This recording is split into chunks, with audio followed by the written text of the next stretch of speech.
Maeda Guy had only been with his team for a little more than a year, and they were, quite simply, young. He was concerned about a few peculiarities on the team, though. Tenten was overconfident, Lee had no close friends, and Neji was incredibly conceited. Overall, the team was good, but it was not without flaws. Guy pondered how he might alter all of that. They were already developing into a good team, but they could still do better, which could, dare he say it, bring out their best qualities. In situations like this, he frequently made references to his rival, the hip Kakashi Hitaki, and what he might do before going further. And then Guy had a thought. Look underneath the underneath, was his quote that his rival always favored, and he believed that all ninja should follow it. But could Guy go one step further? He came up with a brilliant solution while brainstorming. As he turned to face the Hokage monument, he noticed the distinctive figure of Uzumaki Naruto, who had not yet been apprehended while working on graffitiing the stone faces. Regardless of how unyouthful the act was, it gave him a useful idea. Excellent, he thought. He focused on his team, who were in the midst of their daily workouts, and drew their attention to himself. Neji, Tenten, Lee. They stopped their routines right away and arrived at their most vivacious sensei. Tell me what you see happening on the Hokage monument, he said, pointing to Naruto's location once he was certain he had their attention. Neji used his dujutsu to improve his vision while Tenten and Lee squinted to try to see what was there. Tenten, straining to see everything, said, "There's someone doing something to the faces, with I guess is paint." "He's wearing orange clothes," said Rock Lee, nodding. After giving a nod, Guy turned to face his final pupil, who was letting go of his distinctive lineage. "You, Neji?" The stoic Hyuga sighed. "I remember him from the academy. He failed to pass the exam with us and is fated to be a loser for the rest of his life." "Guy-sensei, what's the point of this? Why are we having to observe this eyesore?" Curious, Tenten and Lee nodded their heads. When his student made some limiting remarks, Guy scowled and said, "Be that as it may, all three of you take a moment to listen." Before long, all three of them turned back to their teacher and waited for him to continue, Neji frowning and closing his eyes as he did so. "Isn't it interesting, my youthful three, that what the boy's doing isn't causing alarm in the village? He's out in the broad daylight desecrating our beloved Hokage monument and no one has yet to catch him?" Tenten nodded after giving it some thought, while Lee nodded enthusiastically. Neji, on the other hand, turned his head and scoffed. "They will eventually. They will." Guy nodded. "Now, what I want the three of you to do is follow him. Track him down without being caught and observe how he thwarts his pursuers until he's caught. After that, come back to me and tell me what you see." "Yosh! I will do this, Guy-sensei," Lee exclaimed, saluting his idol, teacher. Tenten nodded her head in agreement while shrugging. With a dejected sigh, Neji nodded in agreement. "Do me proud, you three," Guy said, nodding before flashing his signature, "Good guy, smile and thumbs up." The fact that Naruto was getting away with his creation, while still attracting the attention of a village full of shinobi astounded Guy's students for a variety of reasons. Lee believed it was meticulous planning, Neji summed it up as dumb luck, and Tenten, well, wasn't sure what to think. Neji was the first to identify the boy who did not graduate with their class. Lee was unable to recall him, and Tenten took some time to do so. Other than getting into a lot of trouble with the teacher, performing poorly in class, and being a constant clown and attention seeker, the weapons enthusiast didn't remember much about him. She was wondering why he did what he did and why he was doing it now as she watched him paint swirls on the Sandame's cheeks. She had no response for that. As he recorded everything he saw in a notepad, Lee remarked, "How unyouthful."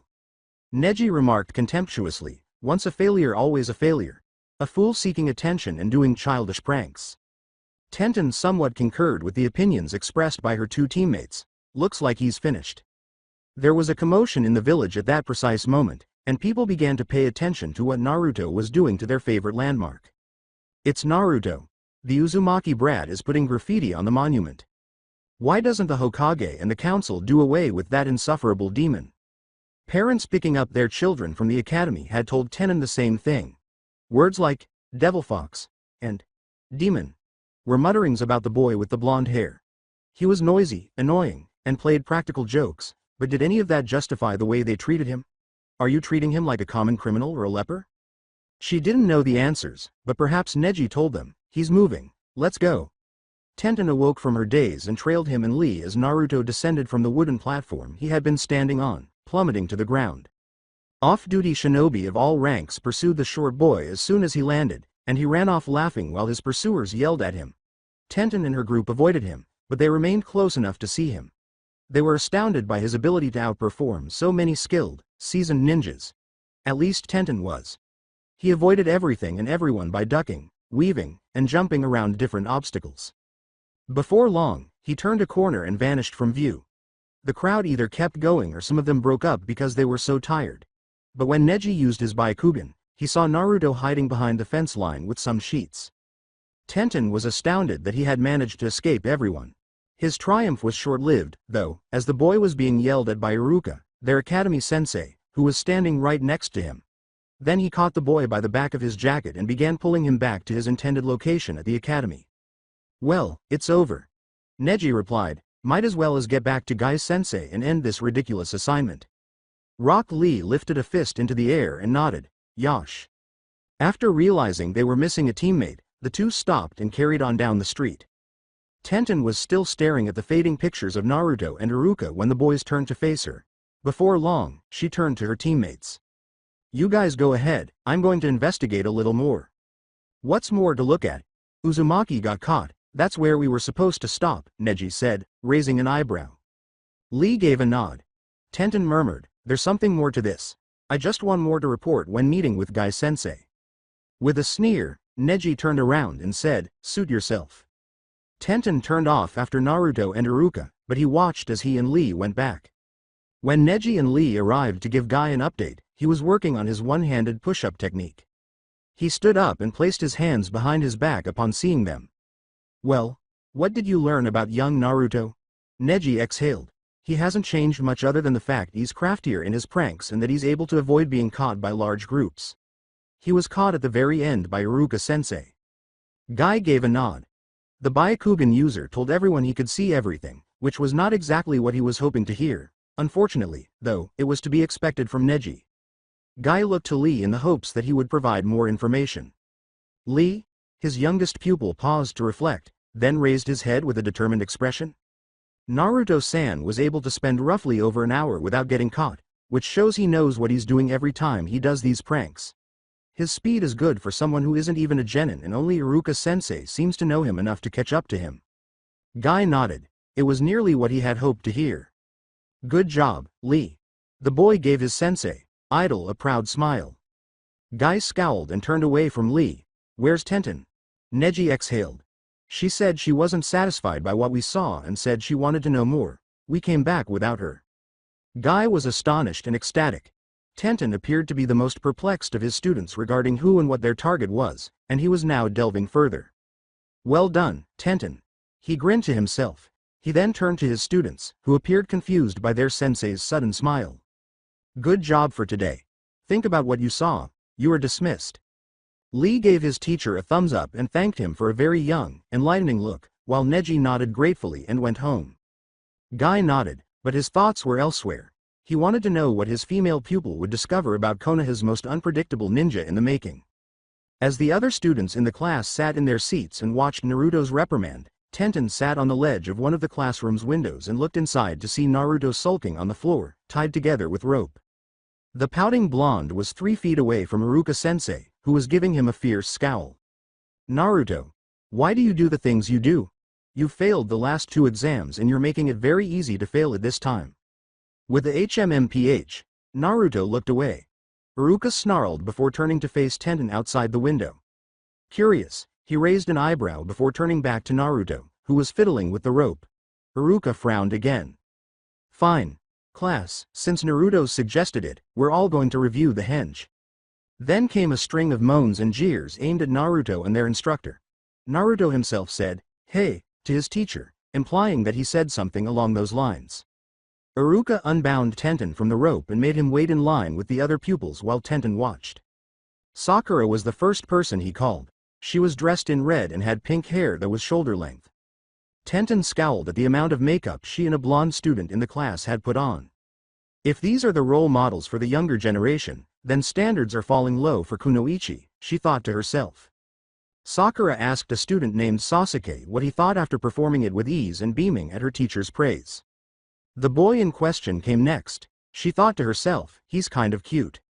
He performed the jutsu with ease and shuffled back to his spot in a dark manner, but the slight infatuation was gone because of his bored and dark appearance. Well, maybe not. Iruka yelled, "Naruto, you're up." As a boy with his hair styled in a spiky ponytail said, "This is so troublesome, Naruto." An agitated blonde, whom Tenten decided she didn't like for a variety of reasons, exclaimed, "You're always getting us to do stupid things." As he positioned himself, Naruto retorted, "Like I care." As he positioned himself, all eyes were on him. He yelled, "Henge! Oiroke no jutsu," and then he burst into a puff of smoke, revealing a blonde, female, pig-tailed naked version of himself, kissing Iruka while his privates were covered in smoke. The girls in the class were beet red and growling, while the boys were blushing and holding their noses. Tenten herself was fiddling with a kunai, eager to hurl it at the depraved baka. Unfortunately, Iruka was knocked back a few feet while bleeding from his nose. Naruto laughed uncontrollably as he cancelled the transformation. "Huh? How'd you like that, Iruka-sensei? I call it the ninja centerfold technique. Pretty sweet, huh?" Iruka continued to yell at him after he responded with a fist on his head. Tenten pondered whether there was any use in continuing to look into the man. He was an idiot, a pervert, and a loud mouth. To let go of her rage over Naruto's little jutsu, she closed her eyes and inhaled deeply. She then reminded herself that she had stayed because she wanted to know why he did the things he did and that she shouldn't disregard it because of what he did. Resolved, she carried on as the class quickly came to an end and everyone had left, except for Naruto, who was apprehended and pulled from the classroom by Iruka. At the Hokage monument, where Naruto was cleaning the paint he had applied, Tenten caught up with them. Iruka continued to grind on him even though he was only halfway done. Tenten hid behind the bushes at the top, confident that she was hidden well enough to avoid being discovered by Iruka. "You aren't leaving here till you clean all this up, Naruto," Iruka shouted at the boy. "Why bother? It's not like anyone is waiting at home for me," was his response. Tenten was taken aback in her hiding spot. Did he have no one? He also didn't have many or any friends, based on the class. She was getting more questions than answers. "Well," Iruka replied, "I'll tell you what. You finish up and I'll buy you some ramen." Ramen? Tenten was perplexed. But since Naruto was energized, it was the appropriate word to use. "Ramen? Hell yeah, I'll get this all done in no time." Iruka laughed, then glanced over his shoulder to see where Tenten was. Tenten eeped and moved on. The two of them were later discovered by her at the Ichiraku ramen stand. She slipped inside, took a seat on one of the stools, and placed her order with the surprisingly attractive ramen stand girl for some chicken ramen. While she waited, she overheard Iruka-sensei talking to the boy while he was eating. "So Naruto, why did you do it? Why did you paint on the Hokage's faces? You know who they are, don't you?" With a loud slurp, Naruto nodded. "Uh-huh, so why?" he inquired once more. "Because someday I'm going to surpass them. Then everybody will stop disrespecting me and treat me for the greatest shinobi I am. I'll be the greatest Hokage ever. Uzumaki Naruto. The legendary Hokage. Believe it." That statement almost caused Tenten to choke on her noodles as she began to eat. She hoped no one would notice, especially Naruto and Iruka-sensei, as she coughed multiple times. She was safe because Iruka didn't see Tenten slip and seemed to be merely laughing at what Naruto had said. As their conversation went on, Naruto begged to try on Iruka's headband but was turned down. Eventually, Iruka told Naruto to go home and rest so he would be prepared for the test the following day. Iruka turned around and focused on the girl who had been there since he brought Naruto back to his class after the two said their goodbyes and Naruto eventually departed. "Well now, Tenten, now that Naruto's gone, will you tell me what you were doing spying outside the classroom and sneaking around us?" Tenten was ready for this. For the moment she was apprehended. "Well, Gai-sensei had given us a task." "Gai-sensei did, huh?" Iruka asked, raising an eyebrow. Iruka intended to question the eccentric man about his actions the very next day. Tenten went on. "He had us observe Naruto as he was painting the Hokage monument and follow him until he was caught and then report our observations of him." The fact that the green beast of Konoha had assigned such a thing shocked Iruka. "Except," Iruka said. "Except what, Tenten?" Tenten frowned as he turned to face Iruka. "I wasn't satisfied. Sure, it's easy to see his stupid pranks for what they are but not why he did them." Iruka nodded, fully comprehending. The same questions had been posed by him and others in his circle. A figure jumped from the top of the ramen stand and landed in front of the two just as he was about to ask more questions. And what did you discover, Tenten? Iruka's and the ramen stand owner's shocked expressions were ignored as Maida Guy stood there glaring at his pupil. After overcoming her own shock, Tenten took a deep breath and organized her thoughts. Well, sensei, there's still too many questions. I don't understand how someone who's alone go through it all. Sure, he does pranks to get attention, but in the end he gets the same thing. More people disliking him, more harsh whispers, and no one noticing who he is. Or the fact that a guy like him, who's bad in class, can outmaneuver seasoned shinobi and even the Anbu who chase after him. Tenten paused her rant and took a few deep breaths. Iruka and Guy were both grinning. No one does, Tenten. Iruka responded, it's sad, isn't it? A whole village of people who praise the shinobi for their abilities and no one will praise his. I begged Tenten, but why? After exchanging glances with Iruka, Guy sighed and said, I'm unable to say, really. Tenten scowled, huffed, and turned away, but before long, she raised her head again. You should be proud of yourself, Tenten. You alone discovered more about the boy than either of your teammates did. You did well today, Guy replied. She outperformed Lee and Neji, which surprised Tenten. Iruka was beaming. Actually, you did better than the students in Naruto's class. They've been around him a little longer, but you managed to see a side of them that they haven't seen. Tenten nodded despite blushing from the compliment. Before long, she looked up at Iruka. How do you think he'll do on his test tomorrow, Iruka-sensei? Iruka shrugged and said, I don't know, really. As you remember, part of the exam is made up of the 3 jutsus. One of them he has a lot of trouble with and has failed the last 2 times. His smile vanished. With a sigh, Tenten said, I remember. Guy gave her a shoulder pat and said, a job well done today, Tenten. Go home, get some rest, but don't forget what you learned today. Before turning away, Tenten asked Iruka, I hope he passes tomorrow, tell him to do his best. She grinned and nodded. Thank you, Tenten. Iruka nodded, I will. One thought came to her, and she nodded, then left her senseis of the present and passed behind. Hopefully, I'll get to meet him. Tenten had discovered a boy she barely knew a month prior. She hoped he had at least turned into a ninja, but she wasn't sure if or when she would see him again. She initially considered talking to Iruka-sensei about it, but she never had the time, and she eventually forgot about it. Before long, the entire Naruto incident had completely left her thoughts. She soon remembered everything when she saw the Ichiraku ramen stand on her way home from a team meeting.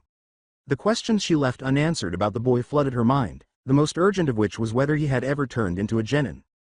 Tenten's body instinctively turned in the direction of the academy in search of Iruka-sensei, but it stopped when she realized it was daytime and that the teacher had probably left the building.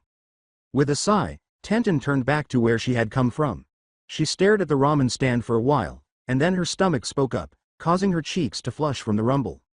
With a sigh, she moved beneath the cover and took a seat on a stool while the girl she had previously met approached her to request her order. Tenten placed the same order as before, sipping the green tea from the stand and contemplating whether or not she would see the blonde mystery once more. Hello, Naruto-kun, been missing you. You've been away for a while, the cheerful ramen stand girl exclaimed. Tenten turned to see Naruto grinning and waving back before taking a seat on his stool. Yeah, I've been on a mission and it took a while. After listening to his request for an order and nodding, the girl went to the back to inform the chef of the change. Tenten caught a glimpse of the blonde's eyes gazing thoughtfully at the counter as his smile abruptly faded. His fingers repeatedly went around one of the wooden counter's notches. The sight of the Hite 8 surrounding the boy's forehead caused the bun-haired girl's eyes to soften, but they quickly returned to the boy's face to study his expression. The expression he was making seemed to contradict everything she had noticed about the typically joyful boy, so something didn't feel quite right. She soon reminded herself, though, that she most likely didn't know everything there was to know about the orange-clad ninja. As Tenten was served her ramen and started to eat it slowly, her thoughts were interrupted. She was considering how to politely introduce herself, ask him what was on her mind, and ask him some other questions she had about him. Based on what she overheard him say to the proprietor's assistant, she made the decision to seize the moment while he was being served. So, what kind of mission you were on?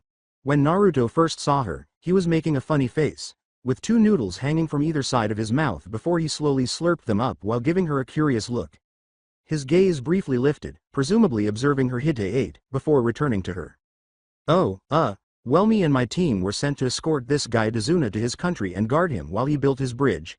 He continued, but, as we were getting there ran into a little trouble. What happened? Tenten asked, arching an eyebrow. Naruto smiled broadly. Well, we ran into these two missing nin from Kiri who were sent by this Teme named Gato to kill the old drunk Tazuna. Me and my team totally whooped their asses and Kakashi-sensei knocked them out. Tenten's gaze expanded. A recently graduated genin had encountered two missing nin and escaped unharmed? She nodded for Naruto to go on, swallowing a little of her incredulity. Tenten, who was familiar with the bingo book, recognized Zabuza Momochi, the demon of the bloody mist, as another missing nin after Naruto and his group persuaded their sensei to carry out the mission. When the blonde described how the fight had gone and how his plan had released their sensei from the water prison the man had imprisoned them in, the girl's mouth fell open in disbelief. But as he told Tenten about how he later met a boy named Haku in the middle of the forest while his team was resting at their client's house, his enthusiastic storytelling became solemn. Naruto gazed at his half-empty bowl of ramen and sighed before slowly raising his head to say, I was totally wiped out from training and soon met Haku. He made a small grimace, which Tenten laughed at. At first I thought he was a girl, since he seemed even prettier than Sakura-chan. Naruto closed his eyes and glanced down at his bowl once more. He said he was gathering herbs to help a wounded friend that was precious to him. He asked me if I had anyone precious in my life. Unaware that Tenten was practically on the edge of her seat, waiting for him to continue, Naruto resumed eating for a while. After we talked, he left and I didn't see him until much later when I found out he was the fake hunter nin that helped Zabuza escape. Tenten was utterly enthralled and asked, and what happened next? After finishing his bowl and passing it to a Yame across the counter, Naruto looked down at the counter as though he was trying to think of the right words. He then started to describe how he had defended Tazuna's daughter and grandson from two samurai thugs before heading to the bridge to help his team. Sasuke Teme was stuck pretty bad in Haku's ice mirrors. I tell ya, Haku was fierce with his needles and the mirrors he kept on popping out of. Even Sasuke's Sharingan couldn't help him and Haku knocked him out. Tenten was shocked that a strong bloodline user connected to these Zabuza Momochi would show mercy when he asked, he didn't kill your teammate? Naruto shook his head and said softly, Haku was a good person. He then closed his eyes and looked into the back of the ramen stand. Once more, the boy fell silent, took his new bowl of ramen, and started eating it. After I beat Haku, well, Kakashi-sensei was about to kill Zabuza but Haku jumped in front of him and got killed instead. As she took in everything he had told her so far, Tenten took another cup of tea and sipped it slowly. His account was amazing but plausible because it appeared to be a badly executed mission gone horribly wrong. The fact that he was omitting information about the outcome of some of the fights, like the one he had with this Haku person and the first two missing nin he had met on his trip, annoyed her a little. She thought, though, that he might not want to discuss it or that he might be feeling bad about something he had done. Coming from the normally boisterous genin, this was unexpected. Observing him from the corner of her eye, she could tell that something about the mission was bothering him based on his body language and the reserved way he was eating, unlike how she had seen him eat the first time. She was curious to find out what it was. She tried to sound less eager as she asked softly, so what happened after Haku died? Before responding to her, the boy slurped some noodles. Well, that bastard Gato appeared with more of his goons and said he was done with Zabuza and Haku and ordered his men to kill all of us, them included. Zabuza took a kunai from Sensei and charged at them, killing every one of them before killing Gato himself. Naruto took the bowl off the table and consumed the remainder before sighing with contentment and continuing. However, Zabuza was dying from his wounds and as a last request, asked for Haku to be put next to him. He said he hoped to go to where he was, but felt better to go to a place where he can keep on fighting. He died after that. With a sigh, Naruto said, after that we buried both him and Haku and then guarded Tazuna until the bridge was all built. Then, we came home. He turned to face her, but she was staring off into the back room of the ramen stand, lost in thought, just as he had been. Why do you want to know all this? And who are you? He inquired. Startled, Tenten jerked her head back, then turned to face him, laughing sheepishly and rubbing the back of her head. Well, to answer your first question, it's just I was curious, is all. Oh, I'm Tenten, by the way. She raised her hand. After a brief moment of confusion, Naruto took her hand and shook it. Naruto Uzumaki. Tenten grinned as their hands parted, saying, I gotta say, Naruto, that I'm a little jealous. Why? Naruto blinked. You got a mission that had you facing missing nin and you got to meet one of the 7 swordsmen of the mist. Well, hey, I guess it was all kinda exciting. Naruto smiled and scratched the back of his head before pausing to consider. 7 swordsmen of the mist? Are you talking about Zabuza? Tenten had to blink now. She believed that his sensei would have described the notorious past of their adversary. In any case, she shared her knowledge with the younger boy, who at that point appeared somewhat more impressed by the new acquaintance. She nearly swooned at the prospect of seeing or even touching one of the fabled swords. Did your team keep his sword by any chance? She asked. Shaking his head, Naruto said, we marked his grave with it back in Wave Country. Tenten let out a disappointed sigh, but she reasoned that perhaps she could find a way to persuade her team to go there on some kind of expedition. Before long, their conversations turned to unimportant topics like their teams. Comparing their sensei's eccentricities to each other was funny, and it was intriguing to discover various perspectives when discussing what it was like to be paired with a Rookie of the Year. Their conversations were providing answers to some of Tenten's unanswered questions about the boy. He appeared to be more than the brazen, perverted, short-comer she had thought he was when she first saw him in that classroom all those years ago. But when it came to his teammates, particularly his rivalry with Sasuke, he was a bit dense and a bit too opinionated. However, the more she considered it, the more she saw how similar his temperament was to Lee's and how he was always looking for duels with Neji. However, unlike Naruto with his teammate Sakura, Lee didn't appear to have a crush on her, at least not as far as Tenten knew. Before the sun started to set and Naruto declared he was heading home, they had a long conversation. Rubbing the back of his head and squinting, he said, so, it was good talking with ya Tenten. His whisker marks gave him the appearance of a cunning vulpine. Tenten replied, yeah. Say, if you're free sometime, let's spar a little. After all, I want to see some of the moves you used on missing Nin. She laughed. You can usually find me in training ground 14 in the afternoons. Sure. That'll be great. See ya then, Naruto said with a nod before turning to go. Tenten decided to go home herself after watching him leave. Tenten lived in an apartment above her father Shin's gun store. It was just the two of them because her mother had died when she was a young child. One of the things that sparked Tenten's passion for weapons was that she spent the majority of her leisure time helping her father and keeping an eye on the store.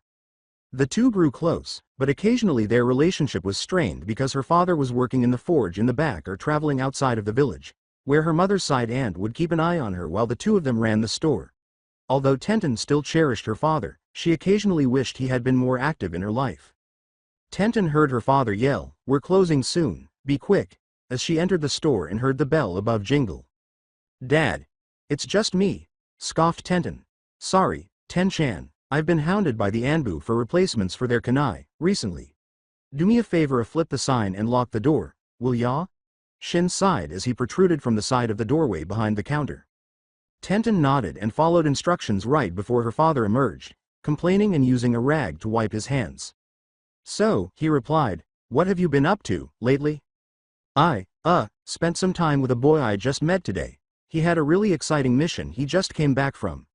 His team met and defeated one of the 7 swordsmen of the mist." Tenten shrugged as she leaned against the counter. "Nothing much. Guy-sensei said a harsh warm-up routine and Lee challenged Neji again." Tenten paused as her father went to the till and opened it up to retrieve the cash and do the day's end count. "Did he bring back a sword?" Shin hummed, not looking up, still counting up the Ryo notes. After shaking her head, Tenten said, "No, they left it at his graveside." In response, her father said, "A shame." After nodding, Tenten got off the edge of the counter and said, "I'm going to take a shower and then get dinner started for us." She started to climb the stairs but stopped when her father called out to her. "What's the boy's name?" Returning to the landing, she said, "Naruto Uzumaki." Her dad's bald head jerked up, looking surprised. "Uzumaki? Why?" Tenten asked, nodding in confusion. Tenten heard Shin grunt as he walked away from the counter and back into the back area. She then heard boxes being moved, followed by her father's muttering and swearing. Then there was silence, and then footsteps, as her father came back with a long dusty blue box with a black spiral and a red circle on top that oddly resembled the symbols on the village ninjas' flak jackets. Shin took a white order sheet off the box's side and blew some dust off of it. "Is the boy related to a Kushina Uzumaki?" Tenten sighed. "I don't know. From what I hear he's an orphan and Guy-sensei says that there aren't any Uzumakis in the village other than him." Her dad murmured, "Well, better give it to him, then. It's been in the back for too long and has been taking up space. Your late uncle received it when he was out buying katanas in Water Country." Says on the note that a man handed him the box and paid to have it delivered to her. As Tenten gazed at the box, she thought of her uncle, the only ninja in the family until her, who had perished in the Kyuubi attack. She turned to face her father and asked, "What's in it?" When Shin opened the lid, he saw a sophisticated black lacquered katana with the spirla symbol set into a metal plate beneath the hilt. Tenten was astounded to see seals drawn out on the blade's flat after removing the blade from its sheath. Wow, she thought to herself. After putting the sword back on the cushion and in its sheath, she shut the box. Her father returned to counting the Ryo notes and said, "If he wants to sell it, tell him I'll give him a good price for it." Lost in thought, Tenten gazed at the box. Tenten's thoughts turned to the blonde-haired boy and the sword her father showed her, which might or might not belong to the boy, as morning arrived and she started her daily routine of getting ready to meet with her team. Do they have a connection? She pondered. In light of this, she asked her father if she could give Naruto the sword before she left the house. Her father gave his approval and reiterated what he had said the day before. If the boy showed no interest in owning the sword, he would pay for it. Tenten arrived early at their training location in Training Grounds 14 and discovered her sensei giving her teammate Rock Lee a passionate motivational speech. She then went up to them. Sensing her presence, Maeda Guy turned to welcome her. "Morning, Tenten, are you ready for another youthful regime today?" With a nod, Tenten presented the sword case to her and said, "Yes, sensei, but I was wondering if you can help me with something." Curious, Guy examined the case before turning back to his pupil and giving her a nod to proceed. Tenten went on to describe how her late uncle was supposed to deliver a sword that had been given to him by someone in Water Country to someone in Konoha. "To whom is it going to?" Guy asked, nodding in agreement. She added, "I thought she might be related to Naruto Uzumaki, am I right?" Tenten noticed her sensei's initial, shocked reaction at the name before he quickly covered his face once more. "To someone named Kushina Uzumaki," she said. Guy was thinking a lot about this and assessing what would be the best course of action. This might be an issue. It will likely be necessary to consult the Hokage. However, my young pupil will require a response immediately. After giving it some thought, Guy responded to Tenten's query. "It's possible, Tenten, but I'm not able to answer that question." Tenten gave a nod. "Are there any other people with the family name, Uzumaki, in Konoha besides Naruto? When I asked you last time you were unsure." Guy nodded his head.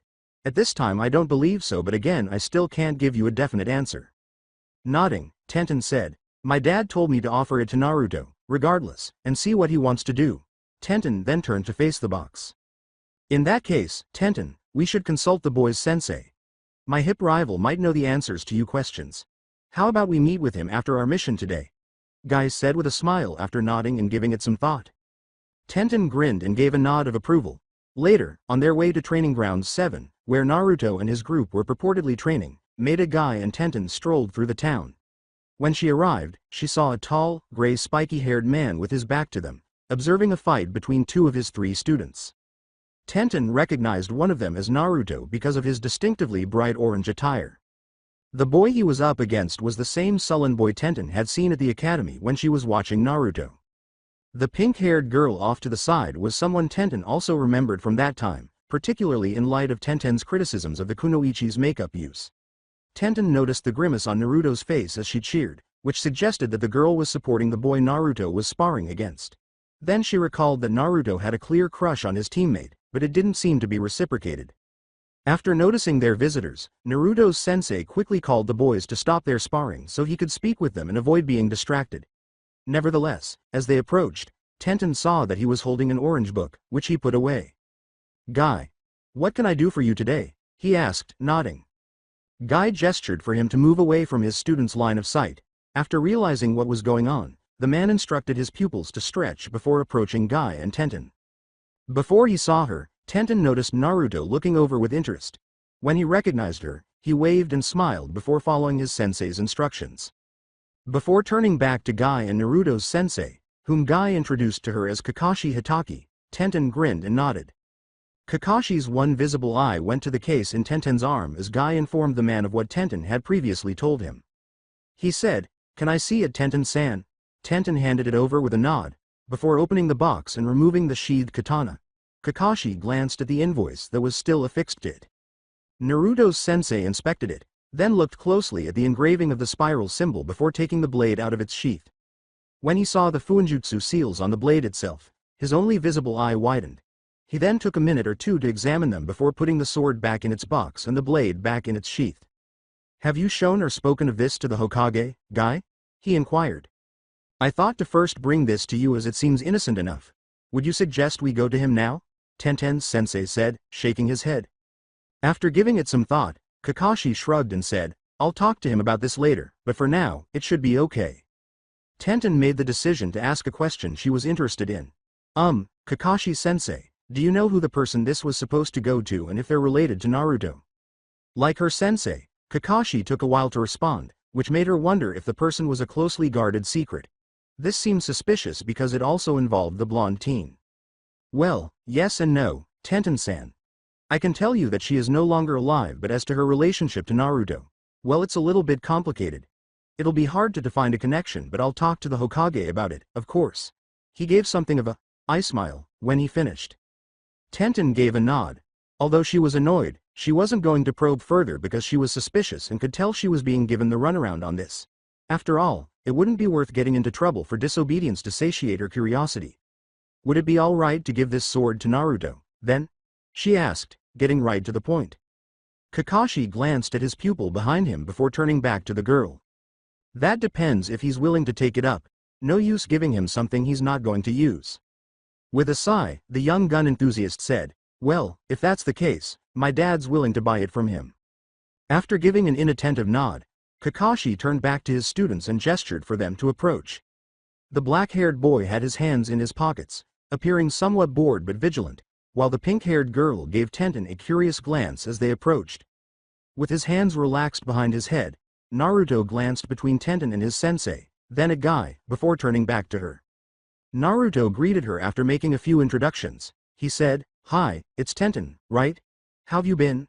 Sakura and Sasuke appeared shocked that he knew her because she wasn't in their academy class and they didn't know her. Not sure if he would recall their brief encounter yesterday, Tenten smiled warmly. She quickly answered, "I'm good." Then, looking to the two senseis for a sign that it was safe to discuss the sword with the boy, she looked at them. Kakashi merely nodded, but Guy gave her the thumbs up. "Actually, I'm here to show something to you, Naruto." While his teammates approached to examine what the older girl was displaying to him, Naruto nodded despite tilting his head in perplexity. Tenten then brought the case to him. All of this was confusing even to Naruto. He recalled that Tenten had inquired about his mission yesterday and that they had spoken briefly before they both left. He didn't give the conversation much thought at first, but he was grateful to have found someone he could talk to without fear of being ignored. It was unexpected to see her here. He recalled that they had discussed the possibility of a fictitious fight, but he didn't give it any further thought. Here she was, claiming to have something to show him. Tenten opened the case, pulled out the katana, and gave it to Naruto. "My family owns a weapons shop on the edge of town," she told him. "And my dad received a weapon from my uncle to be delivered here in Konoha, but it didn't happen and we just found it again yesterday." After examining it and noticing the spiral engraved on the sheath, Naruto inquired about it. "What does this mean? It sort of looks like the symbols on the backs of those jackets I've seen." Replied, "That's the symbol of Uzushiogakure, the hidden whirlpool village. The village existed until the Second Shinobi War. We wear that symbol on our backs to honor them and the ties we had with them." "Did it come from there?" Sakura inquired. Shaking her head, Tenten said, "It was actually made in a forge in grass country." The blade's fuinjutsu seals were visible when Naruto carefully removed it from its sheath. "What are these?" Tenten explained to him, "They're seals, Naruto. They react to certain things, like chakra, for example. Using a paper seal with the design to hold an explosion in it, you release that explosion when putting chakra into the seal itself. The sword works under the same method." Naruto nodded in agreement, but he appeared somewhat perplexed by what he had been given, before returning the sword to its sheath. "Why am I getting a sword, exactly?" Naruto asked, glancing first at Tenten and then at his sensei with interest. Replied, "It was to go to someone else, originally, but as of this moment it's yours if you want it. However, you will have to go through some kenjutsu training to get the hang of it and use it properly. Don't want you cutting off your own toes or anything, right?" He smiled with an eye at the end. With a frown, Naruto said, "As if I'd do that, sensei." He then took a moment to study the sword. What he knew about swords and his team's most recent mission, in which he faced Zabuza, were the main topics of his thoughts. He nodded as his back-and-forth decision-making came to an end, adding under his breath, "Hell yeah, I'll learn how to do it. as long as there's no boring book studying involved. Sakura sighed wearily at his enthusiasm, while Kakashi heard it and laughed. Are you going to teach me how to use it, Kakashi-sensei? Asked Naruto. Possibly, Kakashi said, shrugging after giving it some thought, but I think I'll have a colleague come instruct you who might be a better choice than me. Tenten was relieved that Naruto was going to pick up the sword and that there was someone in her age group who might be able to use a weapon to spar with her. If you'd like, she said, I can help you with the basics until you get an instructor. After a moment of surprise, Naruto grinned and said, sure. Will Sasuke-kun and I be learning how to use swords, too? Or is it just Naruto? Sakura asked her sensei, feeling a little left out. After giving it some thought, Kakashi said, sure, if the two of you want, but are you really interested? In response to her.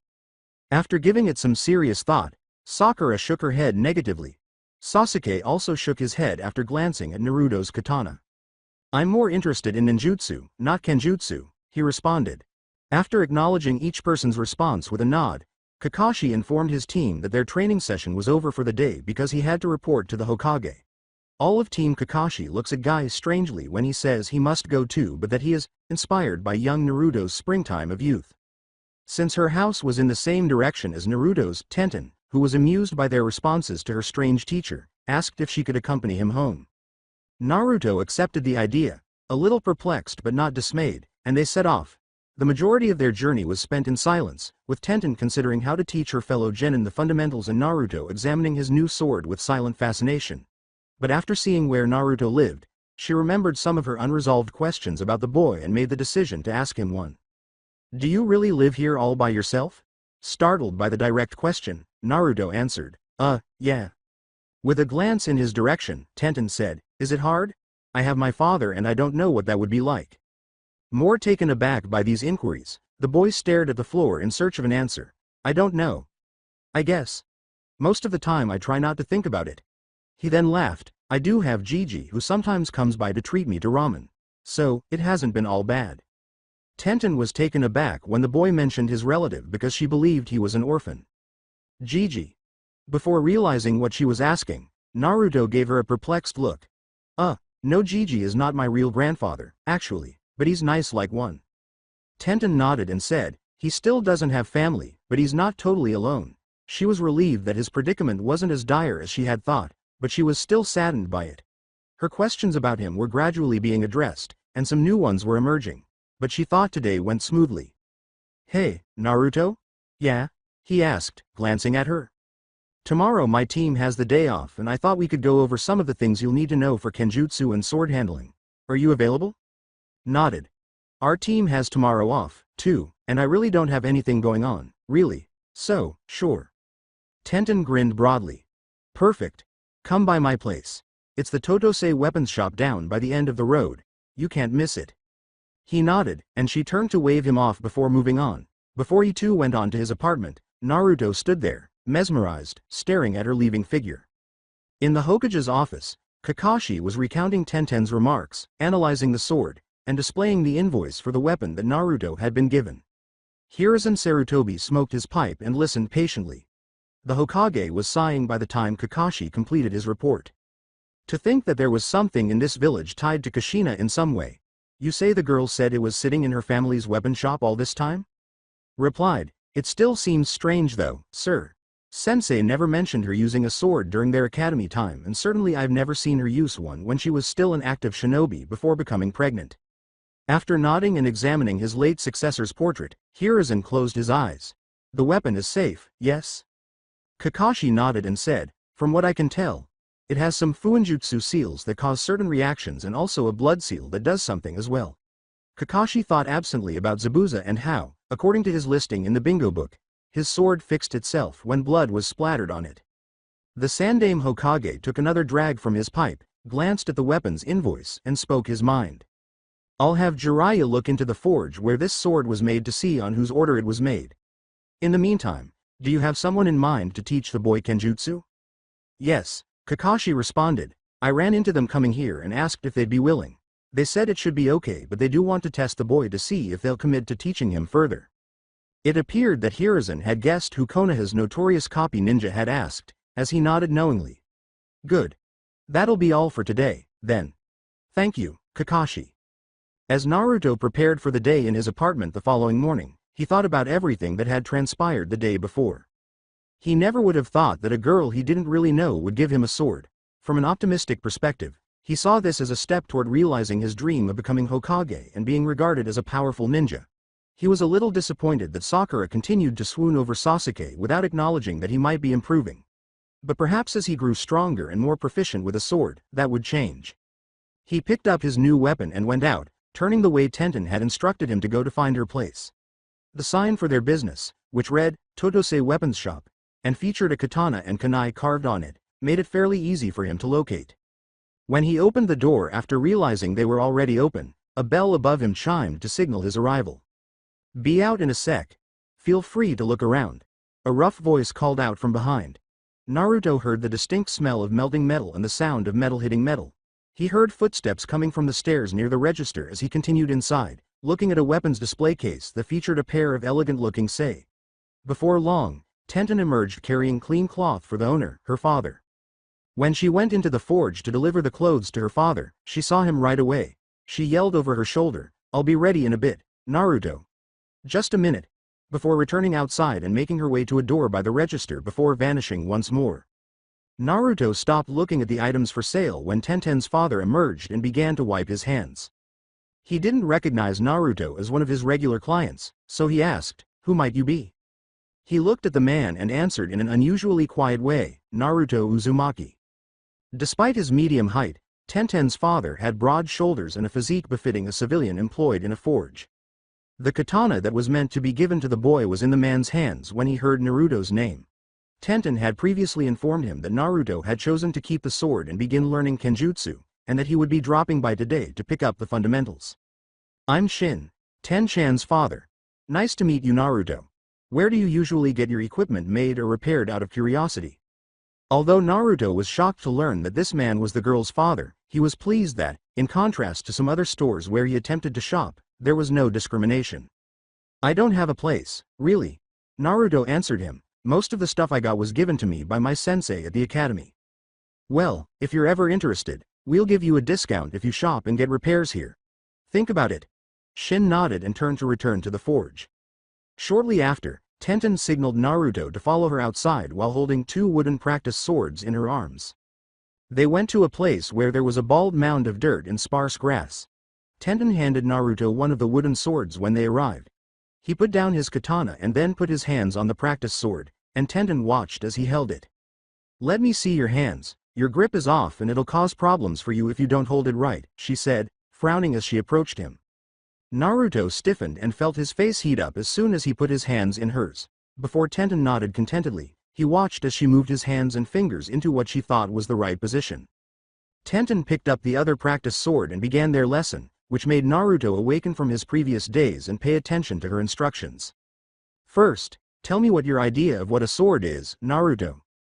After giving it some thought, he gave an honest response. A weapon to stab and slash people with? Tenten shook her head in amusement at his straightforward response. Well, you're right and not right at the same time. It's used for those purposes, yes. But more importantly, a sword is an extension of yourself. It provides a farther reach of attack than a kunai in hand would.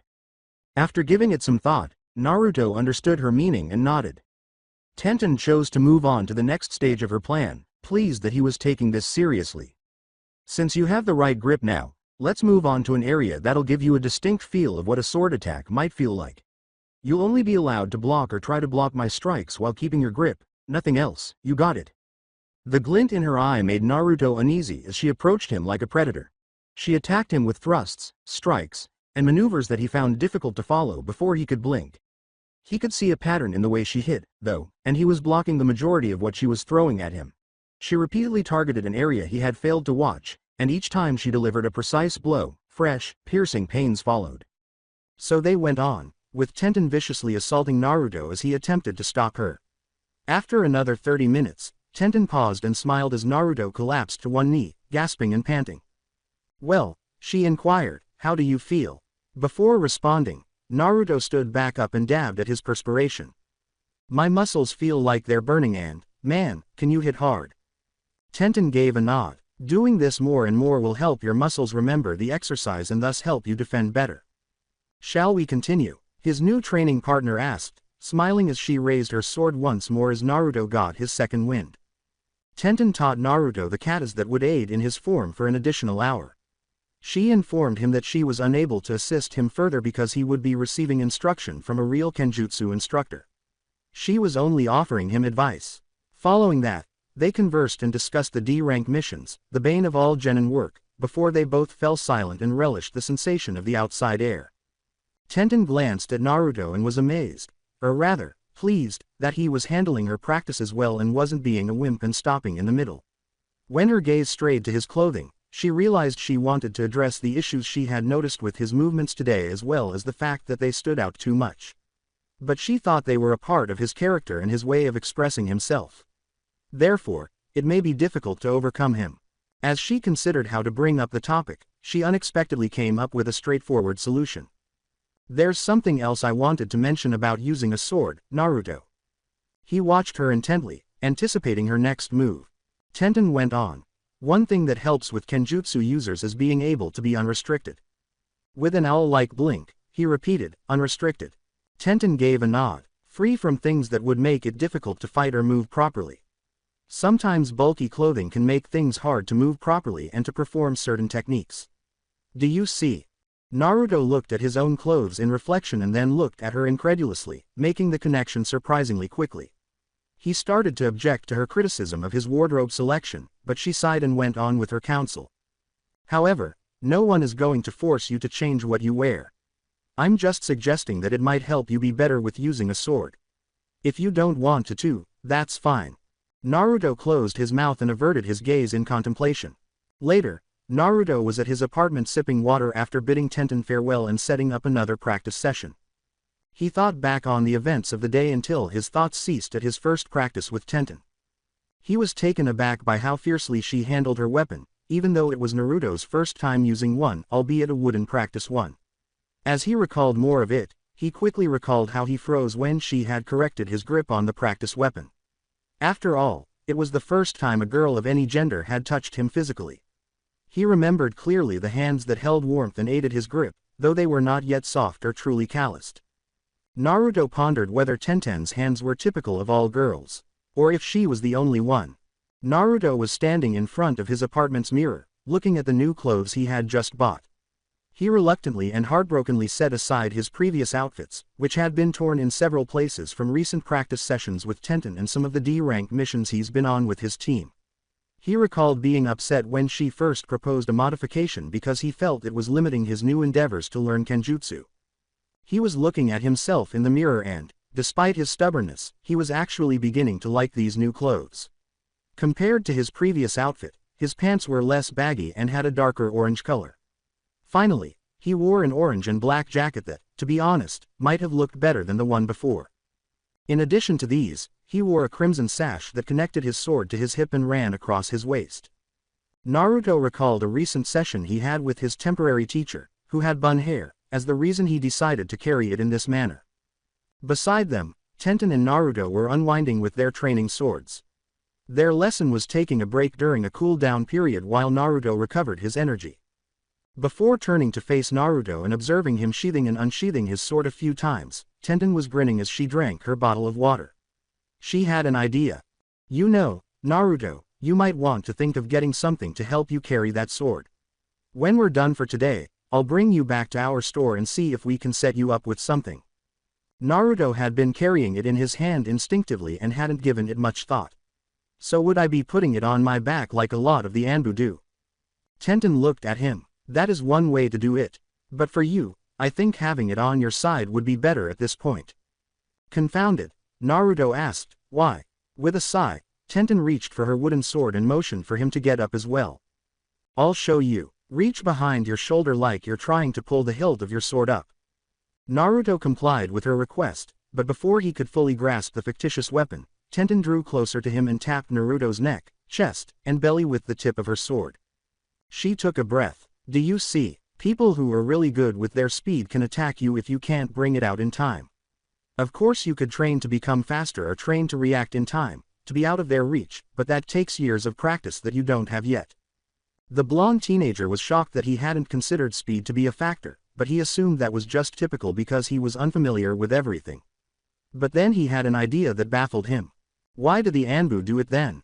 Tenten murmured, well, their training and experience aside, some of them have chest armor so that helps them as well. Satisfied, Naruto nodded before returning to the previous section of the conversation. So, having the sword at your side is better, right? Tenten grinned and nodded, right, having it at your side makes it easier to defend a frontal assault and pulling the blade out is a lot easier, too. Now that he understood, Tenten gestured for Naruto to grab his training sword before they resumed the lesson.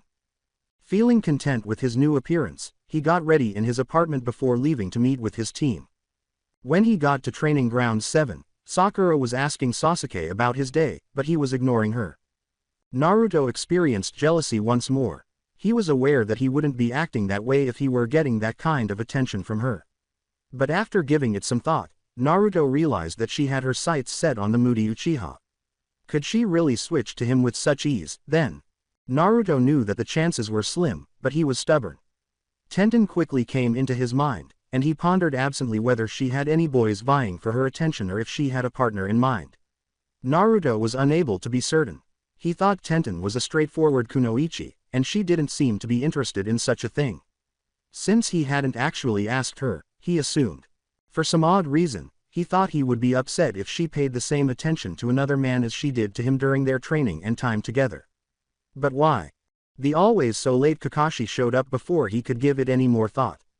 He said, "Hello, team." Sakura and Naruto yelled, "You're late." Together. With a dismissive wave of his hand, their distant Sesne said, "That black cat keeps on getting in my way, there's no way around it."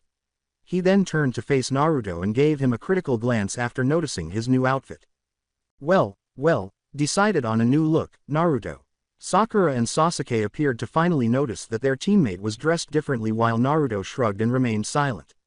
Sasuke only glanced at it for a split second before turning back to their sensei, while Sakura studied it for a while before muttering under her breath, "There's still too much orange." After examining Naruto's attire, Kakashi addressed each of them in a more somber manner. "Now on with some news for you three. I've nominated you all to take the Chunin exams that's happening in 2 weeks." This left Sakura, Sasuke, and Naruto in disbelief. Kakashi went on, "Normally, you three would have to wait until you had more experience, but the way you guys handled our encounter with Zabuza and his gang really impressed me." The three genin were surprised by the unexpected compliment, but Sakura quickly posed a query. "What will they be testing us on?" "It differs from year to year," he stated, "but mostly it affects on your ability to handle certain roles, being able to carry out a mission solo, and deal with difficult situations." The group gave a nod of comprehension.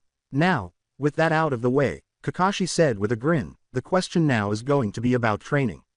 Instead of team training, we're going to focus on individual abilities, as you might find yourself in a situation where you'll be facing your own teammates in this exam."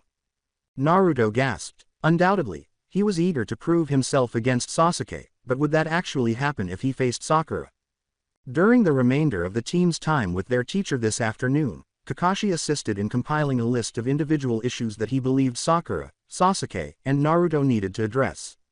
After their team's meeting was over, Kakashi pulled Naruto aside and informed him that they would be meeting with a kenjutsu instructor he had found. As they were completing their warm-up exercises, Team Guy's sensei, Maeda Guy, informed them that he had also nominated the team to take part in the Chunin exams. Similar to Kakashi, Guy advised them to focus on their individual efforts because he saw nothing wrong with their ability to work as a team. Neji went up to Tenten and asked her to assist him with a clan technique while Guy worked with Lee on his taijutsu. Neji asked Tenten to attack him with long-range weapons when they arrived at a clear space away from Guy and Lee. He used the Kaden technique, and as Tenten showered him with kunai and shuriken, he spun at incredible speeds, creating a translucent chakra dome that shielded him from the weapons. Neji noticed that Tenten's attacks seemed to slow down after a while, so he called for a break and the two sat down with towels and water before deciding to deal with the problem. "You're starting to lose your edge. What's got you distracted?" Tenten shrugged, but she was aware that it was because she was thinking about Naruto. She was taken aback by how quickly her temporary student was taking in what she had shown him. During their sessions, she occasionally wondered what the blonde-haired teen would have been like if he had shared her passion for guns. Naturally, She kept this to herself and realized that telling Neji would be useless. Given that she would not be forthcoming, Neji made the decision to express his thoughts directly. I think you teaching that loser is what's going on. As your teammate I should point this out to you, that trying to make someone like him anywhere near your level is pointless. He is only going to hold you back. People like him are fated to remain where they are. With her eyes narrowed, Tenten asked her teammate, so you say, but what do you really know about him? With contempt, Neji declared, I know enough. The weak shall remain weak.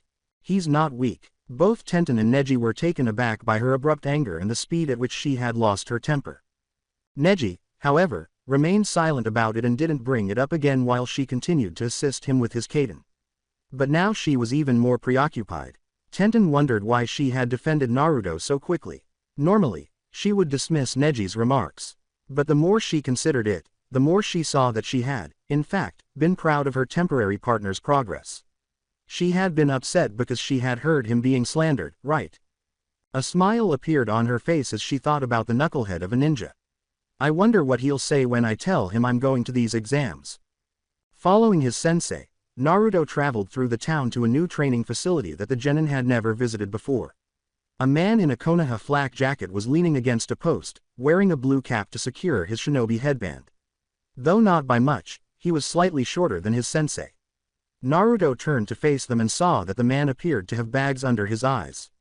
He also appeared to cough productively before addressing them. Hey, Kakashi, is this the student you mentioned about? With a nod, Kakashi said, yup, this is Naruto. He then turned to face his pupil and said, Naruto, this is going to be your Kenjutsu teacher, Hayate Gecko. About that, Kakashi, it looks like Hokage-sama is going to have Genma and me help out with the exams, so I might not be as available as we agreed on. He nodded. Well, the kid's receiving some basic lessons from another genin about using the sword, so there will be less than what I asked you for, originally. After giving a nod, Hayate turned back to face the teenager with the blonde hair. Tell me, Naruto-san, why is it that you decided to take up Kenjutsu? From what your sensei tells me, it had never even crossed your mind prior to getting your sword. After giving it some thought, Naruto responded, I guess part of it is because we had faced a scary guy like Zabuza. After hearing from Kakashi about his team's encounter with the demon of the bloody mist, Hayate nodded. What's the other part? Naruto laughed. I thought that if I'm going to become Hokage, I need to get stronger and wielding a sword would be the way to go. Kakashi laughed as Hayate gave Naruto a contemplative glance. Naruto shifted uneasily beneath his stare, but Hayate soon let out a sigh. I'll give you some instructions on Kenjutsu but, again, I'm going to be busy. So, I can't be teaching you like a normal sensei. Are you okay with that, Naruto-san? I guess. After the exams, can we continue? Shrugged Naruto. Nodded. Sure. For now though, let's see that sword of yours and see we can get a better understanding on those abilities of it. With a nod, the blonde teenager took his sword out of its sheath and handed it to Hayate. The man studied it for a moment, then muttered something to himself. He smudged the weapon's side with blood and nicked his finger on the blade a moment later, then appeared to be waiting for something to happen. He sighed after a minute or two, then began to focus on the weapon before he sighed again. Then he turned to face Kakashi. Come here for a second, Kakashi, I want you to try something. Hayate asked Naruto to do what he did after his sluggish sensei nodded, but nothing happened either. Then, Kakashi nodded at Naruto, and Hayate did the same. Okay, kid, here's what I want you to do. Get some of your blood and put some on the flat of the blade, you got it. Though perplexed, Naruto nodded and followed his instructions. But, in contrast to the two adults, as soon as his blood touched the blade, something occurred. The blade trembled, and then its length increased by 5 feet. From a katana to a nodashi, it changed. Naruto was so startled that he almost dropped it before catching himself. He then wondered at the weapon's transformation before turning back to Kakashi and Hayate to ask what had happened. Before Hayate answered, both men were silent and staring thoughtfully at the weapon. There are fuinjutsu seals on that blade, Naruto-san. One of them is a blood seal, which makes the blade have a reaction once blood is put on it. As he noted, but it didn't do this when the two of you put your blood on it. Why is that? Naruto appeared astonished but thoughtful. We're not sure, right now. Kakashi responded, however, what I want to know is how do we get it to go back to its original length. After giving a contemplative hum, Hayate approached Naruto and examined the sheath by his side. "Can I see that, Naruto-san?" With a nod, Naruto released his sash and gave it to the man. After examining it briefly, Hayate noticed something on both sides of the sheath. Before striking the Nodashi blade with one side of the sheath, he remarked, "Now it makes sense." The sword then shrank back to the size of a regular katana. Both Kakashi and Naruto were astounded by the transformation once more before turning to Hayate for clarification. As he explained, the man showed the two of them the seals on the sides of the sheath. In Kurigakure they had swords that were given safety features so they could be sheathed like normal swords. The gimmick soon spread out across the elemental nations as time went on. This sword has one of those features. Naruto took back the sheath from Hayate, impressed, and soon saw the seals as well. Naruto's visual exploration was cut short when Hayate gave him instructions on the next task. "Now, try channeling some chakra through the blade, not a lot though. You have done chakra exercises, right?" he asked, glancing at Kakashi and Naruto. After a moment, both Kakashi and Naruto nodded. The boy then followed his instructions, and this time he dropped the sword as the blade burst into flaming red flames after his chakra entered it. But as soon as the sword dropped from Naruto's grasp and hit the ground, they were gone. Looking from the sword to Hayate with curiosity, Kakashi remarked, "Well, that was a surprise. It seems we're 2 for 2. Why is the sword acting like this only for him?" he asked. Hayate was absorbed in his thoughts as he gazed at the sword, then he sighed and leaned down to pick it up before giving it to Naruto, who examined it anxiously. "Can't say at this point, but it does seem to be made for him this way, doesn't it?"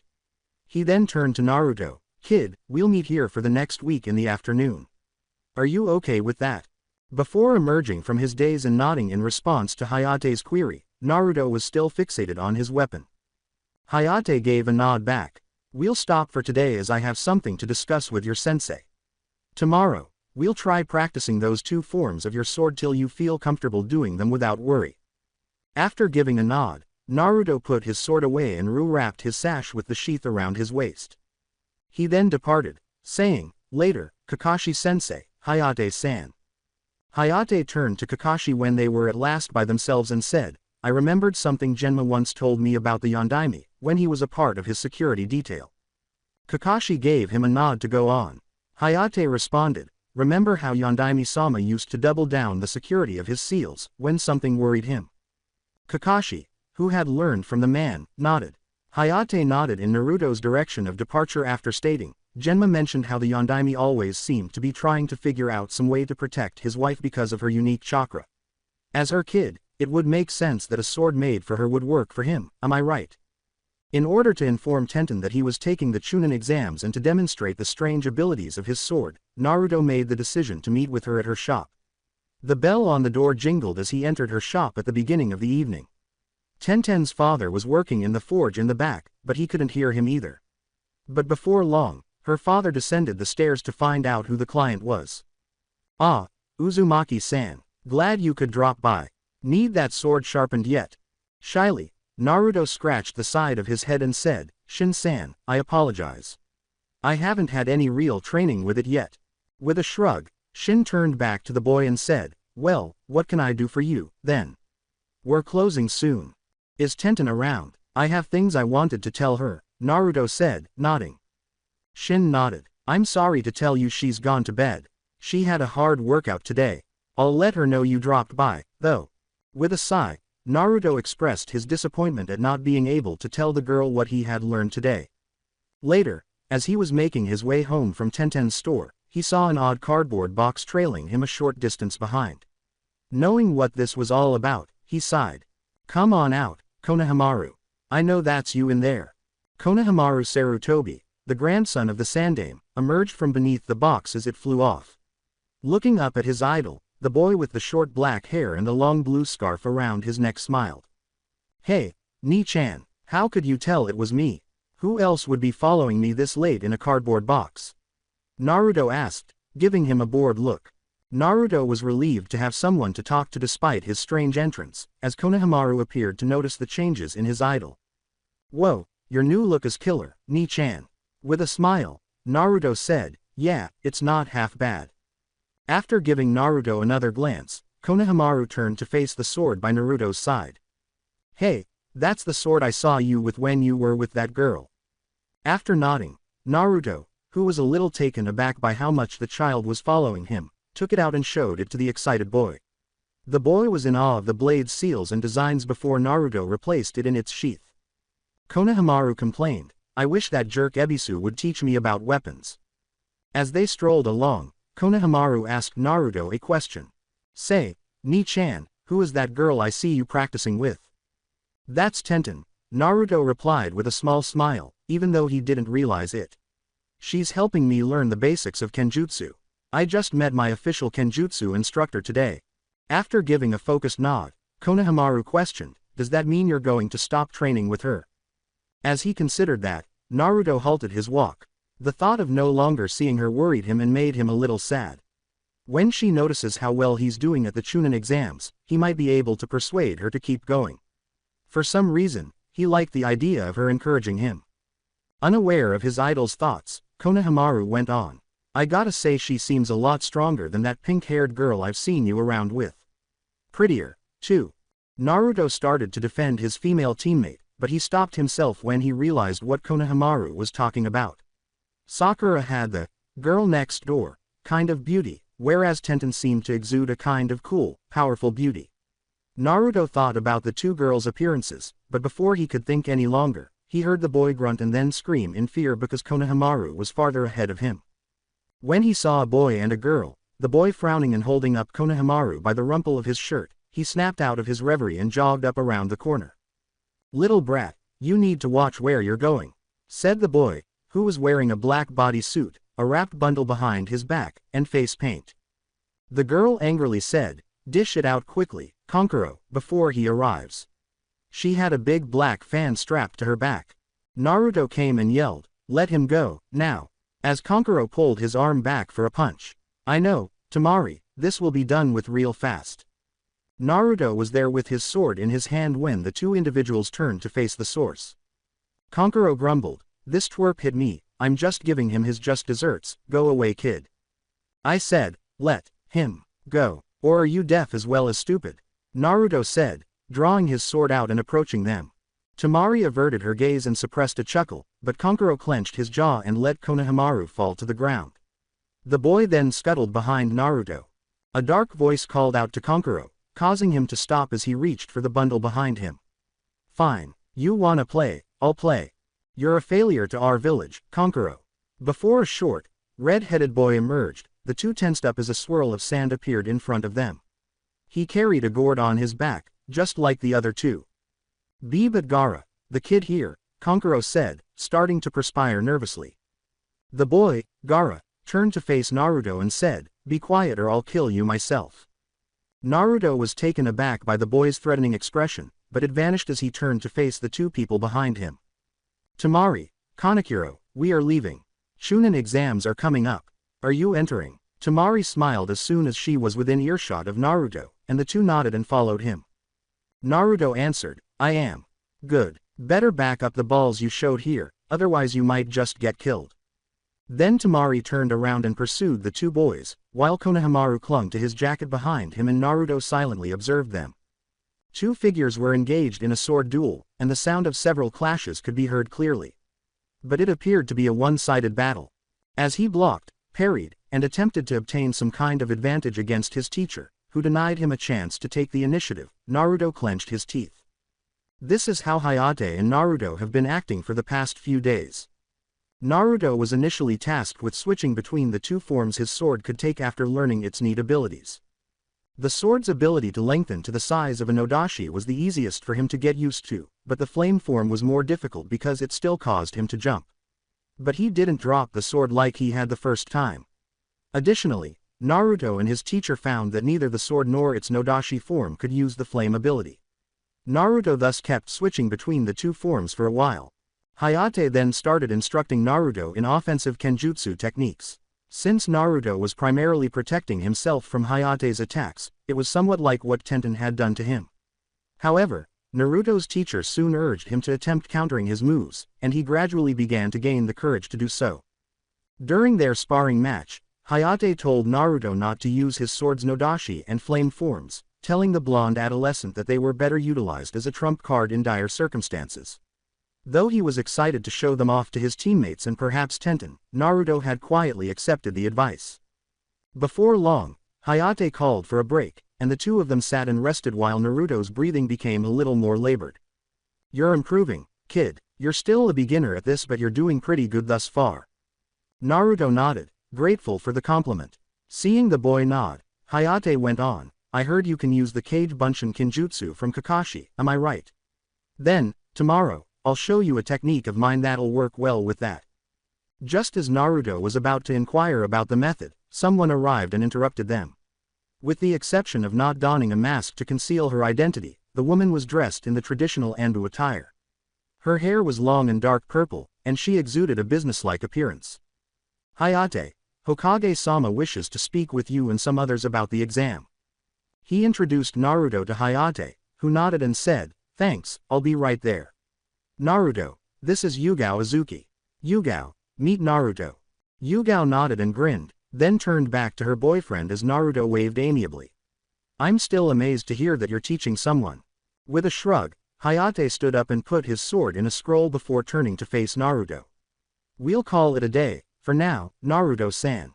Keep on practicing those katas I taught you and work on becoming more at ease with the flame form of your sword. You don't want anyone to take advantage of that while you're hesitating." After giving his teacher a nod, Naruto and Yugao departed. After that, Naruto returned to town, relieved to be free of Hayate's demanding lessons. He soon found himself back at Todose Weapons Shop, suggesting that his journey was in an automatic, absent-minded mode. He has been trying to come here frequently over the past few days to see if he could catch Tenten, but each time she appeared to be either sleeping due to overwork or out training. When Naruto asked her father, Shin, what had been going on with her, he seemed uninterested and simply replied, "She's training for something." It seemed impossible to get anything more out of the man. But Naruto's only desire was to speak with Tenten. He was beginning to long for the time they had spent molding him. Thus, as he stood in front of her store, Naruto considered going inside again to inquire about Tenten's whereabouts and whether she was inside. But today appeared to be his lucky day. A voice teased him from behind, saying, "You're going to be covered in bird crap, if you stand there like a statue all day, you know."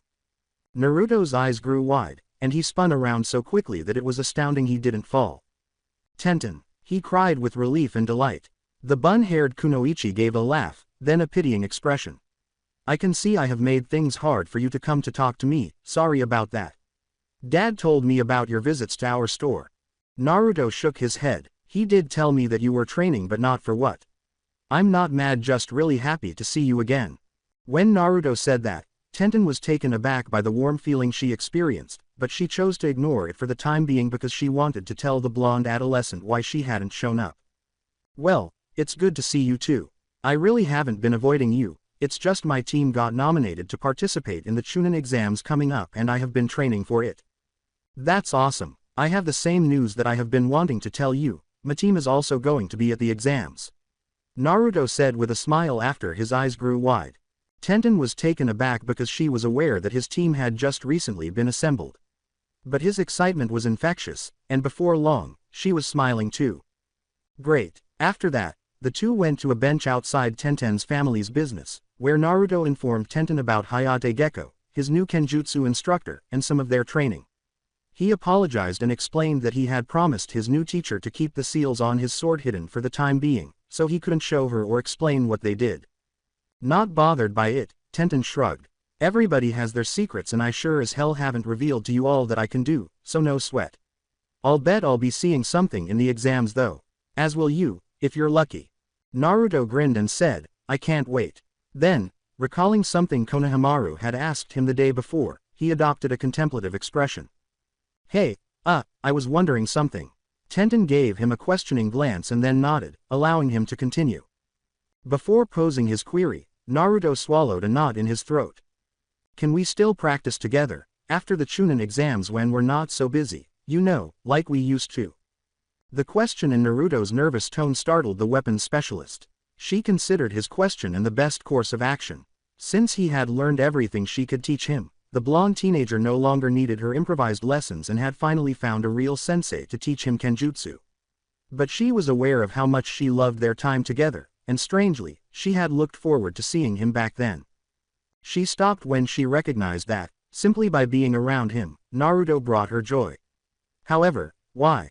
Tenten ignored these thoughts and responded to the boy. If you want, I don't mind, really. Though, if either of us become a chunin we'll be busier than usual. You do know that, don't you? After giving it some thought and nodding, Naruto smiled cheekily and remarked, in that case, I'll just have to work harder so I can see you more, then. Once more, something he said caused her face to suddenly feel warm. Tenten was feeling a little embarrassed and overwhelmed, and she wanted to leave before anyone else could say anything more. And anyway, it's good to see you again, but I need to get clean from my training today. Okay, I have to go too. I got training early with Hayate-sensei tomorrow morning so I need to hit Ichiraku's before heading home, Naruto said, nodding before rising from the bench at the same moment as her. When Tenten remembered that ramen stand and how much she had discovered about the team during her visits, she grinned. After giving it some thought, she paused and gave Naruto a playful little fist punch to the shoulder while grinning and saying, well, let's do our best at the exams. Who knows, we might be up against each other in it. Naruto first appeared surprised by this attitude before smiling and giving Tenten a small, playful fist punch to the shoulder. You got it, it's a promise. When Naruto arrived at the training area the next morning, where he usually met Hayate, he was met by Yugao, the man's girlfriend, rather than Hayate. She said, hi, Naruto, was it? With a smile, and you're Yugao, right? Where's Hayate-sensei? Naruto asked, nodding. He's going to be late, she responded. He was summoned to the Hokage's office for a last-minute planning for the exam. Naruto nodded and was ready to settle in and wait for his teacher when Yugao persisted, forcing him to halt. However, he's asked me to look at your skills and make an assessment, while we're waiting for him.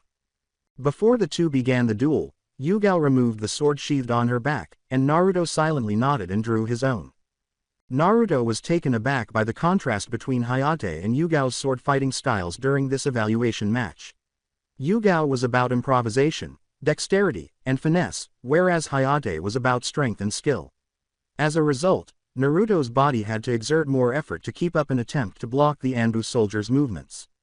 She called for a break as the swordplay went on for more than 40 minutes, and the two, well, just Naruto, had to cool down. Yugao thought about what she saw in the green Kenjutsu user's performance as Naruto drank from his bottle of water. It matched what Hayate had told her, more or less. When Naruto was able to land a strike or two, she didn't notice any obvious flaws in his form or his strikes. She finally expressed her disapproval of what she observed to the boy, saying, you're doing remarkably well, for a beginner. Naruto thanked the woman with a weary smile. After examining the child's blade, Yugao saw something she had never seen before and made the decision to point it out to the teenager. Do you have a safety line for your sword, Naruto-san? A what? Naruto asked, staring at her in confusion. A safety line, she said. It's a thin strong cord that wrapped tightly to the handle of a sword and the other end of the line attached to the user's hand or wrist. It's used in a way that, should you be separated from your weapon, you can find or pull it back to you. Naruto was taken aback by this novel tool concept that he had never heard of. He said honestly, I don't have that. After giving it some thought, Yugao remarked, well, they are useful but to be honest, some get broken when fire jutsus are involved. So, it's not a surefire way that can help you. Naruto gave a nod. Nevertheless, he believed it sounded like a good idea and that perhaps he ought to visit Tenten's father to check if he had any in stock. Actually, Yugao said, we Anbu have a method that can correct that problem with those cords. Or, rather, we found a substitution. With great curiosity, Naruto inquired, what kind? Yugao stopped here. She had previously only been observing, but if she were to discuss this, it would be about providing a genin with an Anbu tool. After giving it some thought, she concluded that her superiors wouldn't likely chastise her for teaching it because it wasn't something that's strictly guarded within the company. The boy appeared perplexed by the strange term when she told him, they're called chakra strings. They are strands of chakra that string down your fingers to attach to an object. It's originally a Sunagaker method for their fighting puppet division. This information caught Naruto off guard. So, your chakra grabs something. After giving a nod, Yugao picked up a kunai and threw it into a post a few feet away from them. When she separated the digits, Naruto saw her pinch her index finger to her thumb, causing a translucent dew of chakra to stretch between them. The kunai swiftly returned to her after she threw her hand out, and she then caught it in her hand after pulling it out. Before long, Naruto was beaming, saying, "That was awesome." With a sly smile, Yugao said, "It's very useful. However, it has a flaw where you need to be able to have the object you're reaching out to in sight. If you can't see it, then there's no point." After tossing the kunai to the boy, she nodded and said, "I've done the demonstration. Now let's see you try it." The Chunin exams for the village of Konoha began a week later. In addition to its residents, Ibn witnessed several foreign ninjas, similar to the 3 Naruto had previously encountered, entering the village. Naruto met with his team as usual on this particular day. Kakashi then handed them a paper with instructions on how to get to the testing meeting area. Sakura was attempting to emulate the Uchiha's arrogance, Naruto was approaching from behind with excitement, and Sasuke was leading the way as usual. They entered a spacious room where many genin from other villages were glaring at them for being in the same space as them after passing through the spacious entrance for the gathering of prospective students. Sakura glanced around anxiously as Sasuke appeared to dismiss it. But when the remaining genin from Naruto's graduating class arrived, the mood darkened even further. When Ino Yamamnaka launched herself at Sasuke in a flying tackling hug, he turned around and she stumbled into Sakura, sparking a fight. Soon after she entered, her teammate Shikamaru Nara remarked, "You're being too noisy, Ino." His teammate Choji Akamiki nodded while they ate. Naruto quickly caught the Nara's attention after he noticed that he was carrying a sword. "You've taken up Kenjutsu, or something, Naruto." Naruto laughed, "Yeah, I decided to be even more awesome." "You better watch yourself, lazy bum." Before they had more people join them, Shikamaru muttered, "Troublesome." Hinata Hyuga, Shino Aburame, and Kiba Inuzuka soon followed. Kiba smugly told his dog, "Look, Akamaru, the rest of these chumps are here as well." Hinata came over to greet Naruto, but Shino remained silent. Though he was still unsure of the reason, Hinata had always been kind and encouraging to him at the academy, and he and she were sufficiently friendly. "Good morning, Naruto-kun." "Hey, Hinata, are you going to be okay here?" Naruto asked, nodding. Despite her nervousness, Hinata was able to control her stuttering by pressing her fingers together. "Yeah, I think so. My team and I have gotten stronger since we came together." Kiba yelled, "Hinata, quit flirting with the enemy." With a playful smile, she objected, saying, I'm not flirting, Kiba-kun." Naruto smiled and emphasized, placing a hand on his sword. "Hey, Kiba, shut it before I neuter you and your puppy in front of everyone." Kiba snarled, "That a challenge, Dobi?" With a shrug, Naruto ignored the boy and looked more closely at everyone in the vicinity of their boisterous group. In addition to those of his fellow genin from his academy class, he noticed the same unsettling trio he had encountered with Konohamaru huddled in a corner of the room.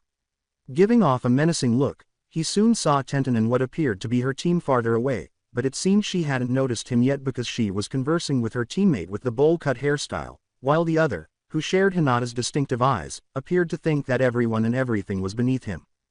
A big man in a bandana with a frightful expression shouted for everyone to be quiet and follow him into the classroom for the first test before he could survey anyone else. With the air as dense as a tree, Naruto gathered his courage as he entered by reminding himself of his pledge to Tenten. With a fierce smile, he whispered, "I got this." Naruto was already at his wits' end as the Chunin exam's first test began.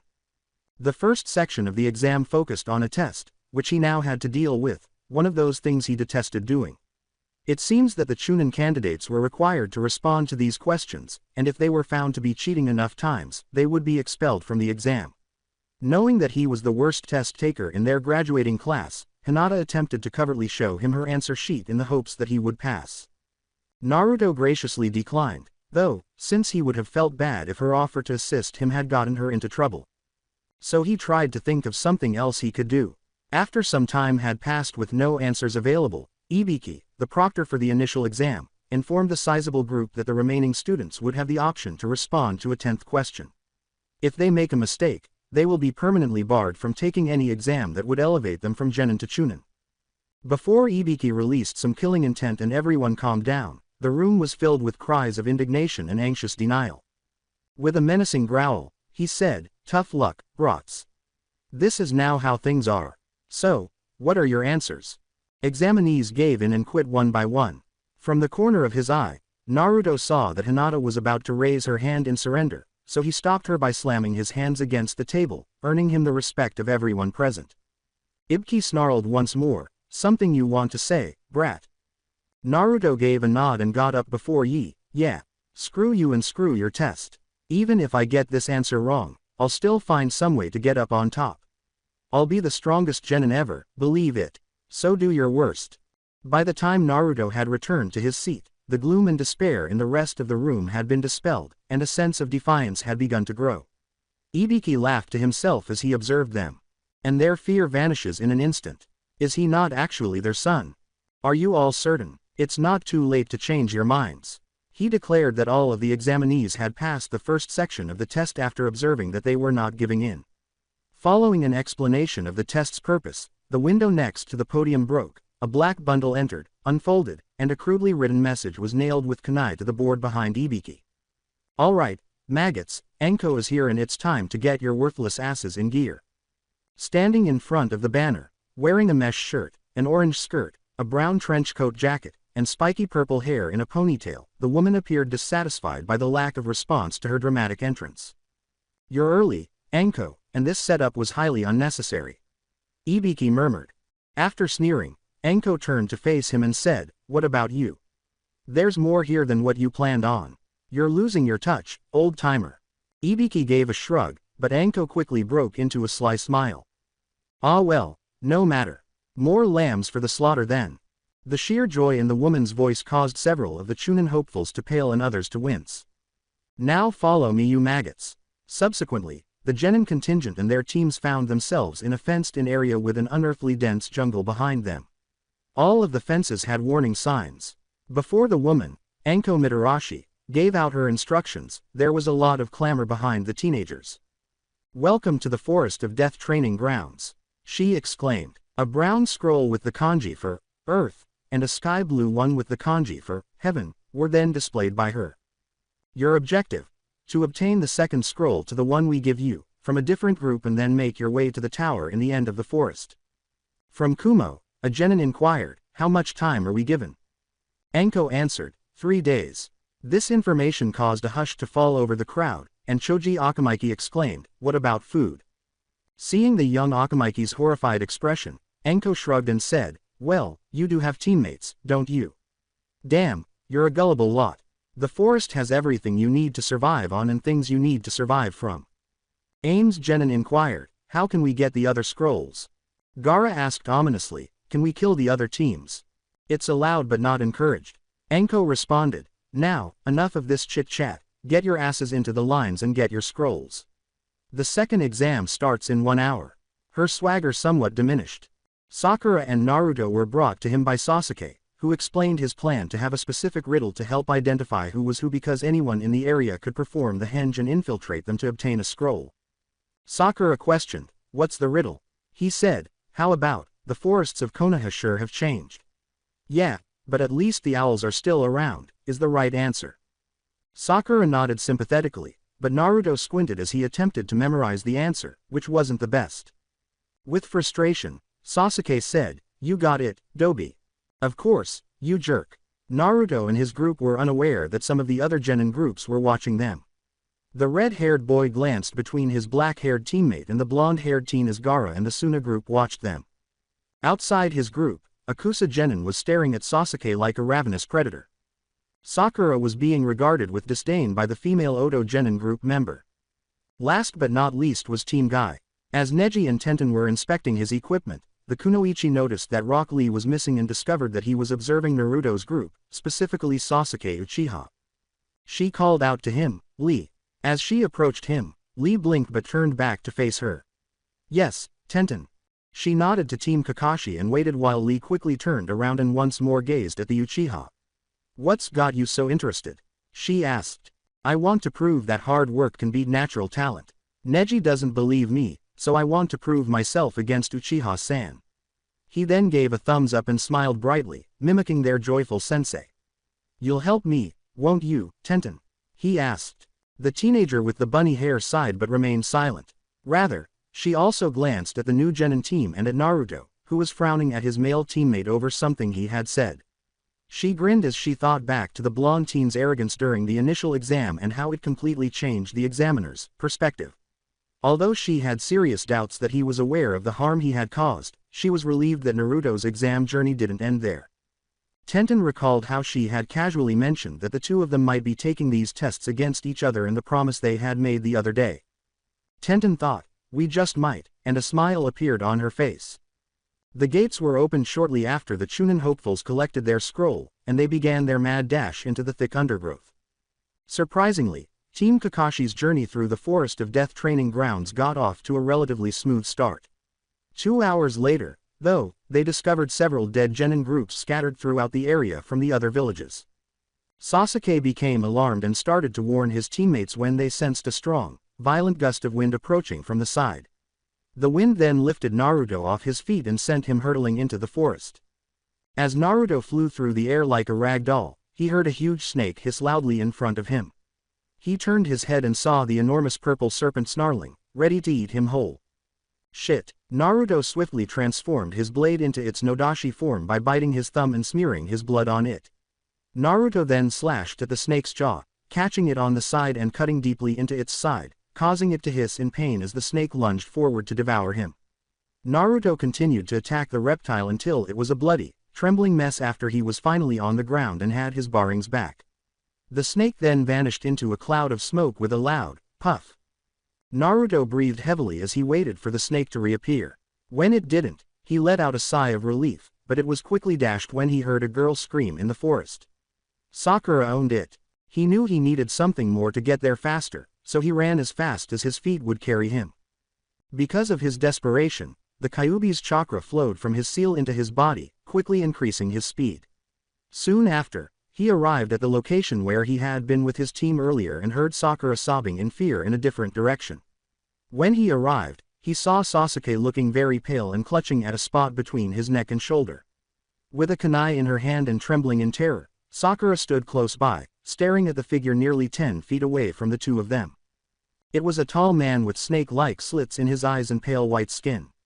When the genin showed up and positioned himself between the mystery man and his teammates, he laughed and tuned into Naruto.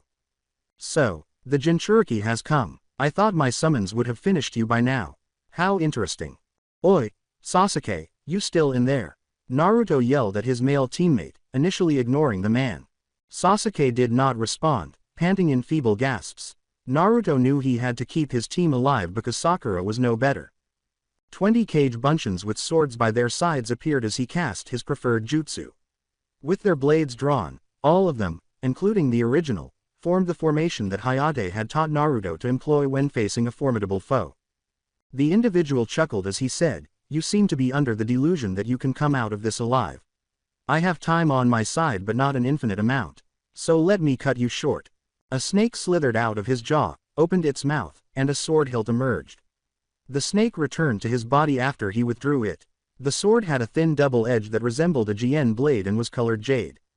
Disturbed by the way the man drew his blade, Naruto concentrated and used Hayate's Dance of the Crescent Moon technique to attack the man, leaving him with perplexing afterimages when they did so.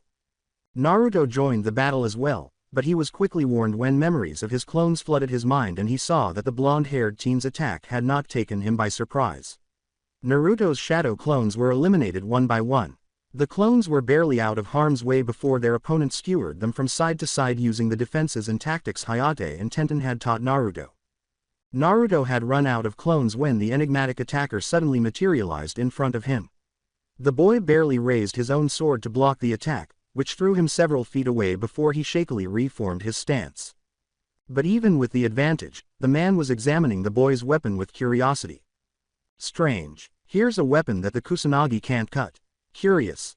He then vanished and then resurfaced in front of Naruto using the Shunshin technique, striking out, which caused Naruto's sword to fly out of his hands and away from him. As the man drove his sword into Naruto's leg and then twisted the blade, Naruto let out a cry of agony. Before Sakura's words reached him, the man smiled malevolently. Please, stop." With trembling hands, the Kunoichi offered their earth scroll after managing to muster the strength to stand. "Do you really think I want that, you stupid girl?" the man asked with a laugh before turning to face Sasuke, who had fallen to his knees and was still breathing shallowly. "Perhaps there's something you might be useful for. Killing the two of you might actually make the last loyal Uchiha reach new bounds." Sakura watched in horror as he pulled the kusanagi from Naruto's leg and started to stalk her. As the man approached Sakura, Naruto desperately tried to think of a way to help her while the Kyuubi was tending to the huge hole in his leg. His sword was embedded in the ground nearly 10 feet away when the blonde teen's eyes found it. Then, as the man was drawing his arm back to attack Sakura, he yanked the hilt of his sword to him and, without really thinking about it, threw out a string of chakra from his finger. After launching himself forward and pushing Sakura aside, Naruto was sliced in the shoulder by the kusanagi. Naruto poured chakra into his sword, causing it to catch fire before the man could respond. Like a hot knife through butter, Naruto swung the weapon at the man's arm containing the kusanagi, cutting through the limb. Apparently angry at this change and his harm, the man backed away with a grunt. After narrowing his eyes at the blonde, he turned his attention to another direction. "My former apprentice is coming along with the Anbu." He then laughed as he gazed at the genin group. "Luck favors you three, apparently. I shall take my leave, but remember this boy, the next time we meet I will make sure you feel death quickly. Tell Sasuke-kun that Orochimaru will be eager to see what he can do in the future. Goodbye." Then the man was completely gone. Naruto stood up again after waiting until he was certain they were no longer in danger. He shuddered as he pulled the kusanagi blade from his shoulder and watched the man's hand and skin drop to the ground before turning to ash. As he gazed at the intimidating weapon, he recalled Tenten's advice to remove weapons left by adversaries in order to make them less dangerous. He took a spare scroll, put it back on his sash, and sealed the weapon away before turning to face his teammates. As he approached Sasuke, he saw that the boy had finally fainted from exhaustion from whatever the man had done to him. He turned to his female teammate, who was still motionless and trembling, and thanked Kami for the Uchiha's tenacity. He said, "Sakura-chan, are you all right?" But she remained silent. He approached her and gave her a gentle shake until she regained consciousness and turned to face him as though he had finally returned to them. Her gaze shifted to the fallen teenager, and she found the strength to run to the boy and examine him anxiously. Naruto, where did that person go? He bit Sasuke-kun. Sasuke-kun, she exclaimed. Although Naruto was a little offended that she didn't inquire about his well-being, he reluctantly came to terms with the fact that this was one of the things Sakura wouldn't do for him. Among the belongings of the deceased genin group that were closest to them, he unexpectedly discovered the second scroll, the Heaven Scroll, that they were in need of. With Sakura's help, Naruto lifted Sasuke up, and the two of them carried him to an open space close to the tower they were meant to reach. While on guard, Naruto worriedly observed his male teammate, who was not showing any signs of recovering from whatever it was that Orochimaru had done to him. His neck, where he had been bitten, appeared to have a black seal. Naruto and Sakura saw the black mark appear to be leaking out and covering Sasuke's face and body multiple times before retreating once more. Sakura and Naruto both agreed that getting Sasuke some assistance was the best course of action, even though neither of them knew what was going on. When the three discovered the tower's entrance on the second day of the test and showed up in the middle of it, they realized they had to open the scrolls they had acquired. This led to the calling of Iruka-sensei, who congratulated the three on finishing the second section of the test. But when he noticed their condition and Sasuke's, he led them inside and removed Sasuke so that he could be given to a medical ninja division member. After being informed that they could take a short break, Sakura and Naruto both collapsed onto the ground.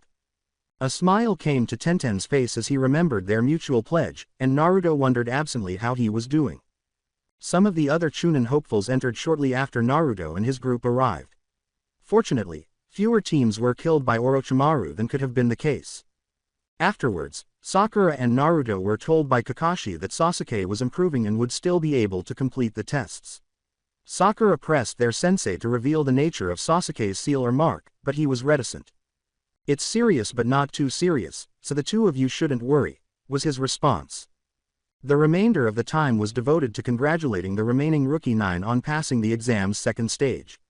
Naruto was relieved to see Tenten lounging in another spot with her group. On the fourth day, the groups that had passed the second section of the test were led into an open arena. To Naruto's surprise, Hayate Gecko, his kenjutsu instructor, was present and told the genin mass about the next section of the test, for which he was to serve as the proctor. Each test taker participated in a preliminary one-on-one match during the first half of the third section of these exams. The third exam's second half, which continued the one-on-one matches, was its last section. He did, however, reveal one fact that none of the genin had anticipated. Hayate cleared his throat and coughed before saying, "Even if you win these matches, there's a chance you might not be promoted to Chunin. You're being judged for your efforts in the entire exam. So, it's possible that no one will be made Chunin this year. Keep this in mind." After he finished speaking, Hayate nodded to a few Konoha Chunin members present.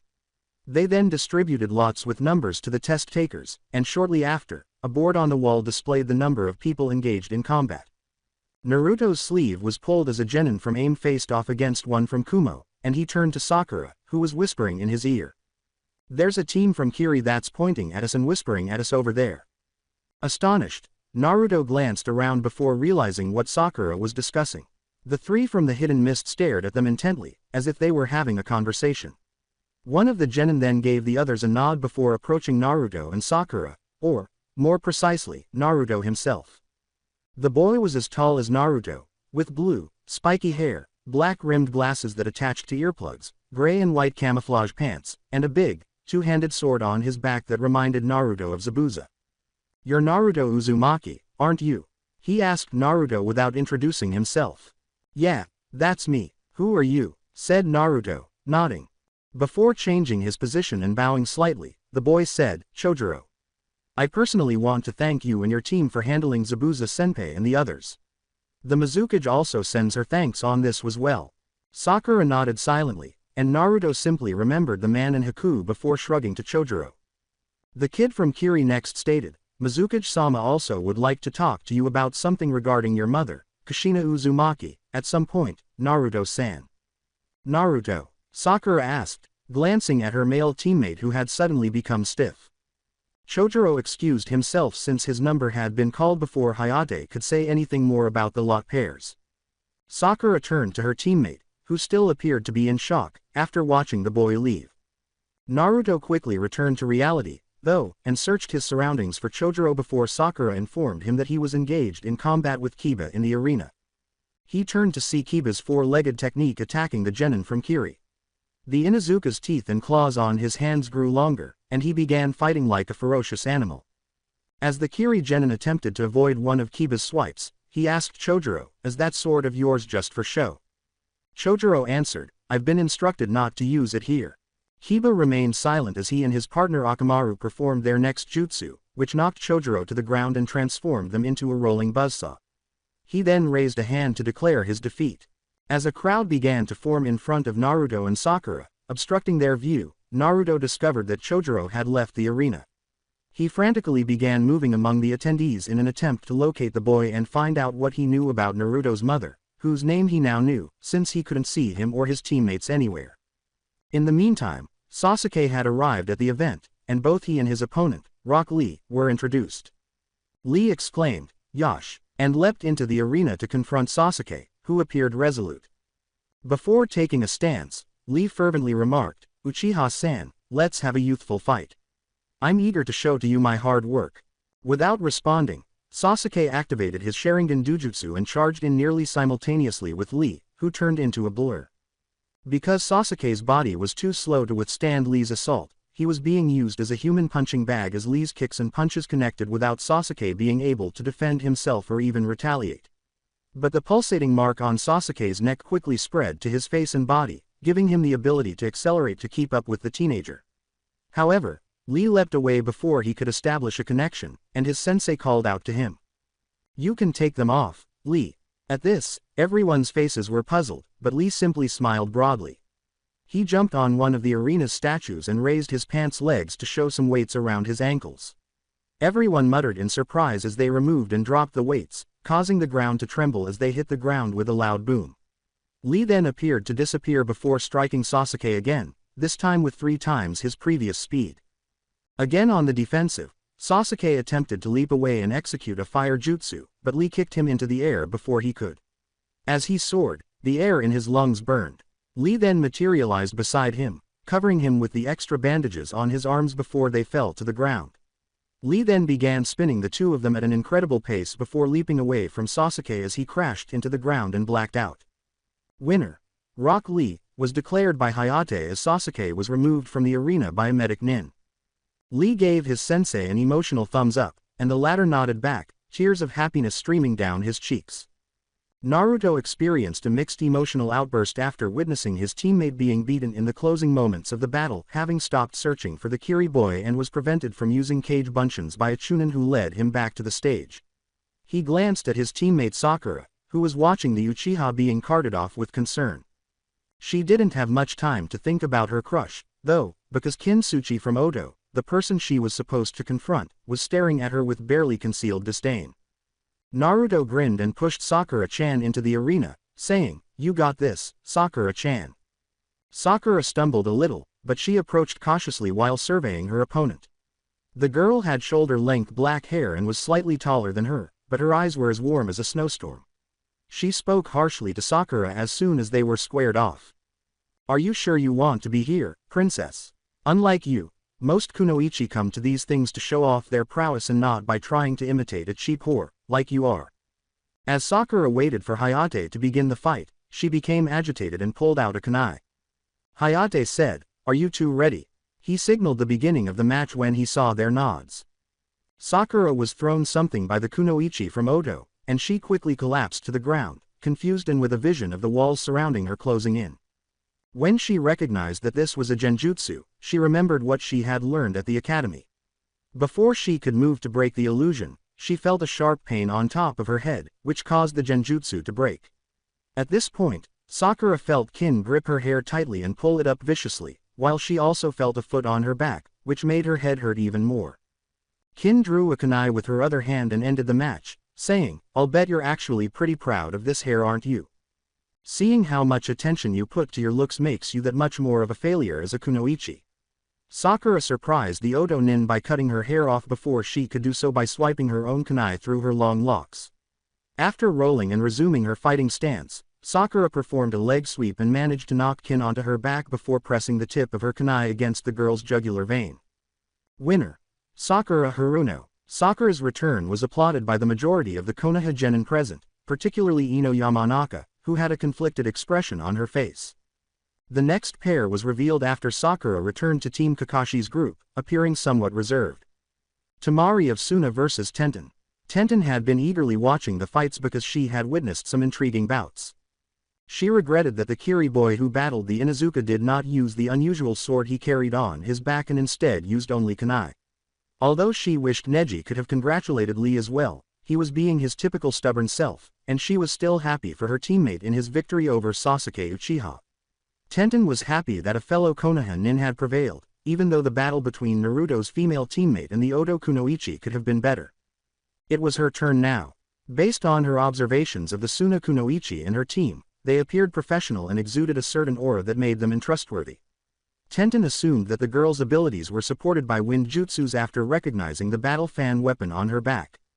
Tenten was even more determined to win because she knew what she was supposedly up against. There was a loud, enthusiastic voice that said, "You got this, Tenten. Kick her ass." Tenten's face was still etched with a smile, but she could only sigh at Naruto's excitement. As Naruto watched in anticipation of the match, Sakura chastised her teammate, saying, "You idiot, did you really have to go and shout that?" He had decided to temporarily abandon his hunt for Chojuro in favor of supporting his training partner. In this battle against one of the three he had met with Konohamaru, he was excited to see what she had in store. He was still annoyed by those three. When Hayate declared the match to begin, the two kunoichi remained motionless. Tenten then began rapidly hurling shuriken at the girl, and it was not surprising to see them blown away by the girl's fan wave. Tenten pulled out one of the scrolls on her side and unleashed a pair of psi weapons after realizing that a long-range attack would be ineffective. She grabbed the three-pronged weapons and charged at Temari, who grinned and held her fan slightly open to attack. Tenten rolled sideways to avoid a powerful gust of wind before advancing on the Suna kunoichi. To increase the distance, Temari leapt back, but she had to use her fan once more to deflect a number of kunai that were thrown at her during the leap. The wall behind her was punctured by two of the kunai that flew past her. Then Temari heard a sizzling sound, and when she turned to look behind her, she saw that those kunai had explosive tags on them. She instantly used a wind jutsu to create a protective wind that enveloped her body, shielding her from the wall's explosion. She turned back to Tenten after it had calmed down and realized that the explosive kunai were merely a diversion. As the bun-haired genin attacked her with sai blows, Temari lifted her battle fan to shield herself. Tenten attempted a number of roundhouse kicks and leg sweeps while attempting to jab at the Suna Kunoichi's impeccably strong defense, combining her frontal assault with taijutsu. But Tenten was barely at her breaking point, so she opened her next weapon, a halberd, and pointed the pike-axe hybrid weapon at the girl's arm and shoulders. Tenten was about to make fun of the girl for her predictable attack when she felt a weight and chain wrap around her ankle, interrupting her ego-driven speech. Temari then performed another wind jutsu and flew up and out of Tenten's reach. Temari turned to face its owner, Tenten, who was at the other end with a sickle. Then, with unexpected strength, the girl yanked Temari out of her jutsu and slammed her to the ground. Tenten got closer, slid across the floor, and knocked the battle fan out of Temari's hands before reversing the grip on a kunai and placing the blade's tip against the girl's head, close to the base of her skull. Winner. Tenten. Breathing heavily, Tenten stood up and extended a hand to the Suna Kunoichi, who scowled at her before grinning and accepting the grip. She then pulled herself up and pivoted, tripping Tenten when she bent at an angle, twisting her ankle and making her wince as she grasped it. Sorry, I'm just so clumsy. Enjoy your win, Konoha nin. After that, Hayate had a medic nin come and assist Tenten in leaving the arena, and Temari walked back to her team. Sakura frowned at Temari's nasty, unsportsmanlike behavior and remarked, "What a bitch." Naruto frowned as he saw Kankuro chuckle and give Temari a mocking pat on the back before the girl walked away. Then Hayate announced the next number, which surprised Naruto by being both his and Kankuro's. "What's got your undies twisted, kid?" Kankuro scoffed as he saw Naruto's gloomy expression as they entered the arena. "Your teammate pulled something dirty and, quite frankly, I don't like all three of you bastards," said Naruto. "Ah, did my sister hurt your little girlfriend?" laughed Kankuro. "She's one of my precious people, and I'm going to make you understand that, dumbass," Naruto said, drawing his sword and assuming a stance. When Hayate asked if both boys were ready, Kankuro's smirk vanished from his face and he removed the bundled item and set it in front of him. The match started after both nods. 5 shadow clones were made by Naruto, and they attacked Kankuro and his bundle. But as soon as Kankuro's mouth opened, a barrage of Senbon needles shot out, piercing each clone in the jugular and instantly driving them out. Once more, Naruto created 10 clones, but this time he switched things up by using the Kawarimi body replacement technique to switch with his clones and approach Kankuro. Kankuro's mouth opened once more, but Naruto smeared his sword blade and bit his thumb. He closed the distance and swung at the Suna Genin using the Nodashi form. Kankuro was startled and attempted to back away, but the sword's length managed to cut off his hand. Naruto was shocked to see that there was no blood oozing and that the hand clattered as it struck the floor, as though it were composed of an inorganic material. Curses. Kankuro appeared distressed as the bundle on the ground came undone. Initially perplexed, Naruto noticed the chakra strings emanating from Kankuro's hands, which were connected to the phony Kankuro that Naruto had been confronting. "You're controlling that thing, then? Is it a puppet?" he inquired. "You're about to find out, aren't you?"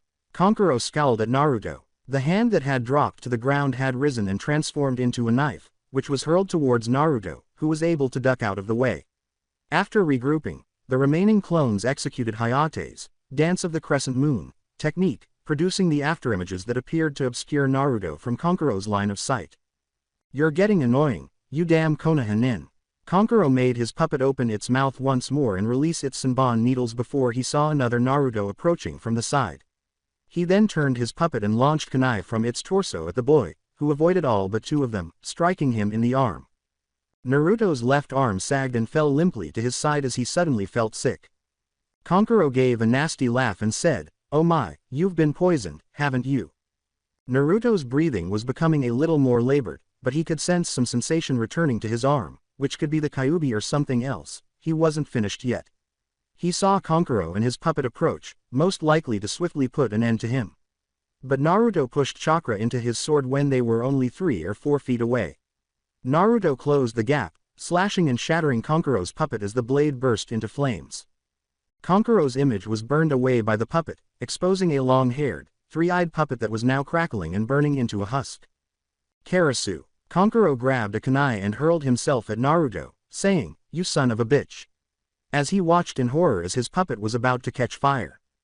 Even though his left arm was still weak, Naruto was able to avoid Kankuro's blow, which caused his leg to get slightly cut, and he once more felt the effects of the poison.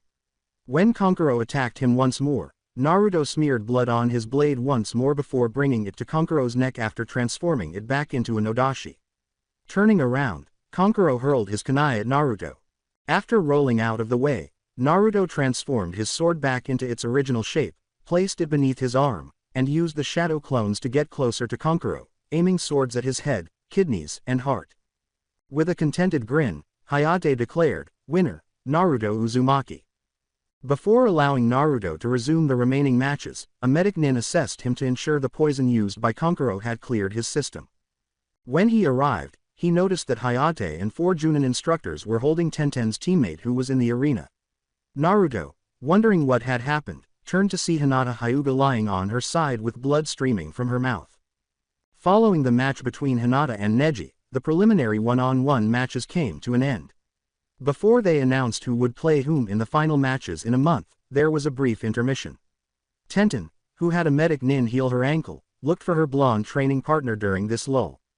Fortunately, she didn't have to look far because she discovered him leaning against one of the room's pillars and gazing thoughtfully. She called out, "Hey, Naruto." She wasn't sure if he had heard her at first, and she was going to try again when he looked up and gave her a gentle smile. "Hi, Tenten, some exam, huh?" He sounded so solemn that the kunoichi was a little surprised. She had to do something about it. She smiled as she said, "Why so down? You were great out there. You've really got some skill showing in those moves from your sword or something else. Who knows, you might come close to being as great as me one of these days." She was relieved that he was grinning back at her. "I wish your teammate showed the same consideration for his opponent like you did with her, even though that Temari was a bitch at the end."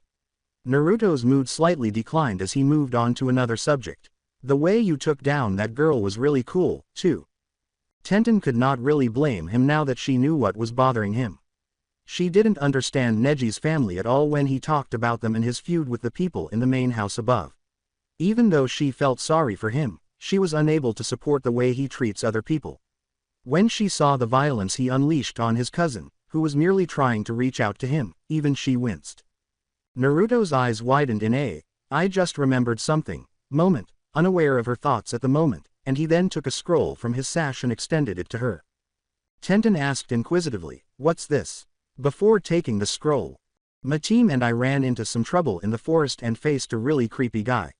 He was really strong and, luckily, I managed to get his sword away from him before he had to run away." Naruto chuckled as he said, "But I already got a sword. So, I thought, maybe you should have it since you use more than one weapon, or your dad could have it." Tenten asked, "Did you find out who it was you were fighting?" After examining the scroll in her hands with a contemplative expression, he sighed, said his name was Orochimaru, or something. The guy's definitely way off the deep end. Tenten instantly froze. Although for different reasons, that name was well known. But the only thing that mattered to her was that his name was associated with the legendary Tsunade, whom Tenten admired and admired above all others. One of the strongest women in Konoha's history, if not the. She is a pioneer in the medical field and was referred to as the Sannin, along with Orochimaru and a man named Jiraiya. Tenten was initially skeptical to learn that someone had encountered, and in this instance, battled against, one of the most illustrious shinobi in the village's history, and that someone was the boy standing in front of her. But Naruto has never misled her. She was aware that he didn't make things up to please others.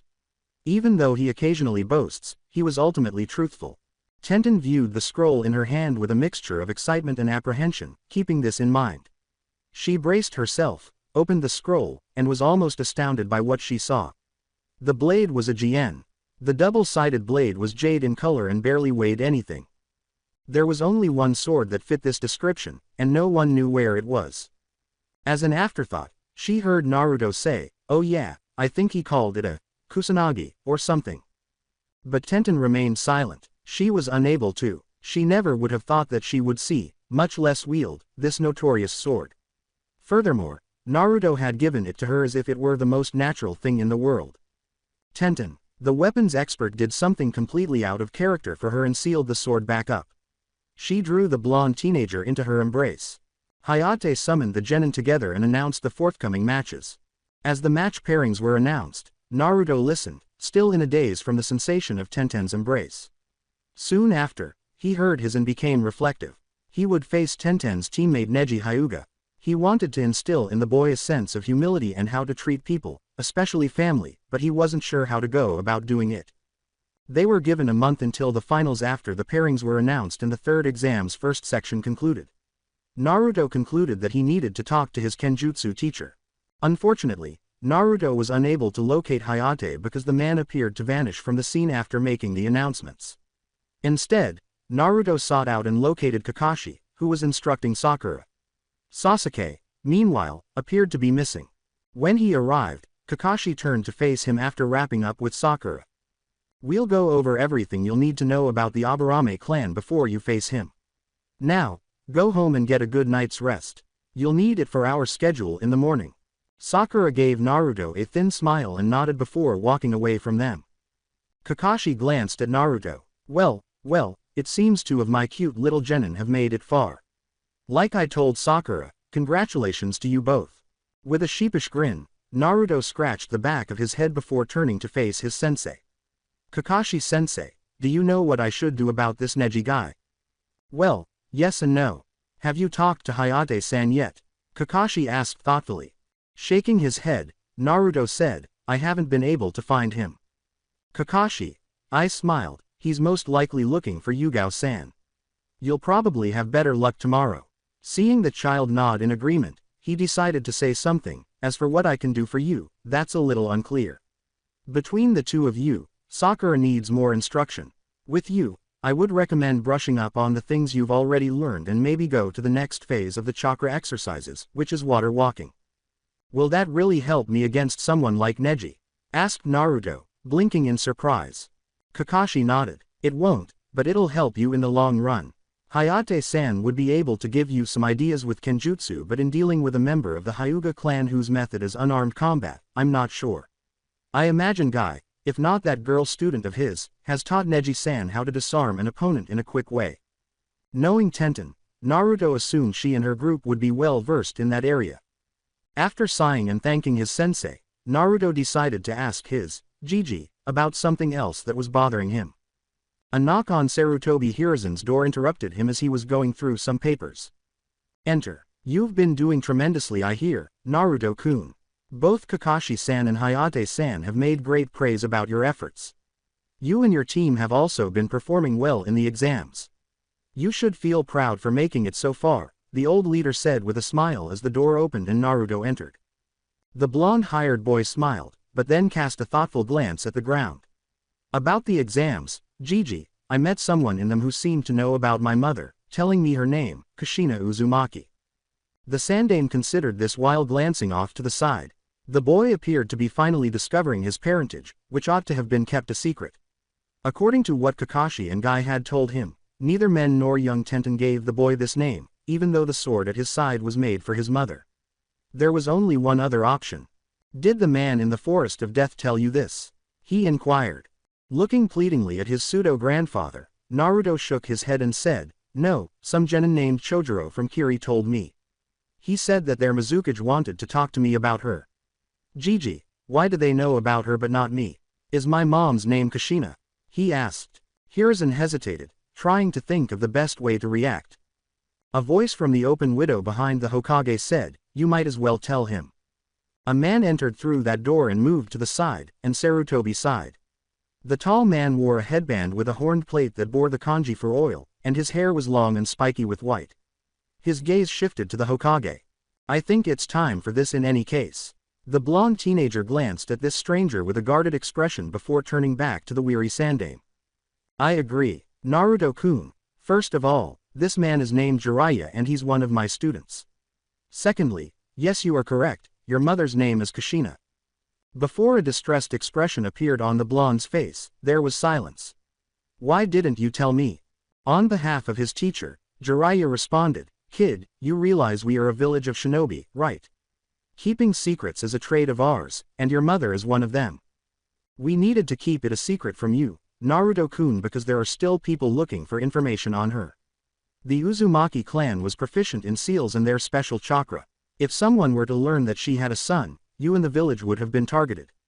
The Sandaime nodded. We both know that you were excited by this and you probably would have told Iruka-kun and some others this, am I right?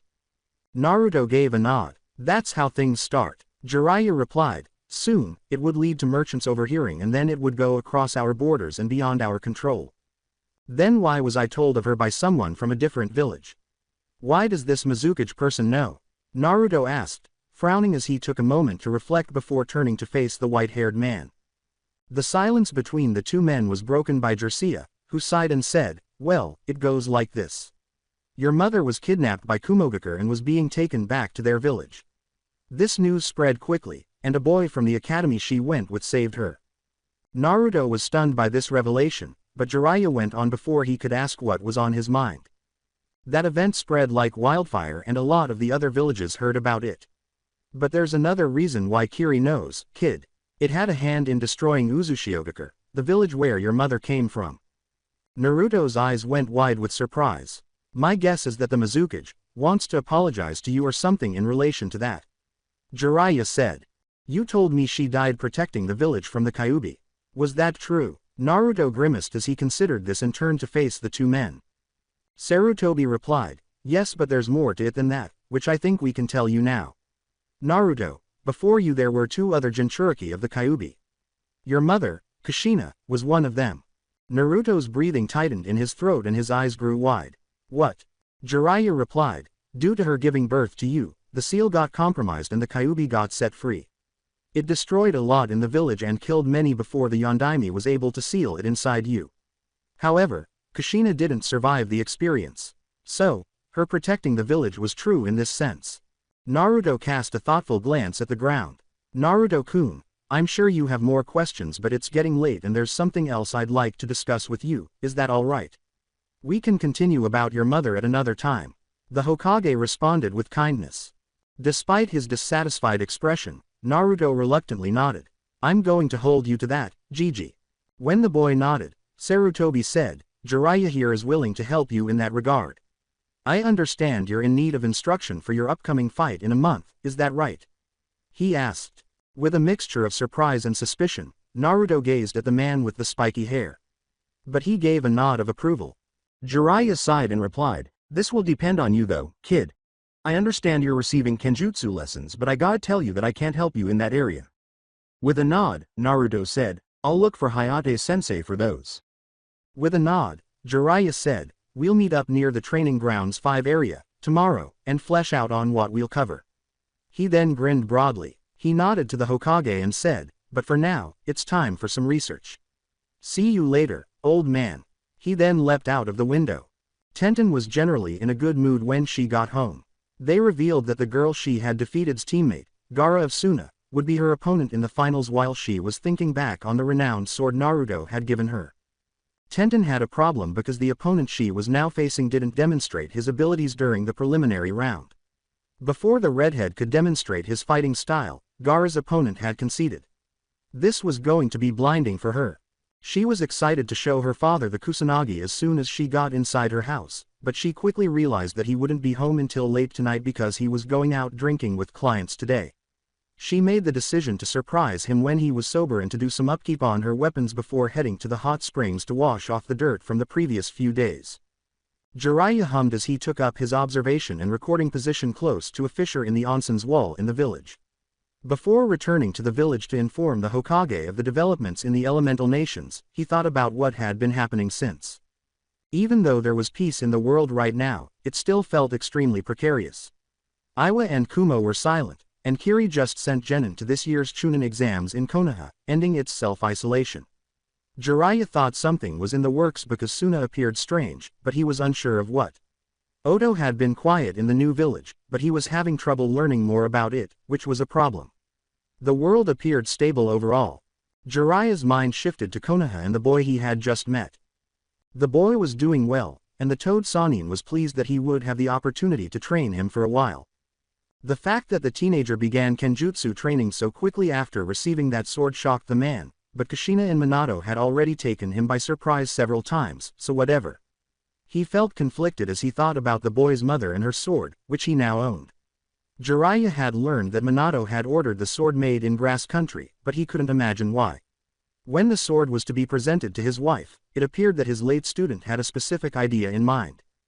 In a way, it's a blessing that the teenager can use his mother's sword when no one else can.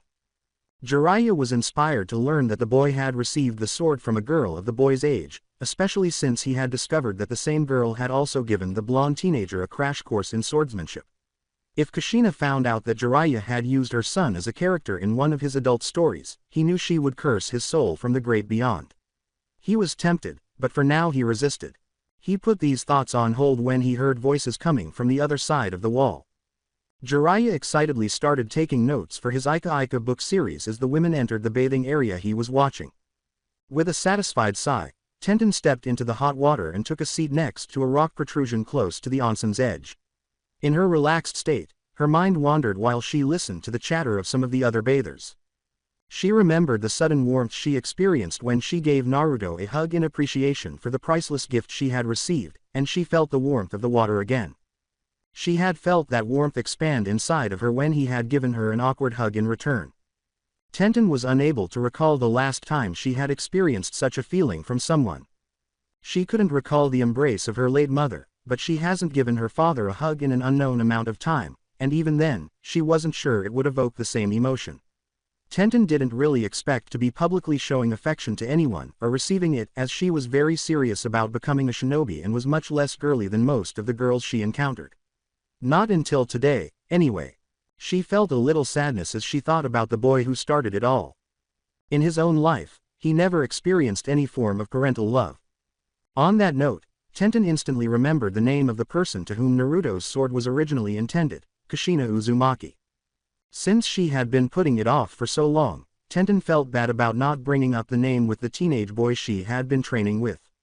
However, she now felt compelled to do so when she next met with Naruto. In the hopes that they could establish a connection between this individual and him, it was the least she could do. Ultimately, it didn't appear that either Naruto's or her sensei would be useful in this situation. Inspired, Tenten got to her feet, clenched her fist in resolve, and said softly but firmly, "Naruto, I will help you find out about this Kushina person. As your instructor and partner, I will make this happen." She wobbled a little, letting her towel slacken before tightening it again. Tenten put a hand over her head and muttered, getting a little lightheaded. Maybe I should get out early, before leaving and heading to the changing area. She missed the sound of a soft voice laughing to itself from behind the wall where she had been standing. "Not bad, kid, you got a good girl in your corner. Kushina can curse me all she wants, this would make good material." By the time Tenten got home, she had seen that her father was back and likely in a mild state of drunken stupor because a light was on in his room's window. Her dad was at least decent enough to avoid going on all-night drinking binges, even though she disapproved of him doing so. She entered and noticed him groaning a little as he leaned on the counter with his back to her. He stirred when he heard someone else in the room when he thought he was alone. "Did Yoshida-san dare you into a contest again, Dad?" she asked aloud. He moaned softly and tried to straighten up, saying, "No, not this time, Ten-chan. It was a retired academy sensei, Yuriko-san. She likes to tell stories and have you drink with her after each one." Tenten rolled her eyes and made her way to the kitchen. "Sounds tough. Want some water and a remedy?" After nodding, her father held his head in one hand and sighed deeply. "By the way, how's the exam going?" he asked. Tenten answered, challenging, from the kitchen, "Some of the people there are something else. As that boy, Naruto-san, still in it. Have you seen him use that sword at all?" her father asked after she brought back the water and medication. Tenten's father mentally noted her smile before she settled into a comfortable position leaning against the counter and said, "He's been very surprising with what I've seen him do, Dad. He's really becoming a good swordsman and not just some wannabe flinging around a sharp weapon." Shin nodded, then drank the water and swallowed the medication she gave him. Speaking of him and that sword, Yuriko-sensei seems to have known this Kushina person when she was a student at the academy. Tenten was a little taken aback by how suddenly her eyes widened and she turned to face him. "What, really?" With an uneven smile, Shin said, "Yuriko-san can really hold both her liquor and her memories from so long ago. So what does she remember? Tenten urged him to elaborate. Shin then recounted what the old school teacher had told him about Kumogakure kidnapping a girl and how another boy from her class ended up finding and rescuing her. Apparently, when this Kushina was a young girl, she was a transfer from Uzushiogakure before the country got destroyed, had hair as red as her bad temper, and that there was an incident that happened while she was attending school. You wanna hear the interesting part? Shin asked with a smirk. That boy ended up being the Yondaime Hokage, Minato Namikaze. Tenten was taken aback. At last, she had a clue about this woman, and it turned out that someone who would later become Hokage had saved her. However, Yuriko-san's retelling was not the end of the story. Shin laughed. Her final words before she passed out were, "Heaven help whatever child those two would come up with her as a mother and the future Hokage as a father." Yuriko-san also said that the two started dating as a result of that experience. Tenten's mind reeled at this new clue as Shin started drinking his water again. However, she was suddenly struck with an idea that, if it were true, would have terrible consequences. She asked her dad, "Dad, when you did business with the Yondaime's office, what did the Yondaime look like?" After giving it some thought, Shin sighed and said, "Well, he was a tall but not too tall person. Looked like a jack of all trades but wasn't overly muscular." After pausing, he continued, "He was a blonde but not the paler shade you see on the Yamanakas." "Why are you asking this?" Tenten remained silent, her mouth hanging open as she realized how dizzy she was.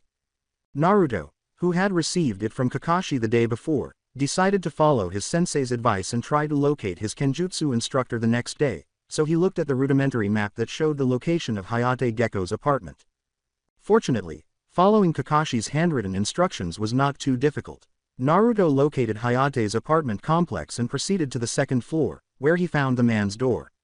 After knocking a few times and waiting for a while, the door opened, revealing Yugao, his sensei's girlfriend, who appeared unusually exhausted. "Greetings, Yugao-san. I'm sorry to bother you. Is Hayate-sensei present?" did he ask. After a moment, Yugao left the apartment and let out a tired sigh. "Hayate is not here, Naruto-san. He's in the medical facility." "Is he okay?" Naruto asked, glancing at her with concern. "There was an incident late last night, when he was patrolling and he was gravely injured," Yugao responded after pausing to collect herself. Naruto was startled, but he was also concerned about Yugao's condition. "However, he will recover, right? Will you also be alright? I could get you something to eat at Ichiraku's. When I'm feeling low, they always lift my spirits." "Thank you, Naruto-san, but I will have to decline this time because I am due to go on my shift." Yugao sighed. "I'm sorry Hayate-kun won't be able to teach you for a while, but if I have some time available I might be able to teach you a thing or two if you'd like." Yugao was able to smile subtly in response to the teen's worry. "Only if you feel up to it and have the time," Naruto said with a smile. "Yugao-san, I hope Hayate-sensei recovers quickly." Later, when Naruto went to the training grounds to meet Jiraiya, his new teacher, he was still unsure of how to react to the man. He was initially taken aback by the fact that the man was a student of the Sandaime, but he was even more taken aback by the fact that the man appeared to know information about Naruto's mother, which alone made the blonde teen suspicious of the man. Nevertheless, Naruto was appreciative of receiving some training from someone his Gigi had instructed, and he was now curious about the type of jutsus he would be learning. To his surprise, he discovered the bun-haired girl and her sensei in the middle of a conversation at the training grounds, where Tenten and her team typically practiced. Naruto chose to greet Jiraiya and her strange sensei because he was still quite early for their meeting. The green beast of Konoha himself was the first to notice his approach, and he grinned broadly and gave a thumbs up. "Uzumaki-san, it's a lovely, young morning. Why have you come?" The blonde teenager observed that Tenten became rigid before turning and smiling hospitably, but it appeared troubled in contrast to her usual smiles. "I'm just on my way to meet a new sensei who's going to help me for the finals," Naruto said, shrugging his shoulders and casually placing his hands behind his head. "Before I left, I wanted to say hello to you all. Am I disturbing anyone?" "No, you're fine," Tenten said, shaking her head. "We had just finished. Actually, Naruto, there's something I've been meaning to discuss with you." Naruto nodded, but Guy noticed something the blonde teenager had mentioned that piqued his curiosity. "It's good to see that you're receiving some useful instruction. Who could be your current teacher? I assume Hayate-san and Kakashi are busy." Because of what he had learned earlier, Naruto winced and felt a twinge of sadness when his name was mentioned. Tenten and Guy saw his face change for a moment, but the teenager covered his face before responding to Guy's question. I'm meeting someone called Jiraiya, who I assume is a pupil of Jiji, the Hokage. For different reasons, Guy and Tenten were both astonished by this news. Guy was both happy and surprised that the notorious man had returned to Konoha and was willing to teach Naruto. However, Tenten thought it was strange that Naruto had now encountered two Sannin in such a short period of time, and that he was being taught by one of them. In addition, Jiji, was the Sannin's sensei, so it appeared that Naruto had a genuine bond with the Sandaime. She would be lying if she didn't admit that she was a little jealous of this information, but she was also perplexed as to why Naruto, of all people, was receiving these kinds of treatment. She was troubled by the fact that there were things that didn't make sense to her, even though she recently discovered that Naruto's father might be the late Yondaime. Tenten was now faced with even more questions, and she thought angrily, if Naruto is being treated so well like this, then why does Naruto live alone, in that side of the village, in such a crappy apartment building? Guy chose to congratulate the boy while Tenten struggled with these ideas. It's great to hear that, Uzumaki-san. You should be aware that one of the most significant figures in the village will be teaching you. After all, Kakashi, my ultra-hip rival, received his training from the Yondaime Hokage, who was Jiraiya-sama's teacher. The two teenagers' somewhat shocked expressions perplexed Guy as the area fell silent. Really, the Yondaime? Naruto grinned, but then his eyes clouded over. Funny, that was never brought up by Kakashi-sensei. I wonder why, he said, turning his head to his stomach in contemplation. Tenten looked at her blonde training protege with concern after emerging from her shock. Naruto, are you okay?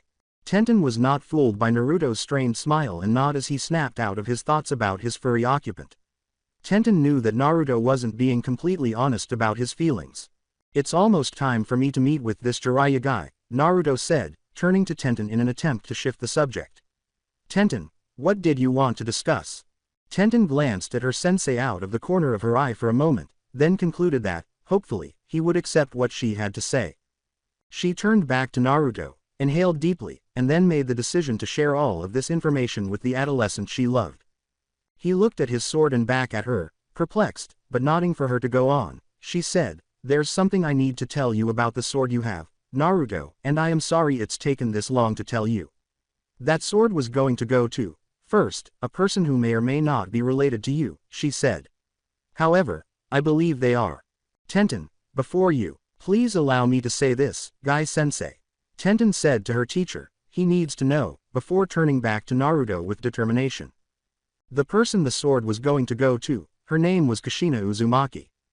Naruto's eyes widened, and Tenten saw him glance at his sword before turning back to face her. My mother, really? It was Tenten's turn to look shocked now. Your mother, do you know anything about her? She was taken aback by this and simultaneously felt somewhat relieved. Without taking his eyes off his sword, Naruto nodded silently before continuing, saying, yesterday, this Jiraiya person told me, as well as Jiji.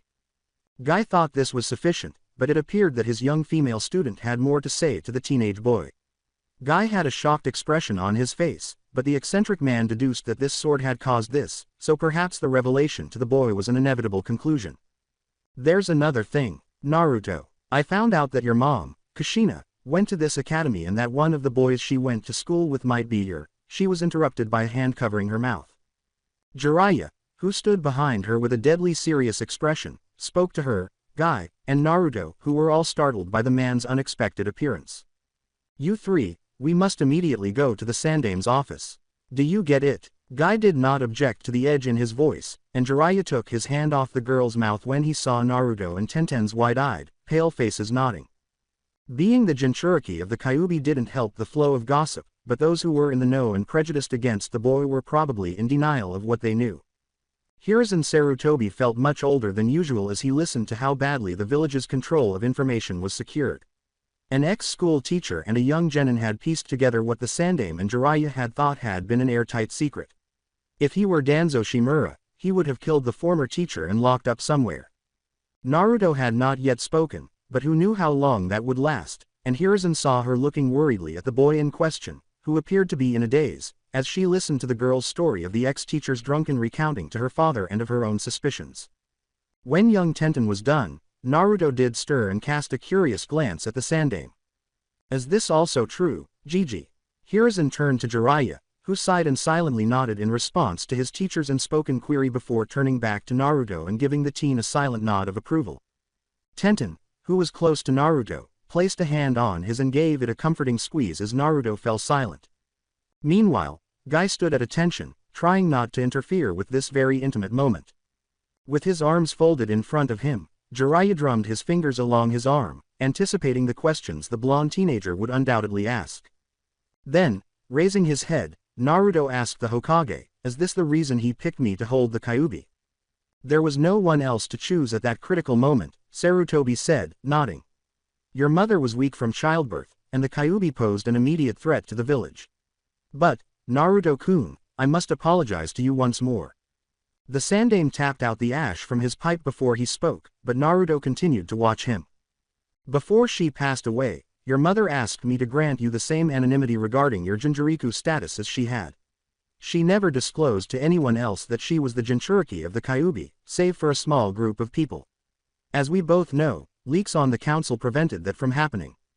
Despite his shaken appearance, Naruto continued to gaze at his Gigi to check for more. However, Tenten's own muttering, which was loud enough for everyone to hear, was what followed. When she looked up and saw that everyone in the room was staring at her, she realized her mistake and laughed nervously. "So, that's why all the teachers and the parents treated him badly." "As you say, Tenten-san," Hiruzen said, closing his eyes with a sigh. "Tell me, are you bothered by his condition?" "Everyone knows a weapon and the scroll it's sealed into are two different things," Tenten said, casting an odd glance at the village chief. "Why would you ask me this question at all?" The old man grinned and said, "It is as you say." He then turned to face Naruto, who appeared to be in a slightly better mood after hearing Tenten's thoughts.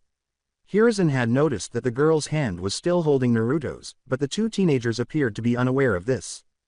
"Naruto-kun, I am aware that we discussed the significance of maintaining important secrets in this village yesterday. We've withheld a lot from you, primarily to shield you from people who would hurt you if they knew. You're learning how to defend yourself and demonstrate your skills as the village's shinobi. Such secrets will eventually become superfluous. I need you to protect the identity secrets of your family for the time being. Just so you know, the Yondaime made a lot of enemies with Kumo and Iwa. Although it is unlikely that others are unaware of your identity as Kushina's son, given that Kiri is aware of it, we would prefer not to cause trouble. Do you get it?" Jiraiya added as well, glancing at Tenten and Naruto sharply. Guy wiped some beaded sweat from his forehead while the two teenagers nodded in understanding. Even though it had been delayed because of this development, Jiraiya took Naruto away shortly after for the beginning of his training. Tenten, meanwhile, was somewhat satisfied with the explanations given to her. She felt better seeing Naruto not crushed by the information about his family and that her determination wasn't in vain. There were still some things she wanted to talk to Naruto about, but she knew he was probably eager to divert his attention and concentrate on training, so she decided to wait until the end of the exams. All she needed to do now was to concentrate on her training for the Chunin exam finals, but she was still unsure of what to do because she knew so little about Gaara's abilities. Tenten was consulting her sensei before Naruto arrived at Team Guy's training grounds, and she knew that it would be foolish to assume that all Suna shinobi fought in the same manner based on the way Temari and Kankuro fought. Unfortunately, there wasn't much Guy could teach her because he was still teaching Lee their signature taijutsu and didn't have much to teach Tenten about it. The girl didn't mind that Guy couldn't really teach her because she knew Lee needed their teacher more than she did, but it came down to what she should do for this fight since no one could give her advice and she had nothing else to go on. She decided to take a chance and find out what Konoha knew about different Suna shinobi since it didn't seem like an answer would be forthcoming. "All right, child. About the lessons I will impart to you. First, if you're willing, I'd like you to sign a summoning contract that could be useful to you in the future." Naruto, astonished and in awe of the scene, accepted the contract from Jiraiya after the man unfurled it. Jiraiya then called forth a huge toad, which opened its mouth and a scroll slid off its tongue to the toad Sanin before vanishing in a cloud of smoke. "Simply write your name beneath the one above." The perverted man grinned when he saw the boy's shocked expression and how he silently studied his father's name before signing his own name and returning the scroll to Jiraiya. You should know that the Yondaime was the last person to sign this contract. Before he held up a hand, the man said, we'll go over the hand signs and facts of summoning a bit later, but before that I'd like tell you what else you'll be learning during our time together.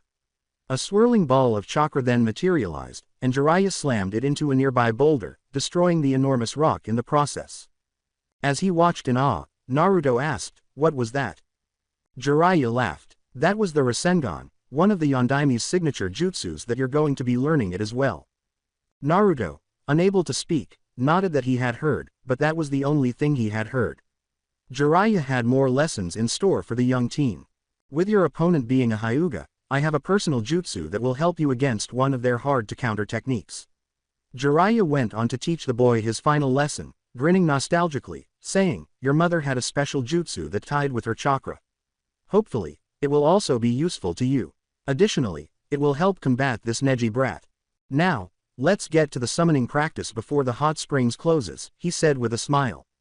Naruto nodded, taken aback by the odd outburst at the end. A few hours after entering the village's shinobi archive, Tenten sighed with frustration as she left.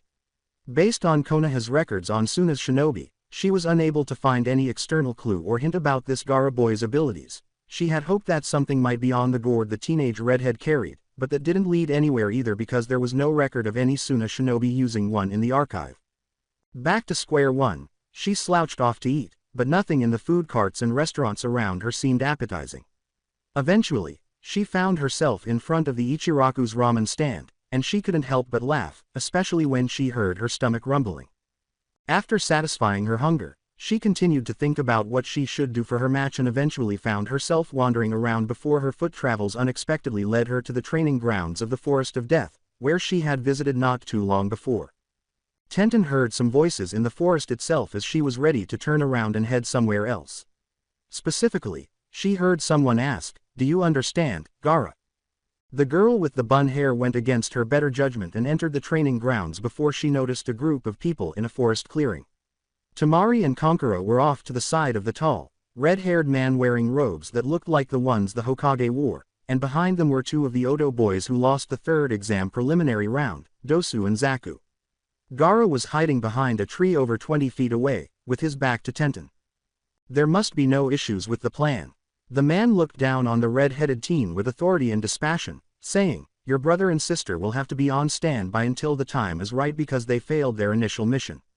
Gaara ignored the man and looked away instead of responding. How about these two? Pointing to the restrained Dosu and Zaku, Kankuro questioned the man. But I have no use for the leftover scraps of someone else, the red-haired man said, closing his eyes. Their village has cast them aside and told us we can do what we want with them. He gave them a single glance before turning and starting to leave. Get rid of them, Gaara, and don't be found.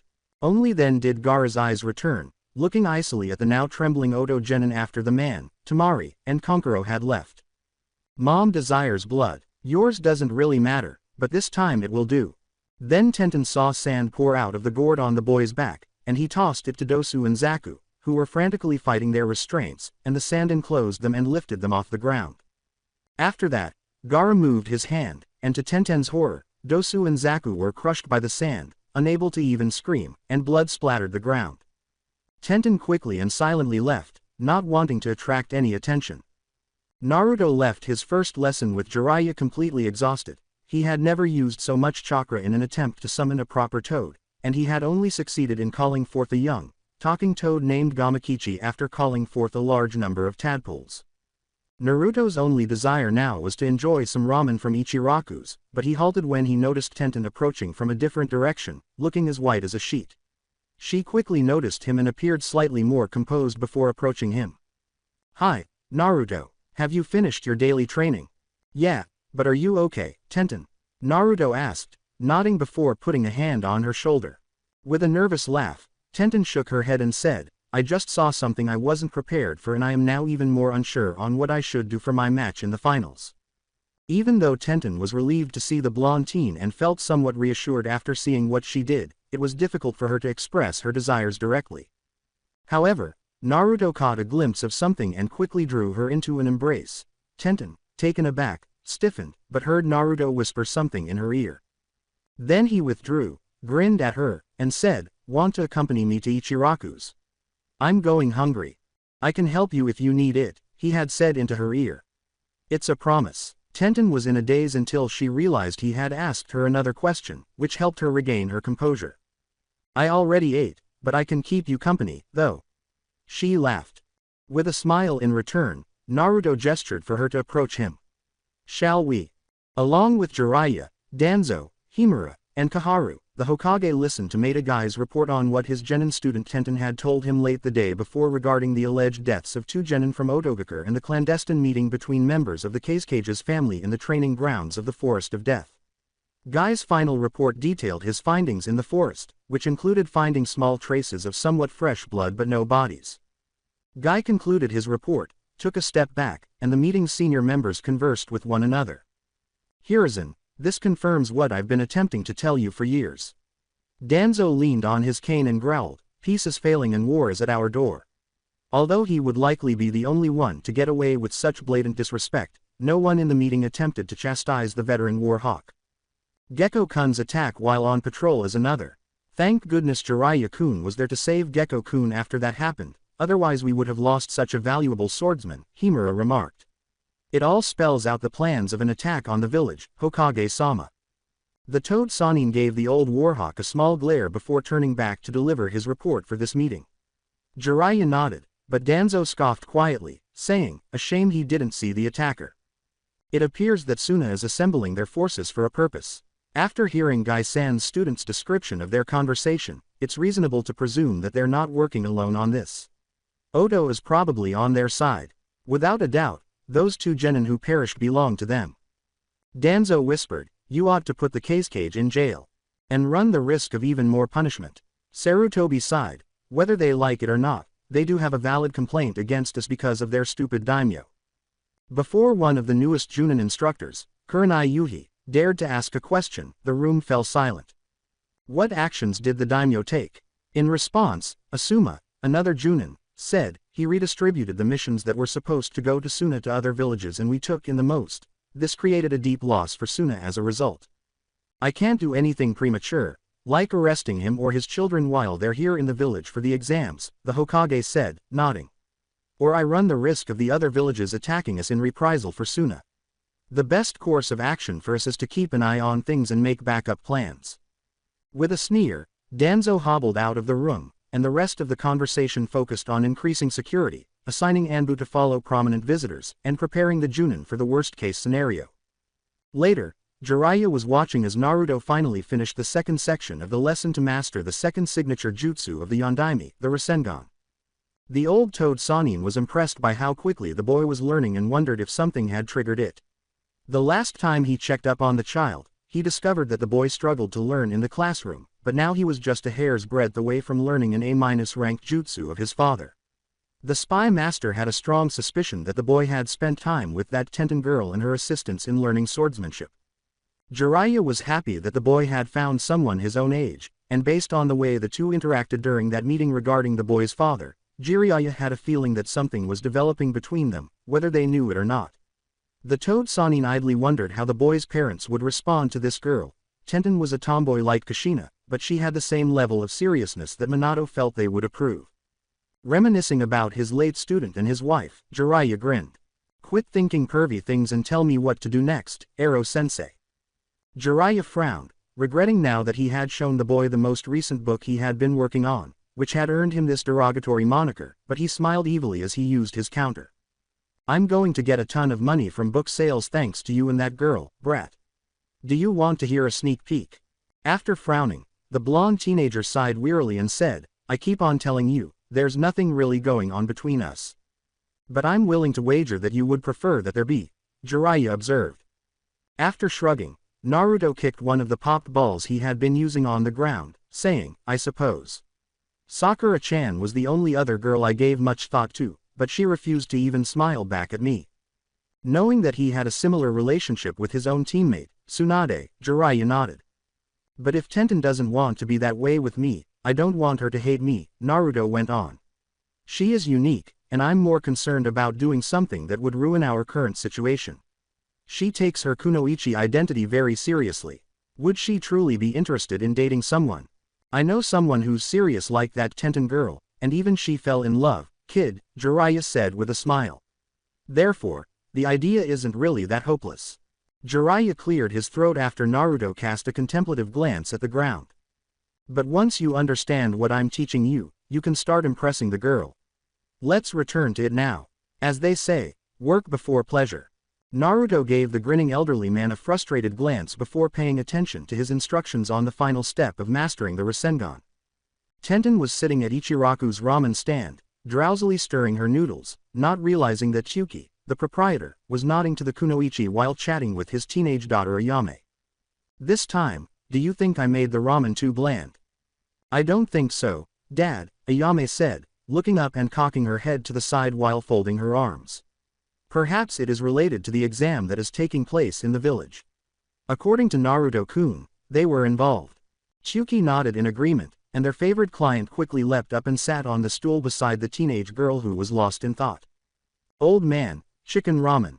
Tenten, hello, how are things going? Nothing's going on, that's my problem, the girl said, letting out a sigh before finally taking a bite of the food she had been stirring for so long. I'm having trouble finding someone to assist me with my training. After accepting his food, Naruto turned to face Tenten and said, well, I know someone who might be able to help you find someone as she helping me with Hayate-sensei still in the hospital. With hope in her eyes, Tenten raised her head and turned to face Naruto. Really? Tell me more. Later, Tenten noticed a mature-looking woman in Anbu gear conversing with Anko Mitarashi, the woman who had initiated the second part of the exams, as the two made their way to the training grounds where Hayate was teaching Naruto. Hey, Yugao-san, is Hayate-sensei's situation improving? With concern, Naruto questioned the woman. No changes, the woman said, smiling softly but shaking her head. But right now, he's not in any immediate danger. The blonde gave a nod. Before turning back to Naruto, Yugao's gaze shifted to Tenten and he said, I see you're not alone. While speaking to his Kenjutsu teacher's girlfriend, Naruto turned to Tenten and smiled, saying, neither are you, you know. My friend here needs someone to help her prepare for her match in the finals, he said. We thought perhaps you might know someone. With a contemplative expression, Yugao shook her head negatively and said, sorry, no. Right now, everyone in my circle and my unit is too busy. Tenten shrugged in weary acceptance as Naruto looked to the ground in disappointment. Just as Tenten was about to thank Naruto for trying to assist her, someone cleared their throat. Pardon me, but when did I stop being a part of your circle? Tenten turned to face Anko, who was glaring at Yugao with irritation. I was counting you, Anko, the Anbu member sighed. Didn't you tell me yesterday that Ibiki-san was giving you more work now that you had finished both of your exam sections? Yes, Anko snorted, I did. What then? After hearing from you and Hayate about training this blonde brat, it sounds like a good time killer. Anko turned to the weapons enthusiast teen after receiving only an expectant glance from her friend. Girl, I also saw your match. You think on the fly and improvise. They are a group of unimpressive little skanks in comparison to the other female genin in the village. At least you're wearing a pair. With a slow nod, Tenten said, thanks, I guess. She then asked doubtfully, but can you really help me train against that boy from Suna? With a menacing smile, Anko said, oh, you bet I can. Naruto had a refresher spar with Yugao after splitting from Tenten, whom Anko dragged off to an unknown location, and Yugao fixed some of the holes in his forms that he was being lazy about. However, the spar ended quickly after when another Anbu wearing a mask arrived to pick up Yugao, and she ended their session for the day. Because he had nothing better to do, Naruto wandered around the training grounds, trying to think of something to practice. Before he knew it, he had arrived at another training area, where he saw someone practicing taijutsu, whom he was relieved to see upon closer inspection. Hinata, how do you feel? His greeting startled the girl out of her reverie, and she turned to him shyly. I've improved significantly, Naruto-kun. Thank you for the Ichiraku's coupon and the get well card. Well, you're welcome, Naruto said with a nod. I'm going to exact revenge on that Neji jerk for what he did to you. Hinata winced at the mention of her cousin, but she shook her head sorrowfully and smiled subtly at Naruto's concern for her. Naruto-kun, thank you. Don't be too critical of Neji-ni-san, though. He has good reason to be upset with my father and me. Reasons? Asked Naruto, looking at her in surprise. However, He nearly killed you. What justification might there be for what he did? After letting out a sigh and pausing for a moment, Hinata finally started telling the blonde about how she was abducted by a Kumo delegate, how her father saved her and killed her captor, and how Neji's father replaced Hinata's father when Kumo demanded his head because they were twins. Naruto's expression had changed to one of more conflict after she had completed telling the story.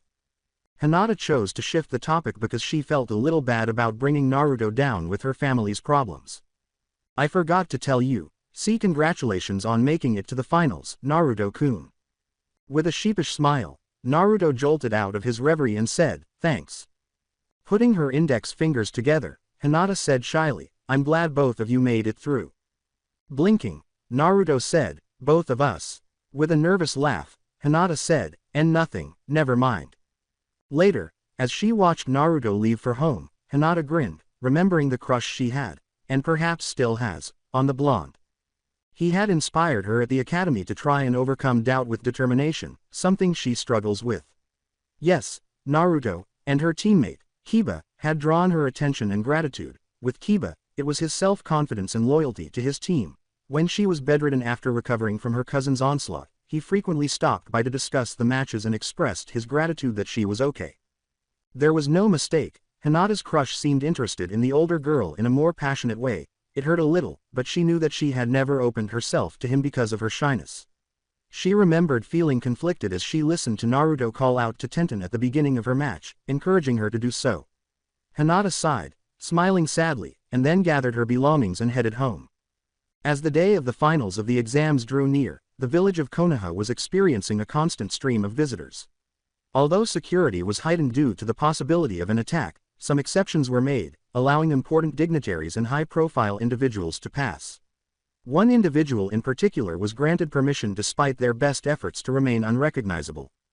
The Chunin on duty recognized the faint mark of the purple diamond on the woman's forehead, which she was unable to completely hide despite her best efforts and cosmetics.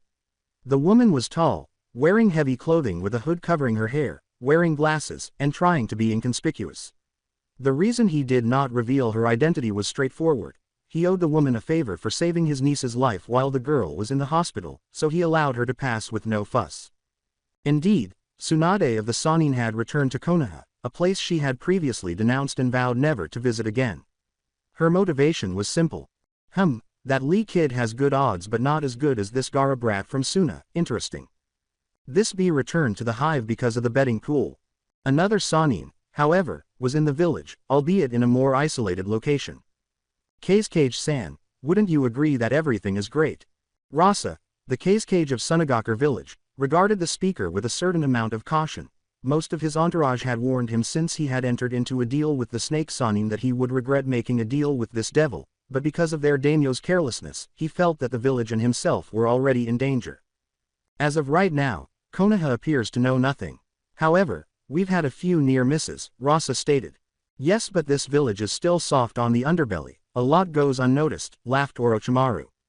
The Cage was still shocked by the degree of rudeness and indifference this former Sandaime pupil had toward his home.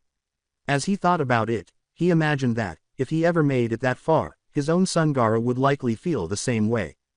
Rasa sighed and looked directly at his benefactor, to divert his attention from his family issues. Is there anything more you want Suna to do in preparation? He asked. You'll wait for our signal as planned, Orochimaru said, looking up thoughtfully but shaking his head. Otherwise, no. After giving a nod, the Cage said, then I will leave the rest to you. As Orochimaru watched him leave, he thought about one of his genin who had vanished, Kintsuchi, who had vanished when he had summoned her and her teammates to meet with him after losing to Sakura Haruno. He doubted that one of his dogs would bite the hand that fed them, but in the end, she knew almost nothing.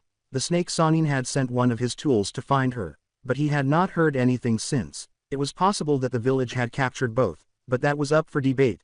Thus far, it was on alert, but not high alert. Ultimately, it didn't matter, this village was doomed.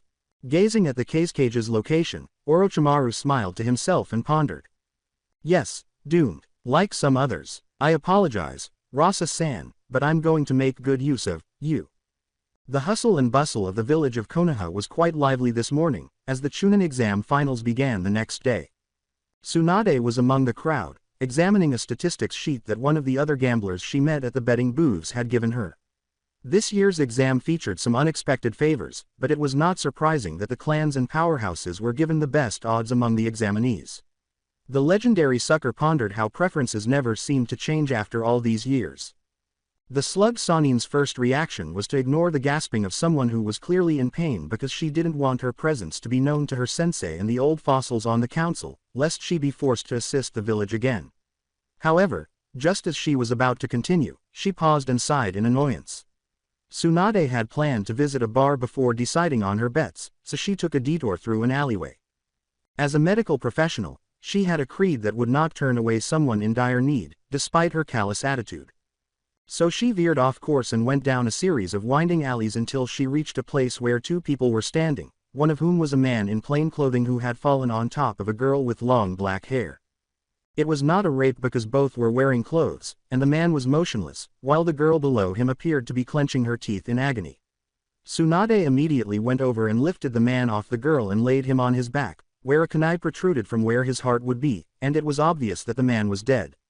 Tsunade turned to the girl and saw that her wounds from fighting the man were obviously serious but not too serious. If she got them treated, she wouldn't risk dying from blood loss. As the medic considered several strategies to deal with this without making her presence known in the village, the girl grabbed her wrist in a desperate attempt to stop her. "Please, aid me." With a frustrated sigh, Tsunade nodded to the girl and started using her chakra to heal her wounds. A short while later, the girl was safe. Knowing this, Kinsuchi thanked the woman, whose identity she was unsure of, without her usual haughty demeanor. "Thanks, you just got lucky, brat," Tsunade said with a nod. "No gratitude is required. I'm not used to being treated this well. I hope this village survives, since they have someone like you," Kin said, closing her eyes and feeling extremely exhausted before she passed out. Afterwards, Tsunade made the decision to abandon the girl at the Chunin Guard station, where Kin was subsequently arrested. In the afternoon, Naruto was feeling pretty good about himself since he had finished practically everything Jiraiya wanted to teach him.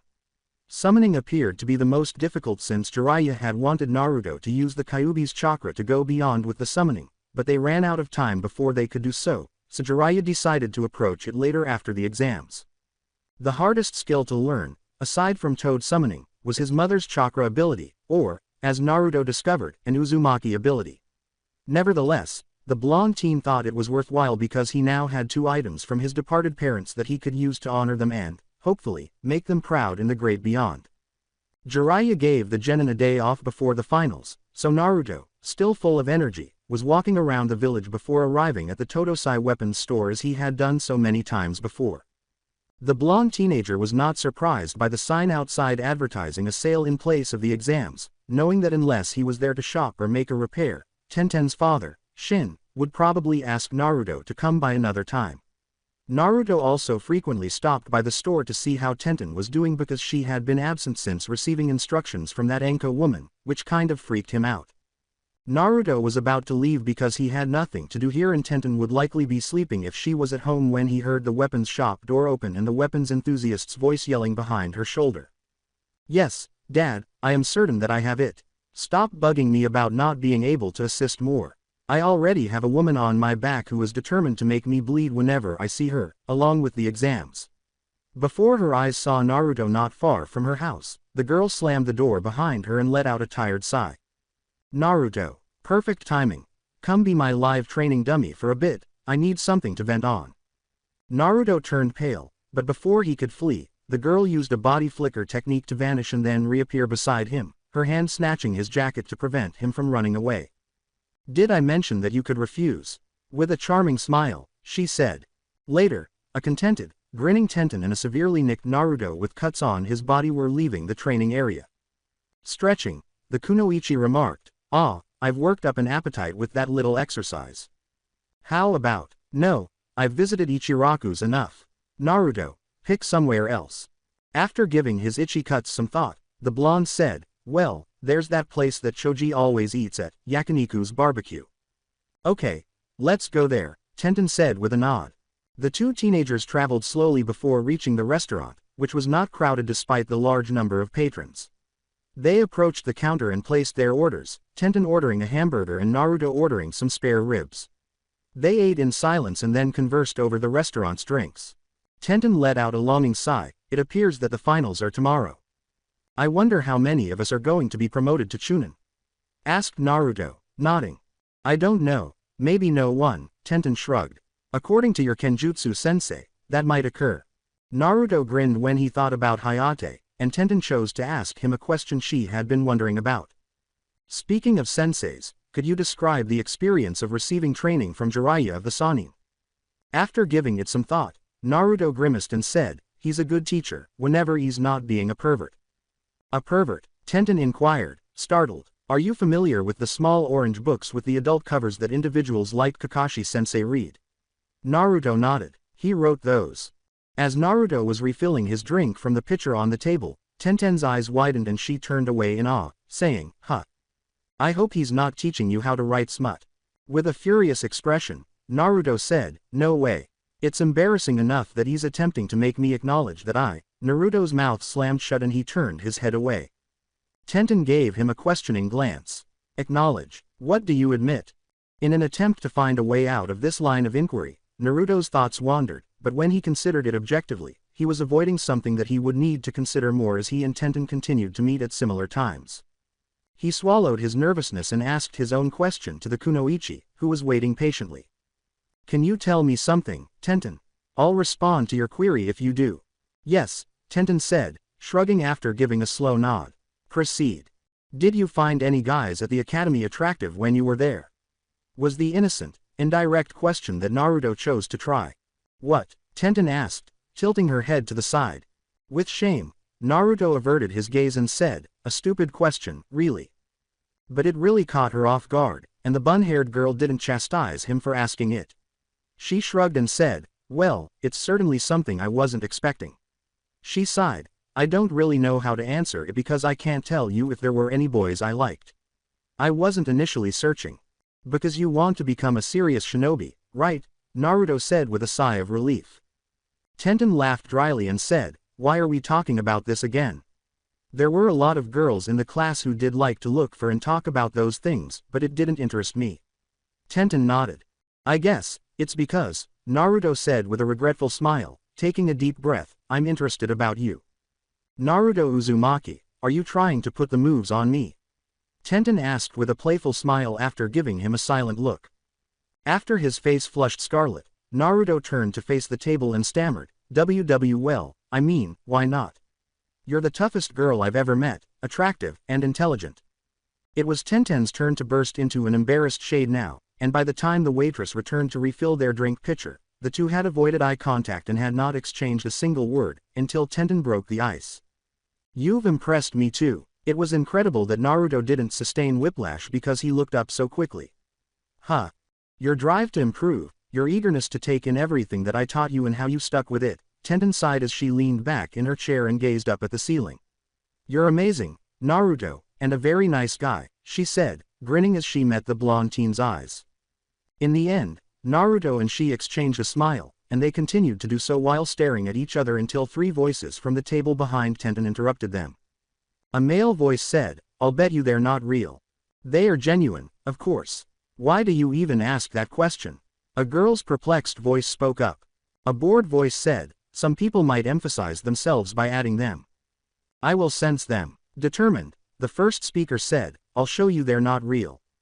Hold on, you ought not to, the girl was cautioned. Tenten closed her eyes and ground out, as a pair of tiny hands suddenly appeared, firmly grabbed the hair buns on her head, and began pulling upward. Proceed. Of course. My hair. The person who let go of her buns clutched his stomach in agony as he fell to the ground, and she swung her elbow behind her into his gut. Seeing that it was none other than Konohamaru, whose friends Udon and Moegi stepped in to help him, Naruto watched in weary frustration.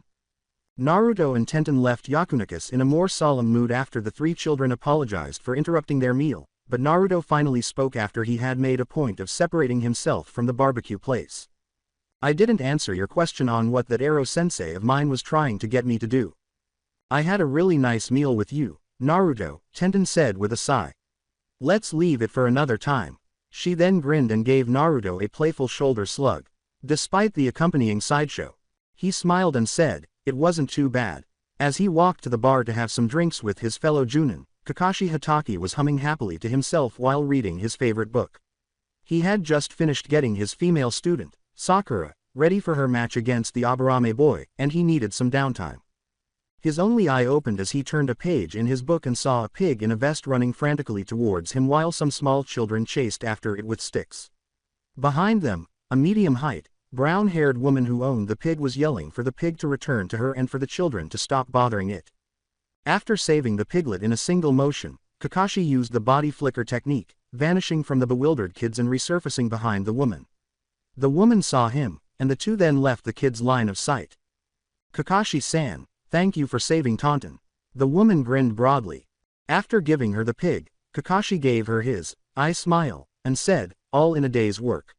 He then gave her a curious look and said, "I am surprised to see you here in the village, Shizune."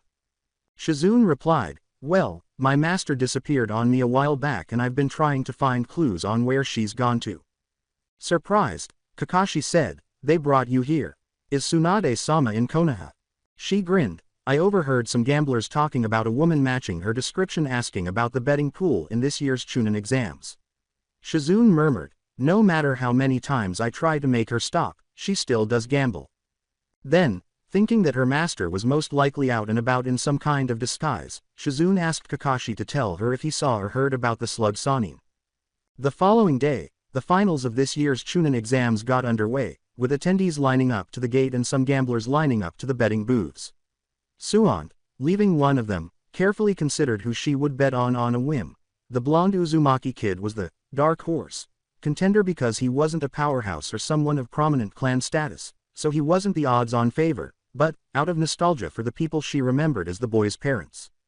As she arrived at her seat in the arena, she thought about this. When the finals began, Naruto Uzumaki and Neji Hyuga were called to the arena floor by Genma Shiranui, the new proctor who was taking Hayate's place. Neji descended with unwavering confidence, while Naruto had a fierce determination. There was excitement in the stands as the boys stood apart, waiting for the match signal. Many believed that Neji would win easily because of his clan and his status as a former prodigy, but there was also growing interest in Naruto because he had shocked many with his newfound sword skills and his strategies for defeating Kankuro of Suna. This was also true among the competing boys' age group. The last time, he was fortunate. Next to Sakura, Ino said, "This time he might not." Naruto's pink-haired teammate shrugged, adding, "I wouldn't bet on anything just yet." Hinata closed her eyes and prayed silently while seated with her father and younger sister in a different area. Tenten chose not to support either candidate after watching with interest with her teammate Rock Lee. First match. Naruto Uzumaki vs. Neji Hyuga, Genma said, raising his voice as the Senbon needle in his mouth rolled to the corner of his mouth but did not fall out. "Get going." He then took a step back as Naruto tried to encircle Neji with 6 Kage Bunshin and his clones, all of whom drew swords simultaneously. The original Naruto created 2 more and had them transform their swords into the Nodashi form and attack the Hyuga prodigy in a pincer maneuver. Neji calmly activated his Byakugan and pulled out a kunai to block the overhead swing from behind him, then pivoted to avoid the frontal assault in front of him before dispelling both clones and charging toward the original Naruto. Neji did this with ease and composure. Marveling at the older boy's speed and determination, Naruto waited until Neji was within range before feeding chakra into his sword to bring out the flame form and making a horizontal slash to push the Hyuga away. However, Neji fell to the ground and swung his legs, tripping Naruto and causing him to fall on his back. Neji took advantage of this and struck out at the chakra points on the blonde's sword arm, cancelling out the chakra feeding the sword. He then kicked the sword out of Naruto's hands and was about to strike the other chakra points, but Naruto aimed a kick upwards and managed to hit Neji below the chin, causing his body to come backwards and stumble. Taking advantage of the situation, Naruto stood up and attempted to put some space between them while Neji healed. "Why do you fight?" Neji asked, rubbing his chin as he looked down at Naruto. "Now that I've rendered you incapable, the outcome of this match has already been determined. I take it that you are unable to feel your arms." Naruto grinned despite nodding, saying, "Yeah, what the heck? It means that the fight will end in the next couple of moves." Neji sighed. "You have lost all hope and are destined to lose to me, whom you never had a chance to defeat." "Who died and made you Kami?" sneered Naruto. You create your own destiny. You're in my range of divination, Neji said, settling back into the gentle fist form. Neji abruptly materialized in front of Naruto, but before he could strike, Naruto's spiky blonde hair grew and wrapped around the boy, with the hair strands turning into sharp spikes that protruded from the sides. Neji, caught off guard, grunted in agony as he now had numerous cuts all over his hands and knuckles. The change of pace in the jutsu that the seemingly incapacitated Naruto performed caused a murmur of amazement in the stands, most notably from Hiyashi Hyuga, the clan head, who was watching his nephew perform a main house form the gentle fist, something he wasn't supposed to know, and was now even more amazed by the Uzumaki boy's counter. Neji returned to the arena floor and scowled as he examined his now bleeding hands before turning to face his opponent, whose hair was returning to its usual length. Why, now that his hair had returned to its natural state, Naruto exclaimed, "Why, what? Why are you trying so hard to defy your fate?" Neji gritted his teeth. "What I want to know is why you're so determined to be called this, so-called, fate's bitch," Naruto said, tilting his head. "Why are you acting this way?" Neji scowled as he removed his headband, exposing a seal on his forehead. That's why. Every member of the Hyuga clan's branch house is destined to bear this seal, which, should they deviate from the norm, will slowly kill them. It is our destiny to be subordinate to those who rule over us. When another village requested his head, even my own father was unable to resist his destiny and assume the role of clan head. The audience fell silent, uneasy, but Hiyashi was shutting his eyes in contemplation. Naruto was surprised because he had previously heard about this story from Hinata, but he was unaware of its specifics. Nevertheless, he had an idea that he wanted to share. "But why don't you defend yourself? By demonstrating your strength, you already are, correct? Hinata wants to get in touch with you, perhaps you two can change your clan's behavior. I could assist you both when I become Hokage." Naruto, not particularly surprised that Neji had stopped talking, pulled out one of his kunai, knocked away the projectile weapon, and began feeling the Kyuubi's chakra opening up the chakra points on his arms that Neji had previously closed. Now it was Neji's turn to be surprised, but stubbornness dies hard, so he hurried to re-engage with the blonde teen as he threw out a kunai at the boy. Neji was fascinated by the strange second chakra that was flowing through the boy's body from a seal that the other teen had on his stomach, and he was unable to comprehend what he was witnessing while using his dujutsu. Now that he could use his arms again, Naruto filled them with his own chakra and concentrated on shaping it into long, hard, stretchable chains that he then threw out using the same technique Yugao had taught him with chakra strings, and which coiled tightly around Neji's arms. Uncertain of what he was seeing, but now in a gritted panic, Neji attempted to free his arms from these confines, but his blonde-haired opponent pulled on his end with unexpected strength, sending the Hyuga prodigy hurtling toward him. Naruto then pulled back his hand in a fist and punched hard against the Hyuga's jaw, causing him to bounce against the ground multiple times before stopping. The chains broke, but Neji was unable to move because he lacked the strength. He was awake, though, and as Naruto's name was announced as the match's victor, he noticed the boy silently glaring down at him before he spoke. "You know, I failed 3 times to pass the academy because I couldn't make a proper bunshin. To get this far, I needed assistance. There's no way, fate, or anything else can stop you if you, who don't have these holdups, can go as far as you have." Before he was taken away by the medic nins, Neji heard Genma say that, even a caged bird will continue trying to peck its way free until it's finally able. He didn't respond, but he couldn't tell if it was because he was in so much pain or because he was stubborn. While her father quietly left the stands to speak with his nephew, Hinata silently thanked Naruto for what he had said to her cousin. Grinning, Tenten also thanked the blonde inaudibly for providing her teammate with something to aim for. Before the next match began, there was a lot of noise about Naruto and Neji's fight. The village misfit, the unspoken Jinchuriki, had defeated a member of a clan, and his tactics and the jutsus he employed had shocked those who knew the two of them. Specifically, one man was interested. Hiding in his disguise, Orochimaru thought to himself, "That blonde brat has real Uzumaki genes in him. I might have to include him among those I plan to harvest once this invasion is over." While this was going on, Jiraiya was taking a break outside after watching his new student's victory from the stands with satisfaction. He soon looked shocked when he recognized someone in the crowd at the betting booths. Jiraiya approached his fellow Sannin as she was excitedly counting her winnings while wearing a disguise of her own that was less well planned. "Haim, have you returned to Konoha?" With a frustrated grunt, Tsunade raised her head and said, "No, I haven't, and don't tell sensei that I am here, you pervert." "Why do you think he doesn't already know?" Jiraiya grinned. In an attempt to cut the conversation short and return to the arena, Tsunade made the decision to shift the topic. "I saw that Uzumaki boy using the jutsu you invented. Are you attempting to teach a different student?" With a nod, Jiraiya said, "The kid's got potential." "Well, he's definitely good enough for me to make some quick cash," Tsunade grinned. "Encourage him to continue. I need to check how the rest of my bets are doing, so please excuse me." Watching her go, Jiraiya briefly considered enlisting her to help deal with the possible attack that might be occurring in the village, but he knew that given her personality, she would most likely leave the village as soon as the fighting broke out, or even sooner if he or their sensei tried to corner her. Whether they liked it or not, it would be best to let Tsunade handle things on her own and just make the most of the people they already have. In light of this, Jiraiya began making her way back to the arena to see if Suna or Oto had any sleeper agents.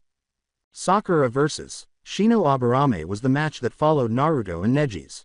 It was not as intense or emotionally charged as the previous one, but there was still plenty of spectator interest because it was another non-clan fighter versus one of clan status. Yet, it didn't last nearly as long as its predecessor. Sakura had made a stupid move by charging at the boy and colliding with his bug clone, which quickly depleted her of her chakra to the point where she passed out, making Shino the victor. Kiba Inuzuka and Ino Yamanaka faced off in the next match, which ended rather quickly because Ino was faster than Kiba and used her clan jutsu to possess him, forcing him to put his kunai to his throat. The announcement of the fourth match came shortly after a smug Ino and a frowning Kiba left the arena. With her heart pounding in her ears, Tenten made her way to the arena floor to meet Gaara. The boy gave her a stern look that made her feel a little uneasy, but she forced herself to calm down and remembered all the strategies Anko had taught her to help her win this fight. Tenten threw a kunai at the red-headed boy, who swatted it away with sand that sprang from his gourd, and Genma glanced between the two before declaring the match to be over. The next part of Tenten's and Anko's plan began when Tenten and her temporary instructor, Anko, deduced that the boy had a terrifying amount of control over the sand in his gourd and had willed it. Tenten grabbed one of her scrolls and threw it into the air, which then unlocked a series of kunai with explosive tags attached.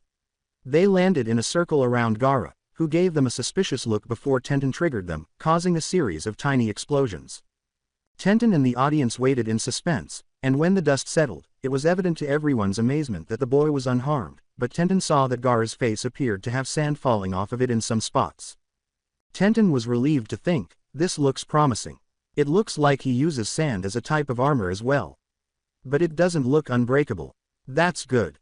When Tenten raised his hand and sent a tendril of sand hurtling toward Gaara, who was staring at him bored, Tenten instantly used the substitution jutsu with the kunai she had used earlier and moved out of the way. She then unlocked another kunai with an explosive tag and threw it close to the back of the red-haired boy's head before setting off the tag, which caused Gaara to be jolted forward. Kankuro and Tamari were watching nervously up in the stands, and although they didn't think this girl could harm their brother in any way, they were disturbed by the way she usually attacked him and the fact that Gaara wasn't ending the match and the girl's life right away. Naruto was holding his breath as well. He could now see the reason Tenten was so concerned about this opponent, but he had a gut feeling that this was just the tip of the iceberg.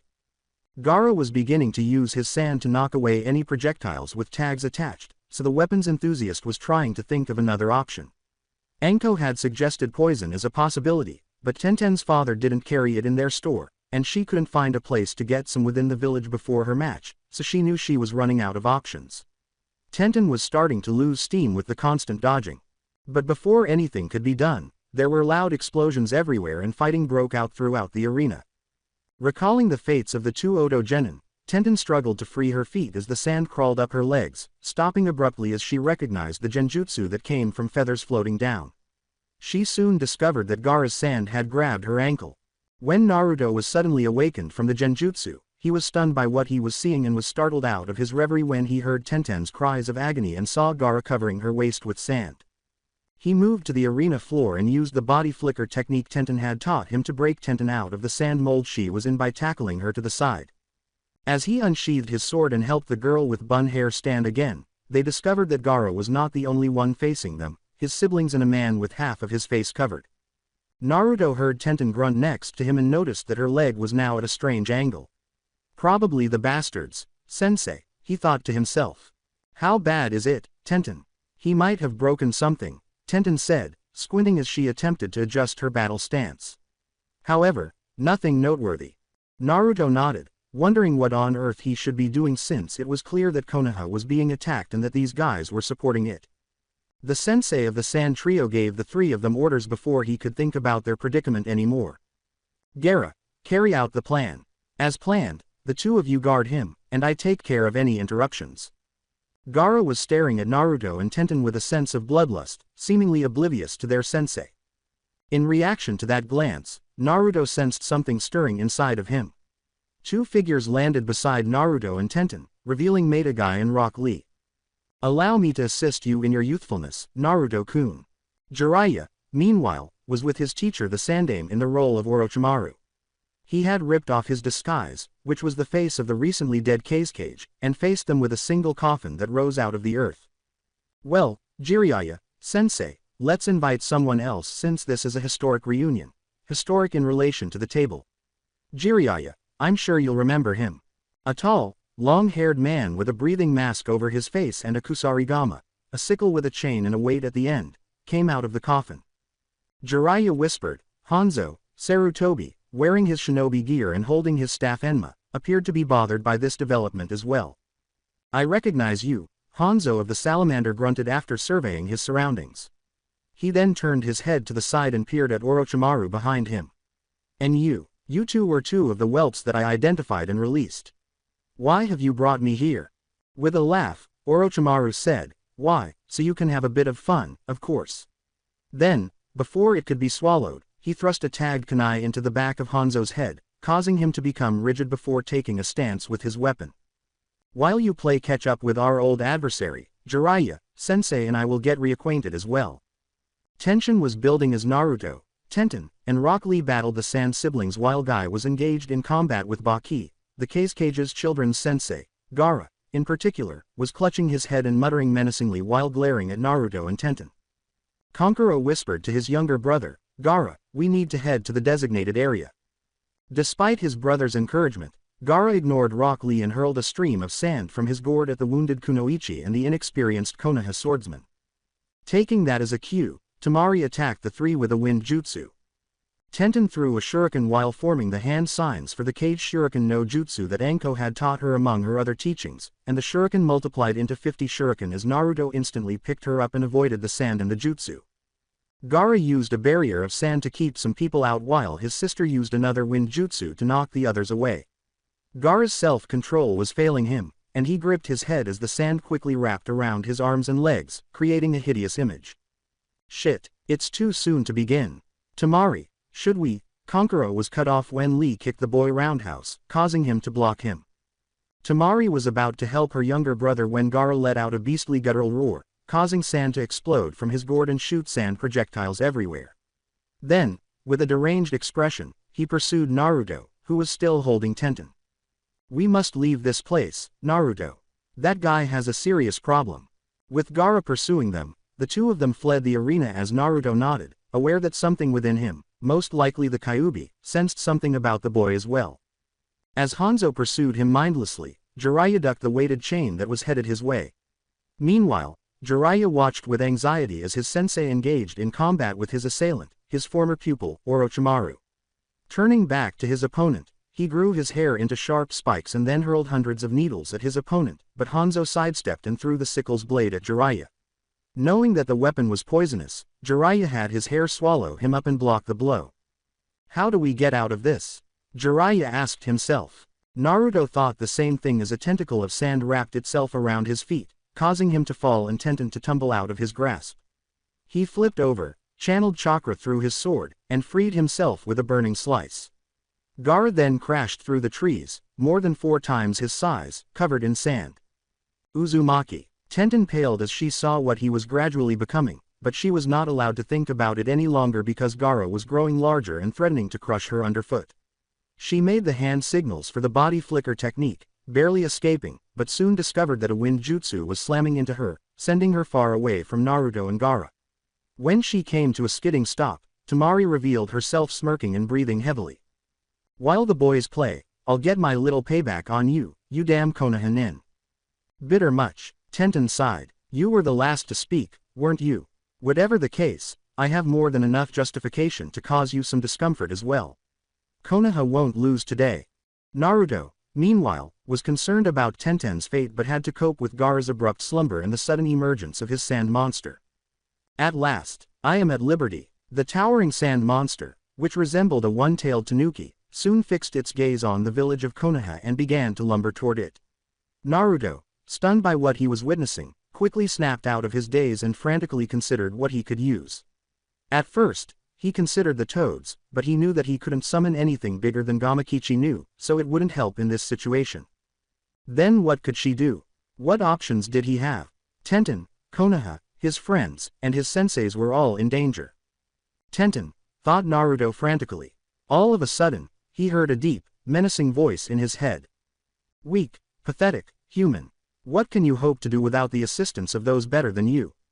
This was the first time Naruto had heard that voice so loudly, but he knew it instinctively. The Kyuubi, if you're speaking, this is the ideal moment. Oh, perfect time for what, fool? The Kyuubi scoffed. Give me what you owe, bastard. Give me some of your strength. Deep within him, Naruto sensed the Kyuubi baring its teeth. Human, why would I do that? Because, you dumb fox, we need each other for better or worse. The Kyuubi remained silent, but eventually, as Gaara's changed form approached its objective, it appeared to make a choice. Just this once, sensing the flow of demonic chakra within himself, Naruto accelerated until he caught up to the monster. Then, feeding both his own and the Kyuubi's chakra into his sword, he made a powerful swipe that sent a tidal wave of flame through the Tanuki sand being's entire body, causing it to fall sideways while the monster screamed. What? Then, as the sand struggled to gather and reform itself, Naruto punched Gaara across the face, causing the boy to awaken and the creature to scream in agony as it was silenced. Naruto continued to slash with flames until the body was reduced to Gaara's sleeping form. Temari appeared smug as she prepared another wind jutsu, while Tenten grimaced as she tended to the bleeding gash across her cheek. Suddenly, though, Temari turned away from Tenten and her expression changed from smug to panicked as she yelled, "Gaara!" Tenten recoiled from the stress of their one-sided battle as they took off. Tenten grinned slightly in relief as she struggled to stand up, even though her left leg was injured. As Gaara retreated wearily, Naruto prepared his sword. Why? Naruto cocked his head sideways in confusion and stopped moving forward, asking, "Why, what? Why are you denying me my existence?" Gaara gritted his teeth. "That should be obvious," Naruto sighed. "You're attempting to damage my house and the people I love. In addition to..." Gaara collapsed to the ground, exhausted, but she gave Naruto a questioning glance. "Why, what? I could have become like you, Gaara," Naruto sighed. "You had to be stopped by me, to prevent you from being yourself." Gaara appeared perplexed. "Why?" Temari appeared out of nowhere and positioned herself between Gaara and Naruto. "Gaara. Bekatsu, someone might feel sad losing you to what you might be becoming," replied Naruto. While the majority of Konoha's forces had survived, the Sandaime Hokage, Sarutobi Hiruzen, had suffered the greatest loss when he was killed in his battle against Orochimaru. The fighting had ceased at the start of the morning, with the majority of the Suna and Oto siege forces having been totally destroyed, stragglers having fled, and many having been captured. Konohamaru sobbed bitterly into a relative's side during the morning funeral service, which seemed to symbolize everyone's emotions, while everyone else silently observed the flowered mound. Naruto remained silent, but his grief was intensified by all the memories of his Jiji taking him to Ichiraku's, the man's support when he made the decision to become a shinobi for the village, and their recent conversations about his parents. Before long, a soft, calloused hand encircled his and gently squeezed. Following the invasion by the forces of the villages of Suna and Oto, the village's recuperation was going well. Every day, rubble was being cleared away, and the overall loss to the shinobi and the populace was lower than anticipated. Tenten assisted her team in searching the area for concealed traps set by the fleeing enemies after her leg healed. While her other teammate Lee was busy informing the Anbu patrolling about these traps, Tenten was responsible for safely disarming them. Neji, her teammate, played a crucial role in uncovering these with his dujutsu. Even though these tasks had significance, the weapons enthusiast's thoughts were elsewhere. Neji told his teammate, "That's the last one of this area. Report this to Gai-sensei and the Anbu, Lee." After giving his two teammates a sharp salute, Lee bolted. Neji saw Tenten use a kunai to carefully raise a trip wire, then disarm the trap beneath it. Her work went smoothly, and she completed it without any issues. But he could sense that she was thinking about something, and it was probably about that boy. The brilliant Hyuga recently had an epiphany and began to gradually transform from the person he had been after overcoming his defeat to Naruto and coming to a sincere understanding with his uncle, the head of the main house. His ego, resentment, and arrogance were evaporating as he began to comprehend the situation, which resulted in a certain amount of acceptance. The opponent who had defeated him and helped instill some common sense was one of those things. Now that he had some respect for the blonde teen, he was also less critical of his teammates' actions with him. So he made the decision to deal with Tenten's issue right away. You know, you can go see him, if you want to. We're at a good stopping point, anyway. Tenten's head jerked up, and she asked, am I really that obvious? With a puzzled smile. Neji stood up, stretched, and turned to leave, calling over his shoulder, go see him. It'll probably do you both good. While tending to a swollen and discolored area of his right side, Jiraiya listened impatiently to the argument between Danzo and Homura. We need strong leadership in this village and the council has already voted on Tsunade being the next Hokage, what more is there to discuss on? The bandaged war hawk complained and then looked at the advisor with a hint that was not quite subtle. We should discuss whether we should leave the village in the hands of someone qualified or someone who is, at best, mediocre. That woman, even if she should come here of her own volition, is a poor choice. Homura exhaled. We can leave recruiting her to Jiraiya-kun, here. As to her abilities, she more than fits the requirements and it was in Sarutobi's own wishes that she might succeed him. We must honor that in any way we can. With a grunt, Danzo strode out of the room, leaving Homura by herself with Jiraiya, who was still distracted by the wound he had sustained from Hanzo's sickle. Homura questioned Jiraiya, you can find her, right? She usually leaves a trail. Besides, it hasn't been that long since she left before the invasion started. The Toad Sani nodded, stretched, and turned to go, but before he did, he glanced over his shoulder and said, by the way, there are 2 genin I want to accompany me when I go out to look for her.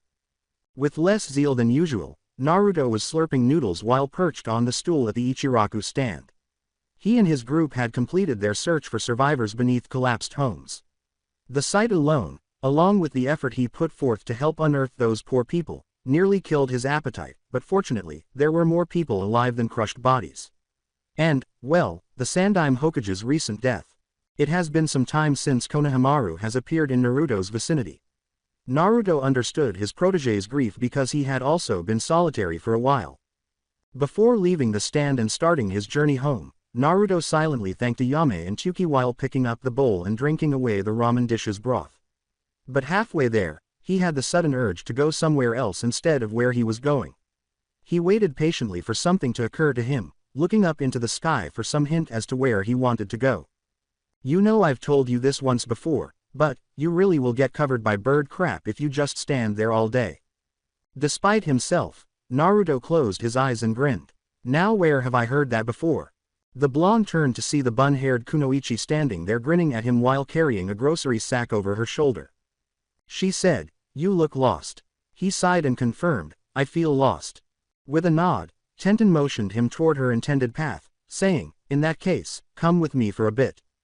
After that, the two strolled through the village for a while without either of them bringing up a conversation topic until they eventually reached a spot with bare ground close to Tenten's father's gun store. Tenten removed some cartons from the grocery bag she had brought with them and opened one after Naruto had been staring at the area for a while. She pulled out 2 skewers with multicolored dango on them, put one in her mouth, and then gave one to Naruto. Here, why all this? Naruto asked as he accepted the treat, sighed, and began to eat it. Tenten grinned. A change of scenery. Besides, it's been 3 months since we used this area to train you on how to hold a sword. Naruto's eyes grew wide as he scanned his surroundings before returning to Tenten, who gave him a kind smile. A bit early for an anniversary, isn't it? He said, closing his eyes and laughing. Tenten shrugged, the skewer still in her mouth as she smiled. Tenten offered Naruto another dango skewer, and he grinned naturally after huffing with laughter.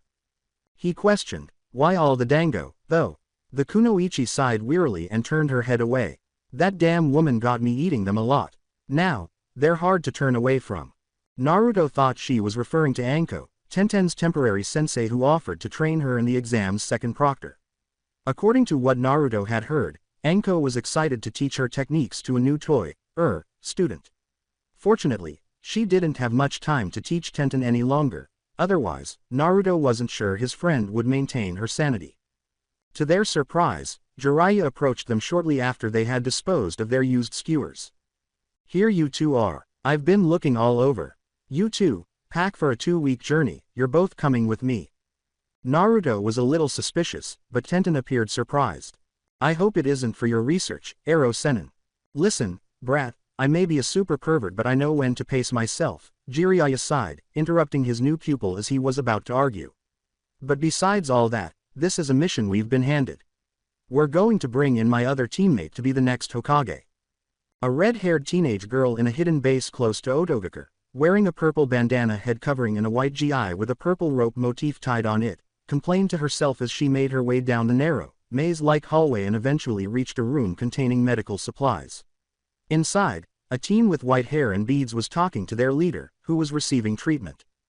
"I'm afraid, Orochimaru-sama, that the only person who can treat your arms is someone of Tsunade's caliber." "I anticipated as much, Kabuto. Sensei seemed to keep his sense of humor as to how he would punish me before he died. But, no matter. Taijutsu, you may come in please." When Taijutsu of the Sound 4 entered sideways and knelt down in front of the snake Sannin, Kabuto turned and grinned while pushing up his glasses, utterly ignoring him in the process. As he walked out of the room, the man laughed to himself. Before giving the young girl his new instructions, Orochimaru waited for Kabuto to leave. "I'm going to have you stand watch at a distance while I recruit my former teammate. I sense there will be some interference from those who'll come from Konoha, possibly my other former teammate." Taijutsu remained silent and kept her head down. "Anyone coming with him, possibly that new student of his and any others. Do not hesitate to slaughter them and retrieve their corpses for new specimens." She said, "Yes, Orochimaru-sama," her last words. Almost no teasing or references to the Toad Sannin's perversion occurred, much to Naruto's relief, as Jiraiya appeared to be focused on the mission. Well, almost. Jiraiya had been writing in his small notebook while staring at Tenten, and the kunoichi nearly missed it until he gave a perverted little giggle. Subsequently, a kunai tore through the center of the notebook, burying itself between Jiraiya's legs close to his groin. With a shudder, the self-described super pervert turned to face Tenten, who was sitting there twirling another kunai in one hand while tending to her tonfas with the other. "Shouldn't you be treating your superiors with a little more respect, girlie?" he asked. "Of course I respect you, Jiraiya-sama. So much so, I decided to miss on purpose." "My, aren't you the lucky one?" Tenten said, turning to face him and grinning sweetly, almost like Anko. A slight chill went down Naruto's spine. His new sensei, however, bounced back fast and got them moving and back on the road. Naruto turned to Tenten, the Ika writer's gaze fixed on the road ahead. "This is the first mission I've been away on since Wave. Do you and your team go out a lot?" Tenten replied, "Not always, but our team specializes in speed, so we end up doing a lot of information protection missions." After giving it some thought, Naruto nodded and said, "I wonder what my team's specialty is, then." Tenten sighed, "I can't say. Whereas you and the Uchiha on your team emphasize on fighting, the girl on your team is kind of a support, I guess. How does she normally get used in missions?" Naruto opened his mouth to respond, but he quickly closed it when nothing came to mind. Jiraiya remained silent as well, but the two teenagers were unable to determine whether he was listening in on this exchange. Tsunade was at the blackjack table in a town with a sizable gambling casino and was thrilled to discover that she was consistently winning. While Shizune was securing a room for them, Tsunade deceived her by claiming she was going to look for some worthwhile reading material. Once she was out of sight, she slipped into the casino. Now that she was back on a winning streak and had avoided the earlier misfortune of leaving behind her winnings when Konoha had been invaded, she was so ecstatic that she decided to go to another table when she unexpectedly saw someone she did not want to see at this particular moment. Jiraiya claimed that the presence of some underground gambling rings in the first town they encountered was a clear sign that his teammate Tsunade would have gone there at least once, if not twice, if she had won. The people she gambled with gave her the nickname, the legendary sucker, because of her losses and the amount of debt she left behind. She had been in this town for a few days before she and her young attendant, Shizune, who Jiraiya claimed was her student, abruptly left. As a result, Jiraiya, Tenten, and Naruto decided to continue the search in the next town rather than stay. It turned out that she was also absent from the next village, where a festival was taking place. But unlike the last town, Jiraiya made the decision to spend the night here before moving on to the next location. Naruto was aware that he had been drawn to the location primarily because of the sizable onsen. However, Naruto and Tenten were excited to sleep indoors for once, despite the sightseeing that his new sensei wanted to do. While Tenten was out of the room and out of earshot, Jiraiya was packing his sightseeing equipment at the inn they checked into when he turned around and spoke to his student. "Well, brat, I'm going to be away for a while. Take some time with that girl of yours and see what this city has to offer. Think of it as training." Naruto rolled his eyes and said, "At least, don't get caught with your research. They might accidentally have the two of us being associated with you. We're going to deny it, you know." "Training, really?" he asked deadpan. Jiraiya grumbled and then sighed. "Well, in any case, just going out and enjoying yourselves might lead you to hearing some valuable info. Which is what I am going to gather while gaining some research material. So, what's the plan for while we're here, Jiraiya-sama?" Tenten asked as she entered their room with a dango skewer in her mouth. After passing her, Jiraiya threw a tiny Ryo bag at Naruto, who caught it with ease. "No plan for now, have fun kiddies." Later, Naruto and Tenten strolled down the street, paying close attention to their surroundings. The majority of the villagers worshipped the harvest deity, who was celebrating the season. Numerous stands offering a variety of foods, drinks, and carnival games were present. Since this was the first time he had seen such a spectacle, Naruto took it all in. Being an orphan and staying away from Konoha's festivities because he was shunned due to the identity he possessed filled him with awe. Tenten, however, had a more refined appearance.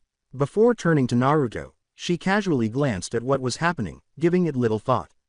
"So far, all I am hearing is just what's going on at this festival.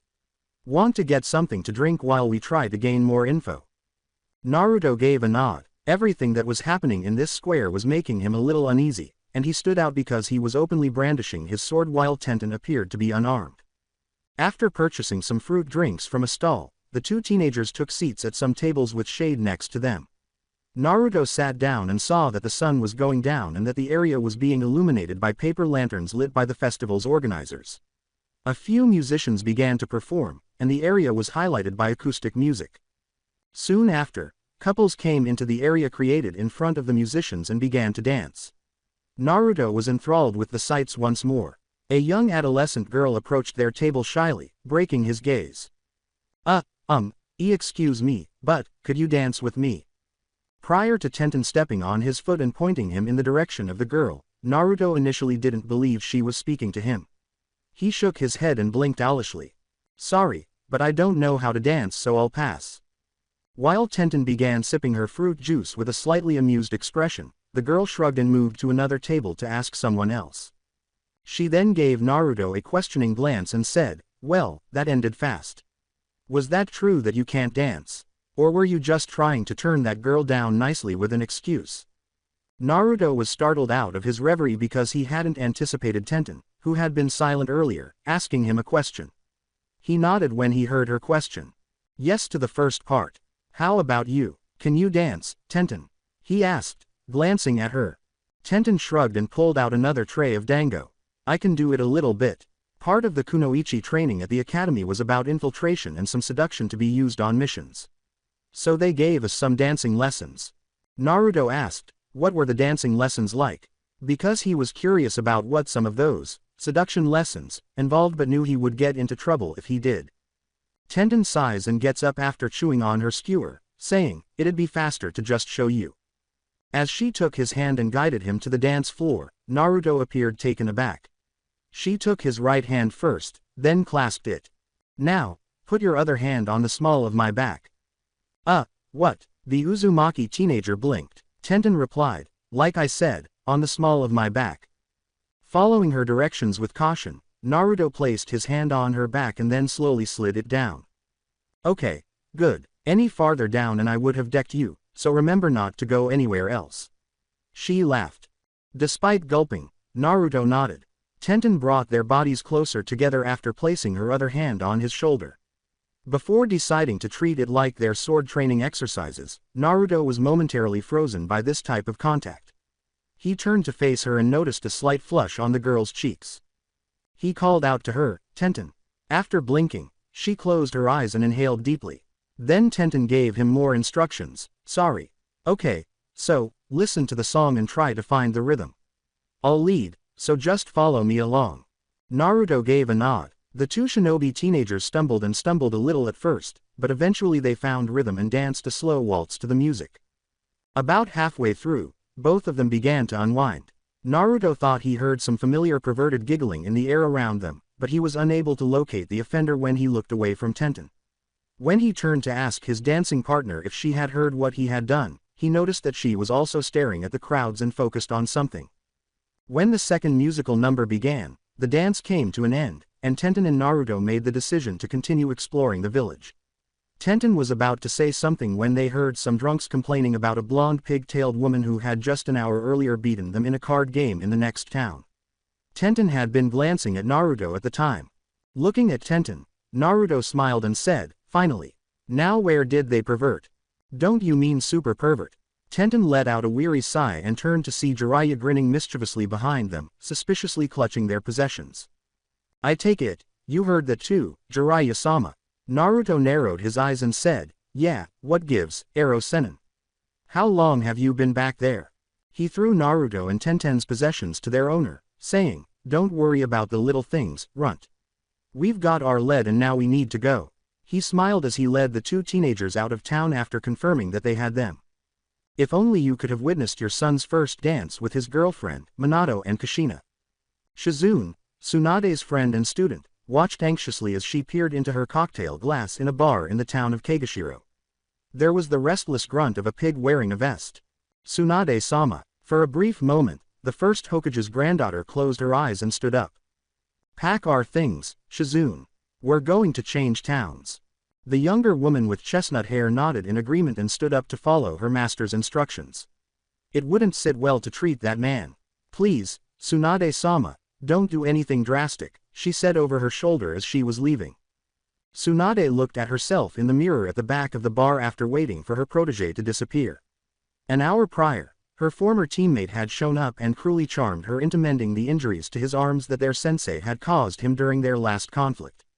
That snake was aware of how deeply hurt she was, and continues to be, by the deaths of her fiancé and younger brother, who were taken from her while serving Konoha. Nawaki, Dan. She threw the drink down her throat to try to stop what was happening inside of her, but when she put it down, she discovered, much to her annoyance, that she was no longer alone. "What brings you here, you old goat?" "Whatever do you mean, Haim? I'm just enjoying being together with my long-lost love," Jiraiya said with a sly smile as he flagged down the bartender and placed an order. Tsunade huffed, closed her eyes, and frowned, saying, "You're obviously talking about the booze, you old lech. Honestly, first Orochimaru and now you. Can't all just leave me the hell alone?" Jiraiya's expression changed from one of surprise at the mention of their teammate to one of exhaustion. "What's he offering you?" Ignoring him, Tsunade took a sip of her freshly poured beverage. "Haim, I know you and I know what you have lost. If that bastard is trying to bring you over to his side with promises of reunions, think again." "So what if he is? Do you have a say in what I do or don't do, Jiraiya?" The healer sighed. Jiraiya drank a glass of water and then, "No, you're right, I have no say at all. But, I do have to say this. If you side with that snake and attack our village, I will end you. That's a guarantee." Tsunade said, "So you say." Abruptly, two more individuals, who were actually teenagers, arrived. One with sun-kissed blonde hair, a bun-haired brunette, and a sword. The blonde sighed as they joined Jiraiya at the bar. "Hey perverted sensei, instead of trying to pick up women in this filthy place, why aren't we looking for your teammate?" Tsunade glanced at the two out of the corner of her eye before turning back to face forward. "Hey brat, this is my teammate." "Huh, the Tsunade-sama?" the girl asked, her mouth hanging open as she froze. Jiraiya pointed to them and gave his teammate an introduction. "Tsunade, meet the brat and his girl. We have names, Ero-sennin. Use them. Anyway, isn't your teammate supposed to be an ancient has-been like you?" Naruto laughed. The bar was filled with a murderous bloodlust that caused the few other occupiers to hurry out, leaving Tenten face-palming and Jiraiya pale.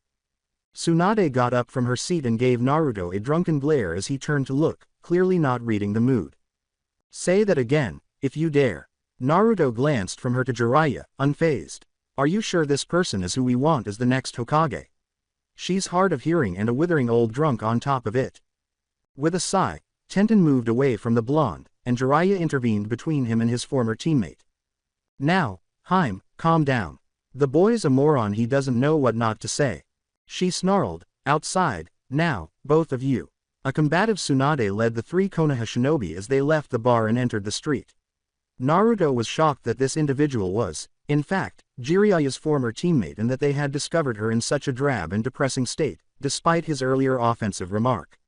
At least that much could be detected by Naruto's empathy meter. There's something going on with her. But why is that pervert so determined to elevate this woman to the position of Hokage?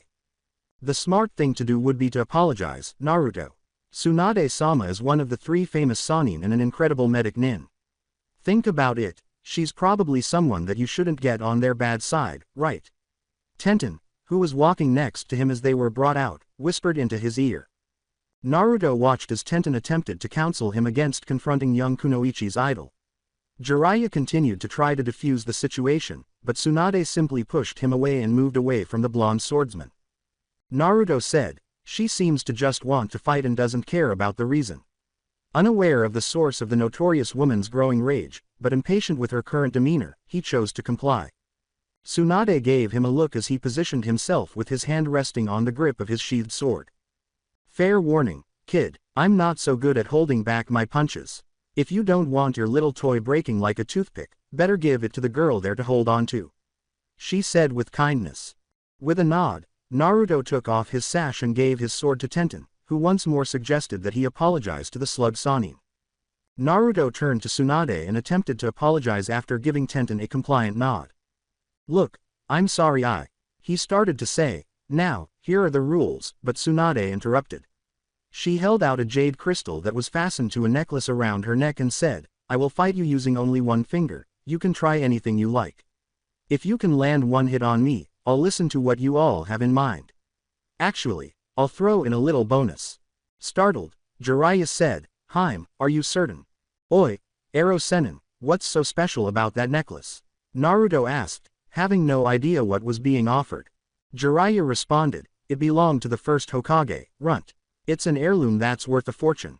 Tsunade replied, "It's been in the family for a long time. So, tell me kid, are you in?" Once a smile appeared on Naruto's face, he said, "All right, let's do this." As someone who wants to become Hokage, this fight only seems natural. Tenten grinned bewilderedly and rolled her eyes, but she soon saw that Tsunade appeared somewhat surprised by Naruto's statement. Tsunade mumbled, "Nawaki," before shaking her head to release the emotional turmoil that was about to overwhelm her. She dismissed those feelings and then assumed a combat stance. The slug Sannin declared, "When this hits the ground, we'll begin," reaching into her pocket to retrieve a coin. Naruto nodded, bracing himself. The golden coin landed between them after soaring into the air. Naruto used his shadow clone jutsu as it struck the ground, causing 50 clones to swarm the renowned medic. The original Naruto remained behind and watched. He learned from his previous battle with Orochimaru that having a numerical advantage doesn't matter to fighters with superior experience and strength. He was now disgusted by what he was witnessing. As the memories of his clones being routed one after the other by Tsunade's superhuman strength flooded his mind, the Uzumaki thought, ironically, this is almost a repeat of that time. Yes, but unlike Orochimaru, this woman isn't trying to kill me. That's at least a little consolation. I'll just get thoroughly beaten if she prevails. Naruto decided to launch another attack at that precise moment as Tsunade emerged walking out of the smoke cloud his dispelled clones had created. He directed his chakra into both of his outstretched arms. The chakra then appeared to him in his mental image as two solid, powerful chains with barbs at the end. After creating them, the young Uzumaki launched them in Tsunade's direction. With a slight smirk on her face, though, the woman reached out and picked up the chains, avoiding the barbs, and then stomped on them, pinning them to the ground and keeping them there.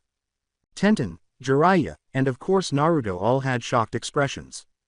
"Don't look so surprised, kid. Not only did my grandmother tell me about this little jutsu when I was a brat like you, but I have already watched you use it in your exams. Well, shit, Naruto said with a regretful smile. There goes plan B out the window.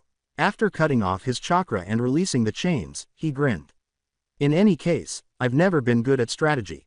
Instead, let's get crazy. He managed to momentarily surprise the female Sannin before she pointed her finger at his approaching form by breaking into a mad dash.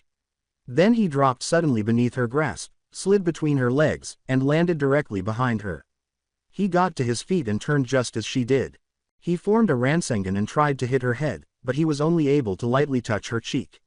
Naruto fell to the ground as a result of the force of her finger flicking his arm at that precise moment, making a loud snapping sound and shattering his arm. While Tsunade touched the side of her face that had been struck with a dazed expression, Naruto gripped his arm and grimaced at the pain. Then Jiraiya and Tenten approached them. Tenten knelt down and helped Naruto stand up by supporting his good arm. Jiraiya nodded in agreement while examining his student's broken arm with an assessing eye. He then turned to face his old teammate, who had closed her eyes and started to return to the bar. Heim. As she returned inside, Tsunade waved to them over her shoulder and said, "Don't worry, pervert, the kid won fair and square. I'll listen to you all in the morning. I'll heal his arm then, too." After letting go of all the tension he had been holding in from watching the fight, Jiraiya turned to face the two genin behind him. "She'll heal me tomorrow," incredulously, Naruto said. The Toad Sannin shrugged and said, "She's a sore loser, as you can see." He then fell silent and surveyed the surroundings before sighing, "Listen, you just got lucky here, Naruto. Don't let this go to your head." Sensibly, Naruto chose not to argue. Instead, he was making an effort to ignore the pain in his broken arm. Tenten thought to herself, "I thought as much." The bun-haired weapons specialist was quite pleased with Naruto's progress. But, I got to say, Naruto's really getting craftier in his counterattacks. Seeing the astonishment on the faces of the two teenagers, Jiraiya shifted the subject and said, "Now, it seems we're not the only ones with our eyes on bringing in Tsunade." He nodded in agreement, saying, "That's right. So, I want to give you two something to use just in case, even though you're not my student, Tenten. I'm going to learn something from one of the Sannin." "Is this actually happening?" Tenten asked, his eyes widening. Naruto laughed. "Don't get too excited. You do know who it is that's teaching you, right? He might ask for something pervy in return." Jiraiya grumbled, "Want me to break the other arm, brat?" And said, "I'm serious here. I don't want either of you killed or made a hostage by the man we're up against. There's too much at stake." Tenten and Naruto were stunned by that remark. They had no more objections. After observing that they were paying close attention and taking his words seriously, Jiraiya took a piece of paper out of his pocket and said, "Now, let me teach you two about elemental affinities." The next morning, in the middle of the bustling marketplace, a lone individual wearing a tunic to blend in and stay undetected watched their targets from a distance. Two Konoha genin were targeted, a female teen with her hair tied in twin buns and a blonde male teen with his arm in a sling, who was being fed a breakfast that required two arms. The figure frowned in disgust upon witnessing the excessively amicable and possibly private scene. "I don't fucking care. That jerk and his mousy little cunt are going to die anyhow, so they better enjoy their time while they can." The figure then disappeared as they turned around and moved into the congested road. Tenten stopped at the stand to assist Naruto in chopping up and consuming the remainder of his food. She wondered why she was feeling so cold against her spine as she turned to face the crowd behind them in the morning. "I'm not superstitious, but my intuition tells me something's wrong here," she thought to herself. "Given the current circumstances, I'd be wrong to not be paranoid, especially after what Jiraiya-sama explained to us last night about who else is after Tsunade-sama." Tenten could never have imagined, much less considered, that she would be involved in a situation where all three Sannin were fighting. Or were they up against each other? As far as Jiraiya-sama and Konoha are concerned, the issue is that Tsunade-sama has yet to disclose her intentions. She turned to face the boy beside her and saw that Naruto appeared to be as lost in thought as she was. She asked him, "What's on your mind?" "This mission. That bastard, Orochimaru, seems to be after everything. First Sasuke Tem, then Gigi, and now this lady." Before he attempted to hide it once more, Tenten saw the momentary agony on his face at the memory of the Sandaime. Comfortably, she put her hand on his. "The guy is just too damn greedy and, unquestionably, evil." Naruto sighed and closed his eyes, concluding his thought before becoming silent. Then Tenten nodded and said, I agree. So, let's make sure that he doesn't take anyone else away. Let's get Tsunade-sama on our side and beat the bastard. They sat in silence for a while. At the same time, Jiraiya staggered out of their hotel, appearing pale and ill. What the hell are you thinking, Tsunade? The Ika author went out for a drink with his former teammate before turning in for the night in an attempt to persuade her not to support their betrayed teammate. Jiraiya ought to have been alert. This was not the first time the Senju woman had put something in his drink to render him unconscious or incapacitated while she fled. Now that she was poisoned and the healer wasn't in her room, he knew she was probably trying to convince him not to get in the way of her meeting with Orochimaru. Damn her, really, he thought in frustration. Jiraiya-sama, a voice interrupted. Because of the respectful title and the distinct voice, Jiraiya initially believed it to be either his girl or the brat but soon realized it was neither. He was soon approached by a tall brunette who reached into her GI and took a vial out of it. Sweat trickled down his brow as he gasped, Shizune. Aren't you a gift from heaven? Given that she already had something, Shizune appeared to be aware of what her master had given him. She filled the vial and poured the contents down his throat and into his mouth. Fortunately, the effects happened right away, and he regained most of his strength and his face's color. He stood up again, swayed a little, and then regained his balance. Thanks a lot, Shizune. Tell me, do you know where Tsunade went? She replied, Orochimaru wanted her to meet him out in the plains on the outskirts of town. Now that she knew where to look for them, Jiraiya exhaled with relief. With a hand on his arm, Shizune stood up and said, let's go there quickly, Jiraiya-sama, I'm afraid of what master might try to do. Jiraiya nodded, but then he realized that Tenten and Naruto would soon be searching for him. Given what Orochimaru might do to them in order to force his and Tsunade's hand, having two genin as backup would be reckless. They will not be pleased with it. However, last night I did inform them of the risks. I'll go to where she is quickly, but Shizune, can you go find the genin who came with me and tell them to wait for further orders? They're a blonde teen male and a brunette teen girl with her hair tied into twin buns. Despite appearing somewhat hesitant, Shizune nodded and said, okay, but please hurry, Jiraiya-sama. A little voice said, excuse me. Just as Naruto and Tenten were ready to leave the stand and reunite with Jiraiya at the hotel, a small girl dressed in dull clothes approached them and tentatively tugged on Tenten's shirt to get her attention. Yes, Tenten asked, turning around to see who was tugging at her shirt. Naruto adjusted his sling and gave the girl a questioning glance. The girl looked at both of them after pausing as though trying to recall something. Ah, a Mr. Jiraiya W wants you to meet with him in the woods next to the town. I was told to tell you. Naruto was grumbling, that shameless pervert sent a kid to tell us where to meet him. Are you kidding me? Tenten turned back to the girl and shrugged, saying, it might be that Tsunade asked him to get in touch with us. Was there a woman with the man who told you to tell us this?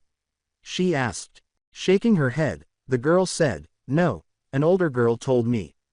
Older girl? Inquired Naruto. Tenten paused for a moment. Jiraiya-sama said that Tsunade-sama was traveling with her student. Shizune, I think he said her name was. It's most likely her who's giving us the message. After nodding, Naruto reached into his pocket with his free hand, pulled out a Ryo note, and paid the young girl for the message. With a bright smile, the girl said, thank you, mister. She bowed before sprinting out into the congested street after taking the money in her small hand. The girl said that Jiraiya and Tsunade wanted them to go to the dense forest, so the two Konoha teenagers quickly left the area and took their time getting there. But when they got there, they found no sign of either Sanin. Naruto yelled into the wooded area, Oi, Ero Senin. Where are you? When they heard some eerily lovely flute music reverberating all around them, the two genin froze. Tenten's arm became extremely hot all of a sudden, and she was horrified to see the skin melt off the bone. Her initial reaction is to panic and scream. Luckily, her training paid off, and she was able to regain consciousness by using a Senbon needle to painfully puncture her arm, bringing reality back to her. She turns to Naruto and observes that he is still having difficulty with the illusion he was placed in. A genjutsu, a powerful one, too. Tenten pokes the blonde with the same Senbon, bringing him back to reality with a start. Three enormous, unsettling-looking ogres rose from the ground, seemingly waiting for them to break free from their spell.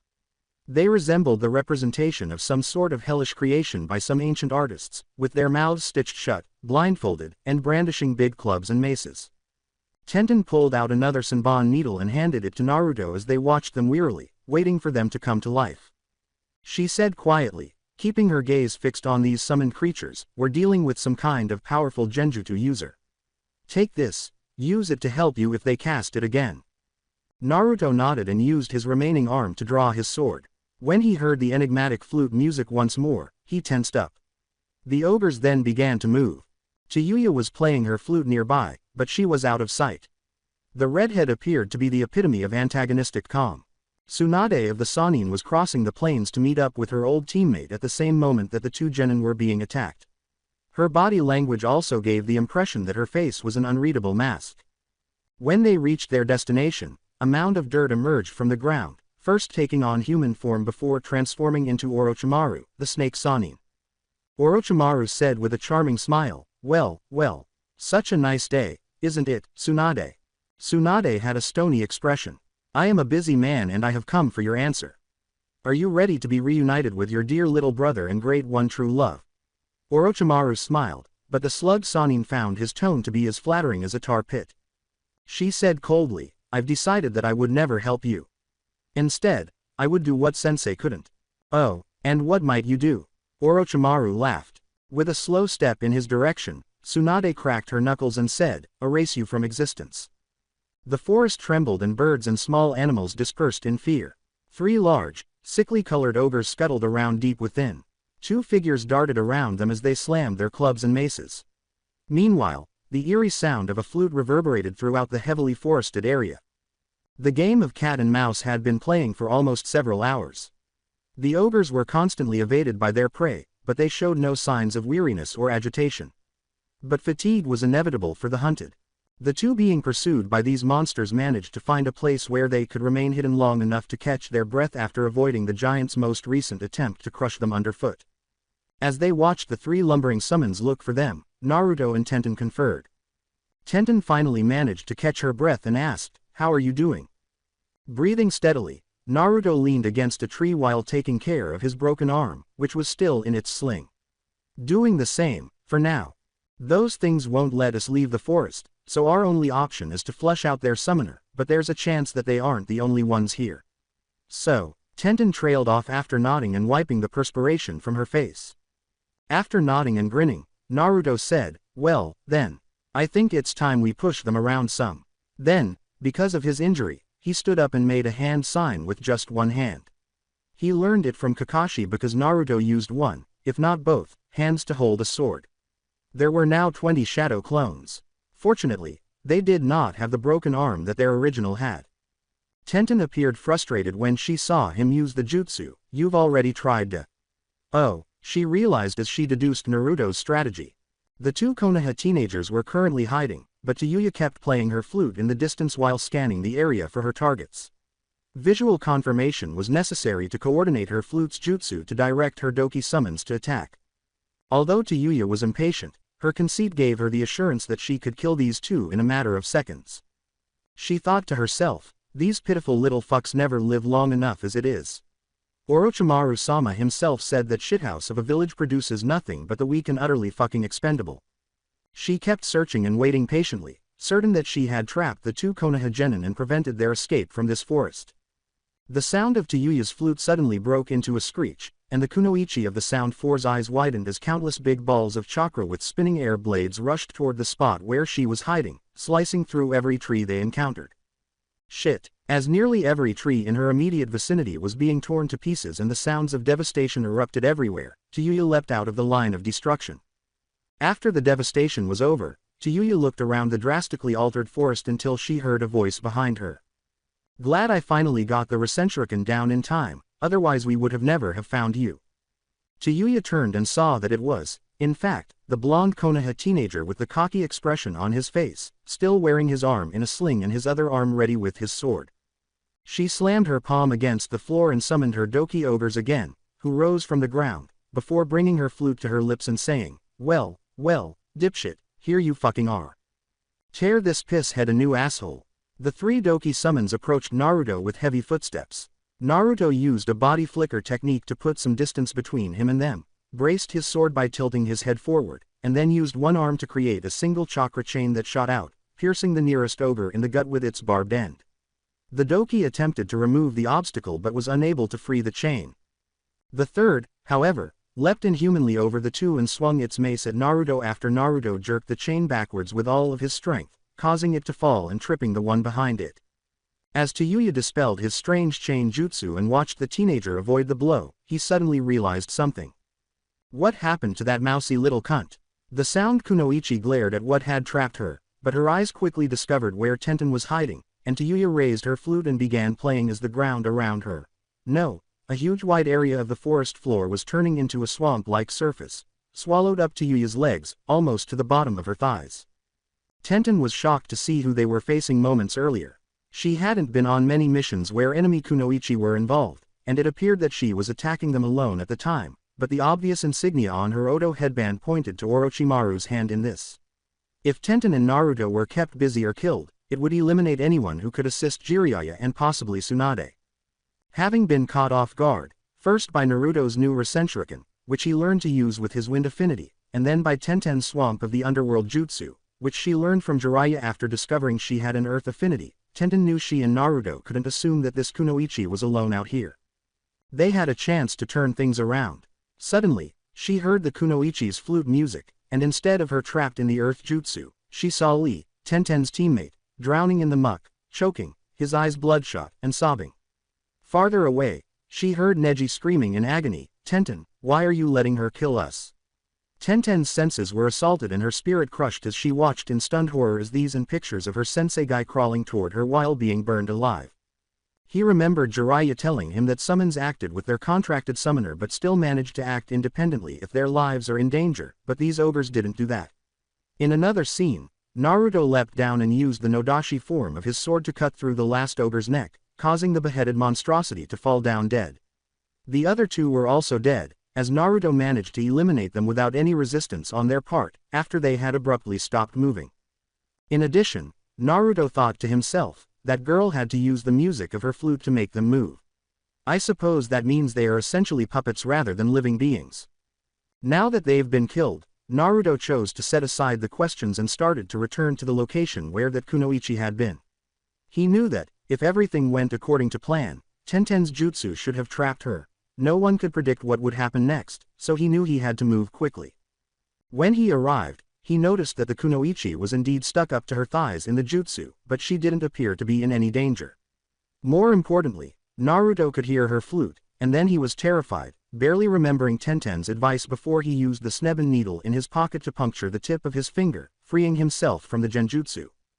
Naruto gasped as he searched for Tenten and saw her cowering in terror at whatever hallucination was attacking her. At that moment, he noticed that the flute music had stopped, and when he turned to look, he saw that the red-haired Kunoichi was about to hurl a kunai at Tenten.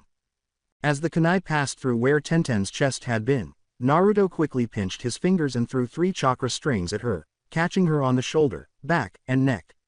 The weapons specialist struck her head on the ground as she landed, groaning in exhaustion and waking from the genjutsu. As Taijutsu used a body flicker technique to get out of the swamp, Naruto hurried over to her. When Jiraiya reached the location that Shizune had described, he discovered that the area was cratered in many places and that there was a growing cloud of dust in the air. There were indications of a bloody battle all around, but he was unable to locate Tsunade or Orochimaru at this time. However, he could make out the outline of a figure in the dust cloud, which quickly turned out to be the back of the slug Sanin. She said wearily, "You came here faster than expected, pervert." At first, Jiraiya remained silent, watching for his other teammate, but nothing was happening. "He's not present. He's already gone, so you can unwind," she said. "Haim, tell me you didn't." "No, I didn't heal him," Tsunade said with a sorrowful smile. "They would never forgive me for it, even if the bastard could bring those two back." Jiraiya noticed from looking at her profile that she had multiple cuts and a bruise on her cheek, and that she was somewhat battered in other places. "How long were you two fighting?" The Toad Sanin sighed, "I guess even you want retribution sometimes." "Haim, did you frighten him away?" "Hardly. We fought for more than an hour before someone who works for him showed up and said someone called Akatsuki or something had raided one of his hideouts and taken some person named Jugo, Tsunade said, shaking her head. The bastard hurried off after that. Jiraiya was taken aback by the order of events. He was aware that his betraying former teammate had joined that group at one point before departing equally swiftly. Akatsuki was unknown, but Jiraiya surmised that they were pursuing something that the snake Sannin possessed. It could wait until later, though, as he should now concentrate on finishing this mission so that Tsunade can return to Konoha and take the oath of office as Hokage. Sorry I had to drug you and all, but you're just way too easy to do that too, Tsunade said, removing her clothes before giving him an unapologetic look. Besides, as you can see, you really had nothing to worry about. She then gave him a closer look and remarked, you actually look healthier than you should. Did Shizune happen to run into you? Jiraiya rolled his eyes at the way his former teammate treated him before he saw Shizune rushing toward them. You can ask her yourself if you're so curious. Just as Shizune turned to look at her master with relief, Tsunade turned. Tsunade-sama, thank goodness you're alright. Tsunade sighed. It actually turned out to be a whole heap of nothing, so don't think any more on it, Shizune. After nodding, the girl turned to face Jiraiya and said, thank you for helping master, Jiraiya-sama. Tsunade sneered, the pervert did nothing at all, and Jiraiya shrugged. Let's go back now. To help us heal his arm, you should probably bring that blonde brat over here. After giving Shizune a nod, Jiraiya asked, did you manage to locate them and inform them of what I told you? I apologize, Jiraiya-sama, but I couldn't find them anywhere in town, Shizune said, shaking her head. I looked for the rooms that the three of you had reserved, but I was unable to locate them. Jiraiya was initially perplexed and quickly cursed himself when he realized that he had neglected to take into account the possibility that Orochimaru might have wanted to attack and separate him from the genin while he was distracted. Even though Orochimaru had left suddenly, his subordinate was likely still fighting Naruto and Tenten. If the two were still resisting, so Jiraiya had to move quickly. Taijutsu was furious because what should have been a simple mission was now being turned into a back-and-forth battle, and to make matters worse, her Doki summons were not responding to her summons, which meant they were either dead or incapacitated. Because she had judged the abilities of both Konoha shinobis as mediocre, if not pathetic, she reluctantly acknowledges that the two have surprised her, but she would be damned to let it shake her suddenly. In order to set an example for the other Sound 4, Orochimaru would skin her alive and make her death as slow as possible, so she had to figure out how to kill these two. She thought to herself, I need to get out of this clusterfuck. Failure is not a fucking option. So, I need to get out of this clusterfuck. The piss head should be off first. The fucker's arm is broken, and the little asshole is an easier target for my genjutsu than that weapon-happy little whore. Kill shit brick, then the gutter slut goes next. Fucking done. Taijutsu nodded to herself and started to plan. The two teenagers were getting tired, but there was no sign that they would be able to sleep anytime soon. Naruto and Tenten were inspecting their gear while remaining vigilant in case Kunoichi began playing her flute once more and cast another genjutsu on them. Tenten grinned wearily at Naruto as he placed a hand on his shoulder and gave him a gentle squeeze of comfort and assurance. They noticed the Kunoichi standing there when they heard a rustle in one of the trees, but before they could take action, another one of her materialized on a different branch. They both turned and leapt off in different directions. After exchanging glances with Tenten, Naruto nodded toward one of them and said, I'll go after this one. She swiftly reached out and touched Naruto's wrist to get his attention before releasing it, saying, be safe. The two Konoha shinobi then pursued the two enemies. Then I'll take the other. Tenten discovered that she had lost sight of the enemy Kunoichi as she was running and jumping from tree branch to tree branch. She stopped on one branch and looked around before spotting her again on the higher branches and then on the forest floor. The girl started running again, and Tenten was determined not to lose sight this time. As the pursuit went on, Tenten started to sense that something wasn't quite right. She was beginning to feel a little worn out from the constant effort, but this girl seemed to have endless energy, and it seemed as though the Kunoichi wanted her to follow her without turning around to fight or play her flute. There's a problem here. Am I going to fall into a trap? Tenten questioned. Then, as the enemy Kunoichi moved, Tenten noticed something that caused her to stop. The red-headed Oto shinobi was not casting any shadows. Tenten experimentally threw one of her kunai, and it passed through the girl without causing her to react. She thought, a regular Bunshin clone, and eventually pieced together what the enemy Kunoichi was attempting to accomplish. Naruto, the red-headed genjutsu user, was at least 12 yards away from the young Uzumaki before he lost sight of her for some reason. He grimaced and reached for the Senbon needle Tenten had given him in his pocket, wondering where she might be, until he heard the familiar flute music she played. Suddenly, he saw someone he knew. Iruka, his academy teacher, appeared to be searching this forest for something. Bewildered, Naruto began to follow him in a kind of trance before Iruka stopped and a Fuma shuriken tore into his chest, spraying his blood everywhere. Naruto cried out his name and attempted to run to where he was, but his legs were unresponsive. Looking down, he saw skeletons clinging to his legs, each with the face of his Jiji, the Sandaime Hokage, screaming, "Naruto! Please, help me, don't let me pass away once more." Fear and terror swept through Naruto, making him feel as though his heart would burst, freeze, and then repeat repeatedly. As the horrifying scenes became more realistic and graphic to an alarming degree, his heart and mind cried out, "Someone, anybody, help them!" But there was no response. Taijutsu, nearby, watched the blonde go rigid while his mouth and eyes were open in complete terror. Her hair was getting longer and paler, her skin was turning brownish, her eyes were turning black, and she had bone-like horns growing to form a crown on her head. She had finally made up her mind to stop playing around, and she used her curse mark to strengthen her genjutsu ability so that she could rob the blonde Konoha nin of his strength and willpower to escape the genjutsu. Now that he was completely trapped, she began to approach him with confident strides, but she knew she had a limited amount of time before the teen's bun-haired girl realized she had been chasing an illusion before doubling back to help the blonde, so she needed to kill him right away. She approached him directly, lowered her flute, and tucked it into her gi's belt before drawing a kunai, grabbing the blonde's hair atop his head, pulling his head back, and applying the kunai's edge to the boy's bare neck. He remained engrossed in his nightmare and did not react.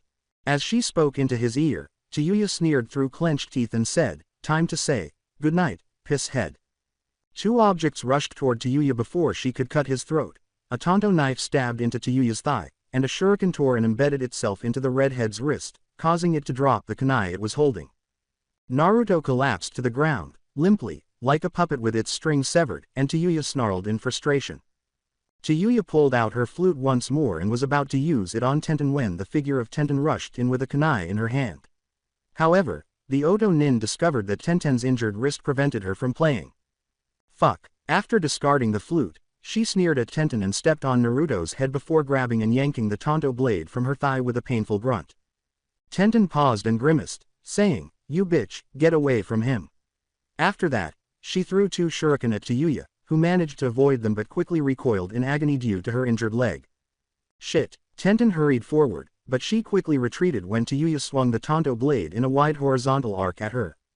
Tenten then turned and kicked Taijutsu's injured leg, causing the Oto kunoichi to dip to the side in agony. "You fucking garbage from Konoha." The bun-haired teenager grimaced as she felt excruciating pain, likely from having multiple broken ribs, and then she used the knee of her uninjured leg to come shooting up and pounded heavily into Tenten's rib cage.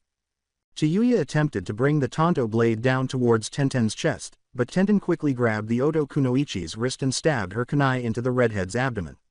When Taijutsu looked down at the blade piercing her stomach, Tenten kicked into it hard, causing Taijutsu to fall onto her back and scream in agony. Tenten grimaced as she felt the pain in her ribs, but then the Tonto blade came flying at her, knocking her off balance and narrowly missing the side of her head. Despite her injury, Tenten got back into a stance and saw Taijutsu's features return to their human state, albeit with a pale, death-threatening appearance. Taijutsu was on one knee, supporting herself while holding her injured abdomen, and she was gasping as she gazed at Tenten with a fixated hatred. "I'm going to tear out your heart and urinate on your lungs through the hole in your chest, so just wait. You slept with the wrong woman." A fist struck her hard across the face, knocking her unconscious and sending her to the ground before the vanquished Sound 4 member could slander her any further. Naruto stood there with bloodshot eyes and a trembling body, turning his gaze from Taijutsu to Tenten. Neither of them spoke, either because of physical or mental injuries, or simply because they had an unwritten agreement to do it later. Instead, Tenten pulled out some field wire and opened a scroll, tying up Orochimaru's kunoichi just as 3 familiar figures appeared. After Tsunade's broken arm was finally set and healed, the notorious healer was performing a diagnostic scan on the blonde teenager in his hotel room back in town. Tenten, a teenage girl with bun hair, was currently sleeping after Shizune had healed her ribs. Jiraiya was watching the unconscious girl, who they found to be named Taijutsu based on her entry in the bingo book used by hunter nins and bounty hunters. Jiraiya was relieved that Naruto and Tenten had captured and survived one of Orochimaru's best shinobi, but he felt bad for not being there to support them when they had to deal with someone like that. When he boldly inquired about the type of torture Taijutsu had put them through with genjutsu, Tenten and Naruto remained silent, feeling embarrassed that they had been duped by those hallucinations. Jiraiya didn't ask any more questions. As she concluded her examination, Tsunade gave herself a nod and said, "You're okay for someone so shrimpy." Tsunade tried to bait Naruto, but he remained silent and did not respond. After waiting, she changed the subject and said, "About the Oto Kunoichi." For the first time since returning to the hotel, Naruto gave her a look. Tsunade gave him a serious look and said, "You didn't kill her." It was a strong statement. To which Naruto replied, "I wanted to kill her." Tsunade remarked, "But you didn't. She had made a valiant attempt to murder you both. She is a killer first and a person last. You wouldn't have been blamed for it. Neither Jiraiya nor I." Naruto said nothing. Tsunade said, "It's touching that you care that much for her that you don't want her to see that kind of side of you." She inhaled deeply, then exhaled and grinned a little. Knowing exactly which, her, the Senju woman was referring to, Naruto chose to act foolish and turned his head away, saying, "I have no idea on what you're talking about." "Sure, brat, you don't," smiled Tsunade. The slug Sanin then reached around her neck and removed a necklace with a jade crystal attached, placing it on Naruto while he was distracted. But just a word from the wise. Don't think she isn't aware already. The blonde teenager was startled out of his reverie and gazed at the necklace in disbelief. "Didn't you forget that you won our wager?" Tsunade laughed. Naruto gave a nod. Then Tsunade grinned and said, "Here's another wager. When the time comes for you to fulfill your dream of becoming Hokage, I will be placing the largest wager on your future." The blonde teenager appeared shocked. "Until that time, I will build the foundation for it by being the Hokage starting today," Tsunade said. A week and a half had passed since Jiraiya had removed Naruto and Tenten from Konoha village in order to find and recruit Tsunade of the Sannin to serve as Konoha's next Hokage. There was a lot of promise because Jiraiya had offered to locate the elusive Senju woman. Being a former teammate of the renowned medic would work in favor of her possibly agreeing to take up the position. However, some members of the village council disagreed about the likelihood of success in bringing the woman back to the village. Others were less convinced. One member of that collective, in particular, thought it a poor idea to even consider recruiting the volatile woman, but few would share Konoha's old war hawk's opinions. Now, in a darkened room deep in the village's subdwellings, the bandaged man studied a report that one of his secret agents had handed him. So, after all, that idiot was able to get her back. Well, the Jinchuriki and that student of Meta guys brought back an elite cursed mark wielder, he said, narrowing his lone eye as he read a portion of the intelligence. Interesting. Danzo proceeded to burn the intelligence-containing paper until it was reduced to ash by holding it up to an open candle flame on his desk. Given that his pet was spirited away and that he also owes us, we who left the door open for him and Suna, this might make it easier to negotiate with that man in case more information about his experiments leaks. Although one member of the group was not conscious at the moment and simply remained limp as she was bundled and tied to a wooden carrying rack on Jiraiya's back, everyone in the group was silent as they entered the village of Konoha. For some, the trip had taken more than a week, while for others it had taken 3 days. Even though the 3 adult superiors were keeping an eye on the Kunoichi, neither Naruto nor Tenten were going to take any chances because of the fresh memory of how she had tortured them both with horrifying hallucinations and nearly killed them afterward. The teens' experience with her made them that wary. But for now, Tsunade was silently reflecting on the Hokage Tower, not even looking at their prisoner. "This is where I leave you all," Jiraiya said to the group as they arrived at a particular location. "I'll take the girl to the section that deals with interrogation and torture. Naruto, let's get together at the usual location and time in a few days." Naruto gave a sympathetic nod. When I am done, perhaps we can," Jiraiya nodded back, then turned to face Tsunade, grinning. Tsunade interrupted Jiraiya's attempt to make a sexual approach by saying, "We'll be leaving you kids here, too. I imagine you two might be called in, especially if they announce any promotions from the interrupted Chunin exams," Tsunade said. "We'll see you later, though. Let's go," Shizune, the pig-tailed blonde said as her student struggled to keep up with her as she marched off to the tower. With a dramatic sigh, Jiraiya said, "Here I am, left carrying the bag. Though this bag looks nice," so does fire until it burns you alive. Oh, well, such is the life of a famous novelist. I wonder if I could use this kunoichi as a character in my next book. Yeah, she could be in a maid's outfit. He left with a little more energy, writing in his little notebook while Tayuya's wrapped, lifeless form swayed in the bundle she was carried away. Naruto turned to Tenten, who, like him, didn't talk much to the two Sannin and Shizune as he watched them go. She spoke before he could ask her what she intended to do now that they were back. How about you? She said, grinning as she turned to face him. I'm going to see what my team is doing. Turning his back, Naruto shrugged and said, I dunno, maybe I will do the same. All I want is to reconnect with you. We seem to have been gone for a longer period of time than we actually have. After taking out a tray of dango from her backpack and putting a loaded skewer in her mouth, Tenten sighed deeply and said, we did make it back, though. She then gave him a shoulder pat before turning and heading toward the training area where Team Guy met. Before making the decision to move himself, Naruto watched her go. Hey Moegi, has our target taken any action yet? A young girl with orange hair sighed and cast a bored glance at Konohamaru Sarutobi, her friend and the head of their little gang. No, it appears that she is still unwinding outside the bathhouse. Could we please go now? Once more, Iruka-sensei will be upset with us for cutting. Now, why would he do that when they'll be awarding us with medals for catching a foreign kunoichi up to no good in our village? Sneered Konohamaru. Moegi sighed and wondered where Konohamaru had sent Udon, but she was a little relieved that their friend was regaining his spirit of adventure and mischief after mourning for a long time at home after the Sandame's death. Seeing Konohamaru return to his normal self lifted both her and Udon's spirits. I can tell she's up to something.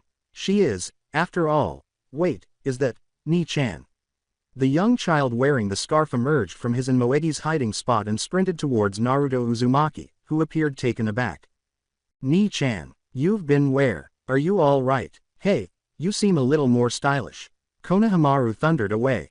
After returning from everything that had transpired with that mission, Naruto found it refreshing to see his little protege come up and talk to him in this manner. He blinked before he settled into a chuckle, not realizing how much he would have missed it. The first question was answered by Naruto, who chose not to inform the young boy that the mission was to get Tsunade to become the next Hokage because he thought it would upset Konohamaru. I've been away on a mission with my new sensei, that's why you haven't seen me around. Naruto was about to inquire about Konohamaru's well-being when a frustrated voice called out. Hey, you two little brats, we need to have a little chat. The blonde swordsman turned to see a casually dressed girl with her hair wrapped in a towel, holding a bucket filled with shampoo, soap, and other essentials in one hand while holding Konohamaru's friend Udon by the back of his shirt collar. Naruto saw that Konohamaru and Moegi suddenly turned pale and nervous. I'm getting really annoyed with you three always spying on me and bugging me on my days where I'm trying to relax, the girl said, frowning at Konohamaru and Moegi. At first, Konohamaru appeared anxious, but then he grinned confidently and pointed smugly at the girl, saying, that's where you're wrong. Kunoichi, you are an enemy who is trying to steal our bathhouse's secrets. When his protege accused this girl of such a strange crime, Naruto's eyes grew wide with confusion. However, the girl released Udon as he fled to safely get behind Moegi and Konohamaru, giving the impression that she had heard this accusation from the three children before. Then she set her bucket down and gave her palm a menacing fist punch. You little brats, do you really want to play tricks on me once more? Unfortunately for you, we have a secret weapon, Konohamaru said, maintaining his triumphant smile. The young Sarutobi then stepped forward a few paces before giving Naruto a pat on the back, saying, come on, Ni-chan, go get her. The blonde teen was face-palming as the girl appeared taken aback by the commanding shout and the fact that the child was avoiding the fight by pushing it on someone else who wasn't involved in this. He then turned around and slapped the child on top of his head with his fist, saying, you idiot.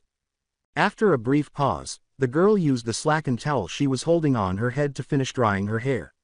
She was observing the blonde with interest when she abruptly stopped and said, I know you. That girl with the pink hair that I faced during the exams is your teammate. Looking up from Konohamaru, whom he was berating for using Naruto to fight his own battles as a child, Naruto appeared perplexed until the girl took the remaining towel off her dry head entirely, revealing her long black hair. She was the Oto Kunoichi Sakura had to contend with in the initial one-on-one encounters, and as I studied her more intently, it returned to Naruto. Why, Though, was she still present? Ni-chan, she is the enemy. Cut her to pieces with your sword.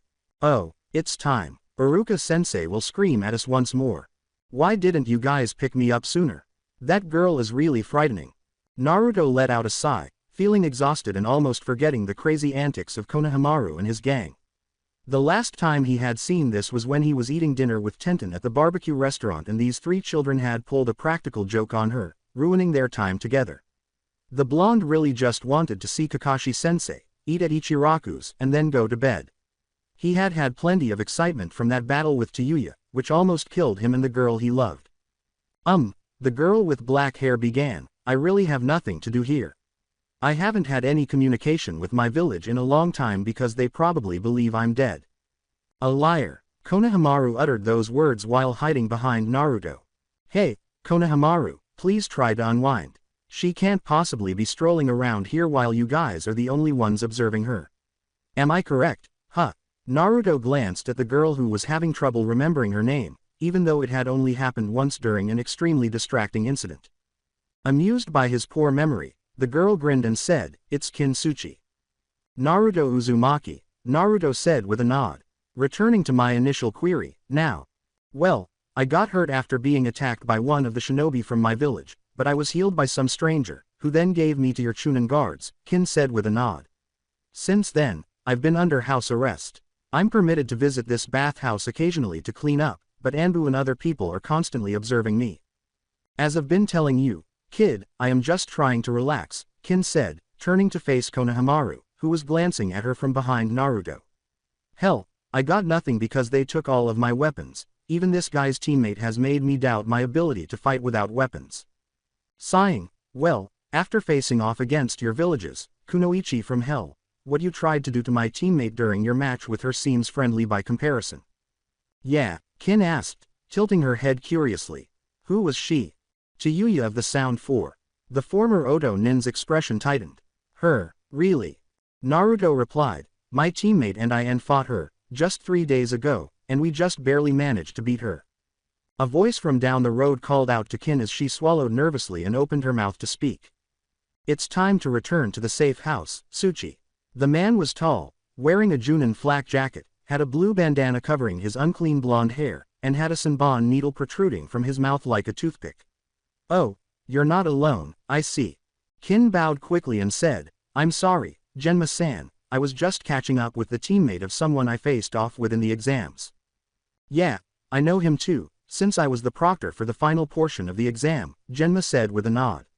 How are you doing, Uzumaki-san? Naruto gave a shrug. I'm actually glad I ran into you, Genma said, nodding. Since they're no longer in the hospital, someone asked you to come see them to make sure you haven't become lazy since they left.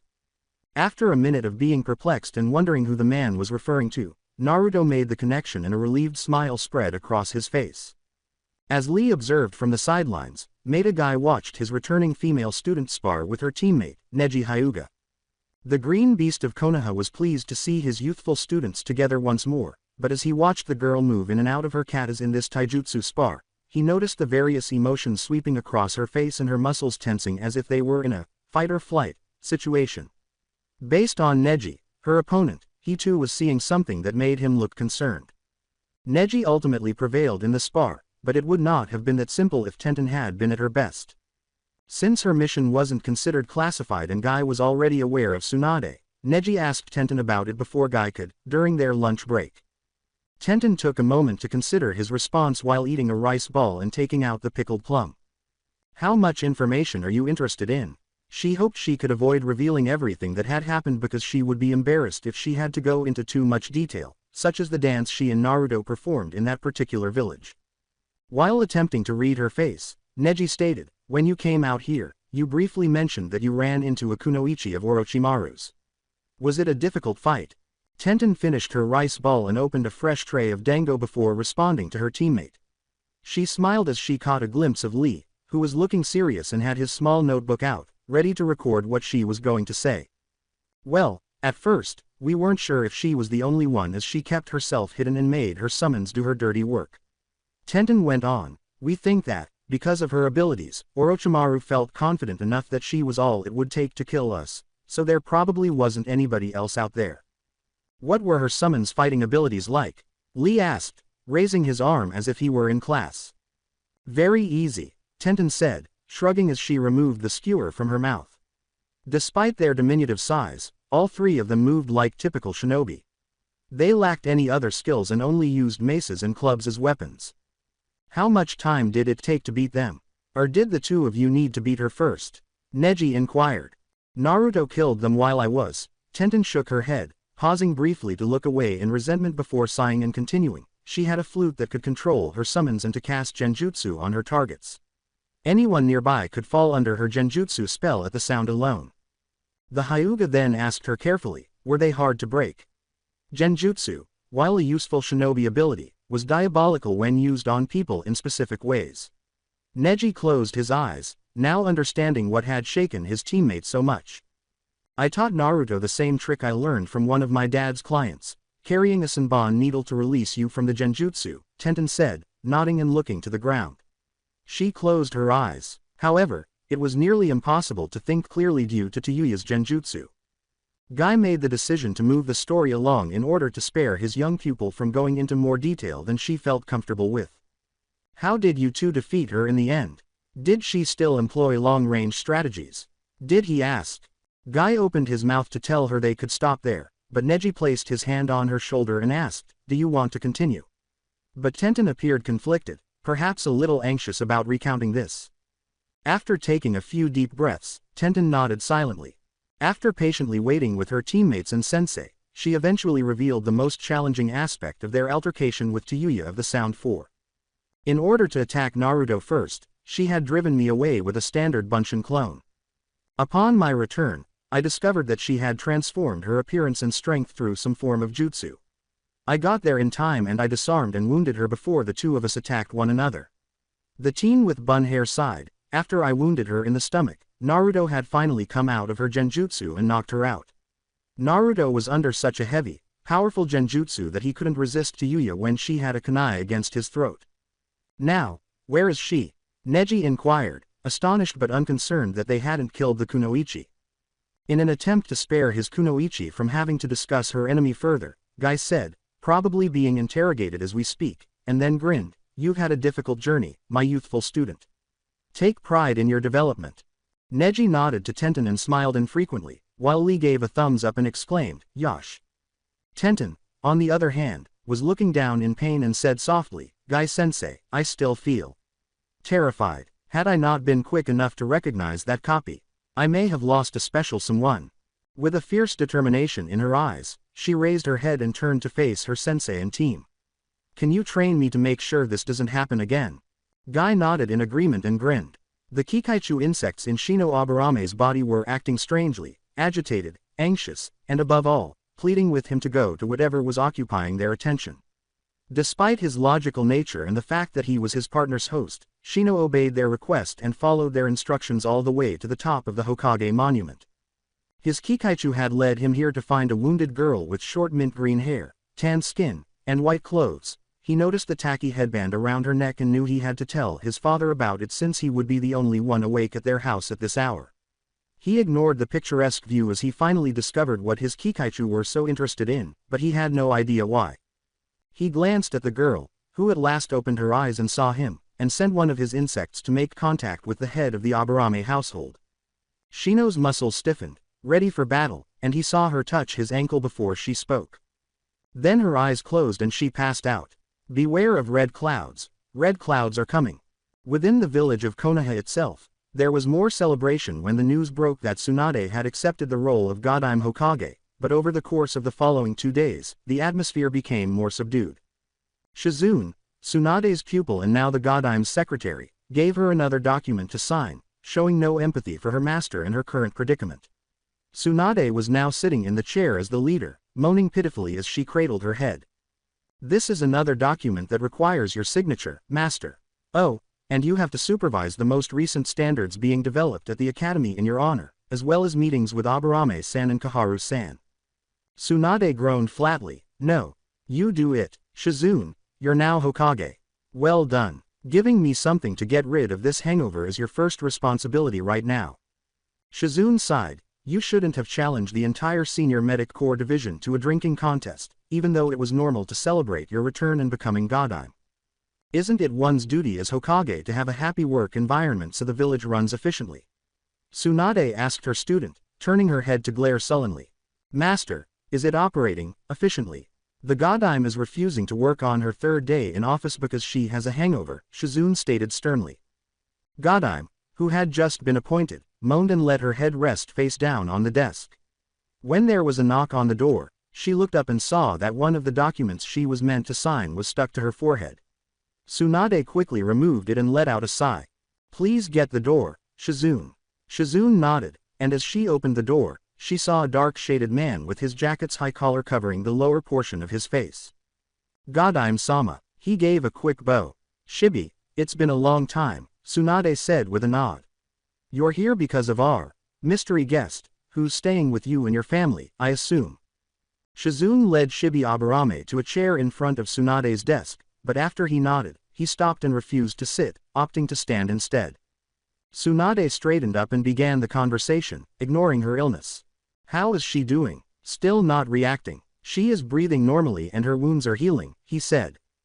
Anything have you noticed? Tsunade asked, nodding. Shibi gave a nod. Our colony discovered that she has 2 chakra pools. Shizune's and Tsunade's eyes widened, but Tsunade's sat back and smiled amusedly. Is that true? It makes sense now. Master, what does it do? Shizune inquired. Taki claimed they don't know anyone of her description, even though she was sporting a Taki headband. Additionally, do not accept anyone who looks like her and claims to be from their village. Isn't that funny?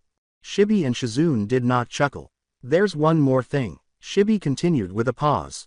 When she was changed out of her damaged clothes, by one of our female attendants, she found a seal on the girl's chest. Have you seen it, Shibi? Tsunade asked, reclining in her chair. From a drawing the attendant made, he said, nodding. It's comparable, just like that one of ours. Tsunade sighed. Thanks, Shibi, closing her eyes as she realized what the head of the Aburame clan was talking about. Please let me know when the girl awakens. Shibi gave a silent nod and walked out of the office. Shizune was silent in thought as well, but she glanced at the time and recalled something. Master. Tsunade nodded, her expression solemn, as if she could read her student's thoughts. Yes, she should be with them, by now. Right then. 4 people were present in a dimly lit, dark room. 1 was standing in the corner with record-keeping materials. 3 were seated at a table with a variety of tools and objects. The largest, in one of the 2 chairs, had a harsh, grizzled appearance and wore a black cap over his head. He folded his hands and nodded to the person leaning against the corner of the table. A woman, dressed in a tan trench coat over a suggestively worn mesh shirt, nodded back to the man, who was also at the table. This individual was a young woman with red hair, now a little unkempt, sitting in a wooden chair facing the scarred man, but with her wrist and arms bound to the table in metal cuffs that were affixed to the table's surface, her head slouched over as if she were sleeping, and her breathing appeared to be normal. When the woman in the trench coat pulled a vial out of her jacket, uncorked it, and placed it under the still girl's nose, the girl instantly jerked her head up, fully awake and alert, her eyes growing cold and sullen as she cautiously surveyed her surroundings before looking at the man in front of her, choosing not to even glance at the other woman. The man folded his arms and turned to face the girl, his rugged face giving the impression that a taijutsu master had beaten him since he was a baby. Taiyuya from Odo, you can tell us anything and everything here. There are repercussions for lying or refusing to respond. You'll respond. Do I understand correctly? Taiyuya frowned, but she was perplexed on the inside. Kiss my ass, you assholes. What did these jerks do to my curse mark, and now I have to endure some of their scumbag interrogation? Your response. With a hint of finality, the man inquired once more. The woman in the trench coat pulled a kunai from her hip and approached Taiyuya's strapped left hand, grasped the girl's pinky finger, inserted the tip of the blade beneath the redhead's nail, and then pushed the kunai downward, tearing off the girl's nail entirely. Taiyuya grunted slightly, but her eyes remained defiant and her scowl remained fixed on the other person at the table as she began to move. You leaf fuckers, is this the best you can do? Blood dribbled and flowed from Taiyuya's brutalized fingers as the woman in the trench coat proceeded to the next nail and repeated the action, but this time with more force, and then again on the girl's middle finger, this time shaving off the skin of the tip. Go fuck your monkey whore of a mother, you limp dick, shit eater. She ground out, clenching her teeth with an even more defiant expression. The red-headed kunoichi was breathing a little more forcefully, but her rebellious spirit remained strong. Over time, both of Taiyuya's hands, which were bleeding profusely on the room's floor, lost all of their nails, and although she was now pale and perspiring, her heated glare only became less intense. "Am I clear again?" the man said, appearing to have boundless patience. As though she had just remembered something amusing, Taiyuya's panting quickly turned into a chortle and then a snickering sound. "All right, I'll talk if you want me to fucking talk. What should we discuss? Oh, what about the sandame, that shriveled up nutsack you ass wipes? Boy, did that fucking old fossil die pathetically, didn't he?" she said with a crazy gleam in her eye. "Really, I ought to know. I was one of the 4 people using our barrier to keep you idiots out." The woman in the trench coat kicked the chair out from under Taiyuya, causing the kunoichi's chin to fall hard against the table, cracking one of her molars. Then she took out a large jar, opened it, and poured what appeared to be salt onto Taiyuya's bleeding fingers. At first, no one responded to her attempts to get a rise out of them. Taiyuya screamed in agony and rage, flailing around until she ran out of energy and simply gasped. The man turned to face the person in the corner who had been recording everything that went on in the room as he stood up. "Taiyuya, the prisoner, has not cooperated."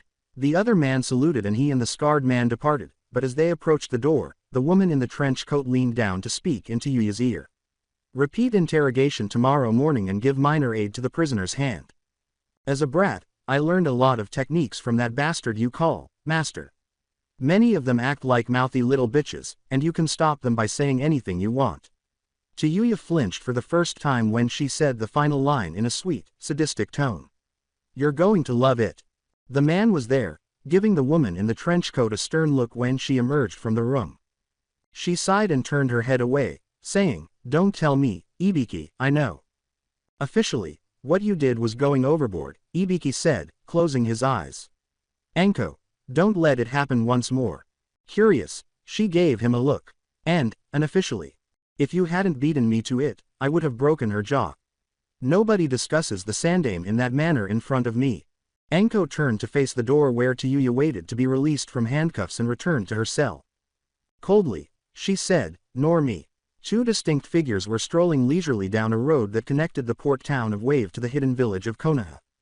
The only things that the 2 men had in common were their black cloaks with red clouds printed on them and their straw conical hats, which served to both protect them from the sun and conceal their identities when necessary. They were both very tall, but only one of them carried a large, heavily wrapped sword on his back.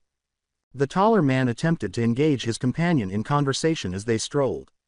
"Itachi-san, how does it feel to be returning home after all this time?" Whimsically, the tall man inquired. The taller man was unfazed by the silence and carried on talking, while his partner remained stoic and simply walked. "You know, it's funny when I heard that those 2 art freaks failed to capture the 7 Tails Jinchuriki so spectacularly." The tall man laughed. Itachi, his partner, remained silent. "As interesting as it is to have found the traitor's hideout, abandoning the mission just for that, man, I bet Leader Sama made them feel some pain, hey?" The tall man laughed with glee. "That's where you're mistaken, Kisame." Itachi then said, "Leader Sama was pleased to get one of our valuable rings back." With a shrug and a simple smile, Kisame said, "Well, I guess. The fact that both of them visited that hiding place was your other error. Sasori performed his duties while Deidara was left in charge of pursuing the Jinchuriki. And, has the blonde clay freak already located his victim?" Itachi fell silent once more, but Kisame was accustomed to his partner's stoicism and was unfazed. "Well then, I wonder where he is." "It makes no difference," Itachi firmly stated. "We're to go to Konoha to capture the 9 Tails Jinchuriki," and the 2 proceeded on their journey. In the meantime, a strange-looking large bird was hovering high above the village, with a person perched on top of it.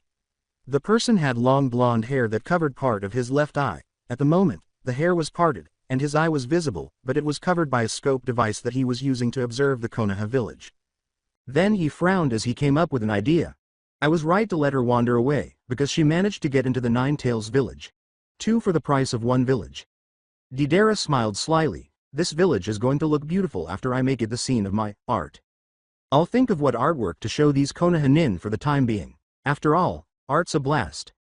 I better find both of them before those 2 bastards come to get the 9 Tails."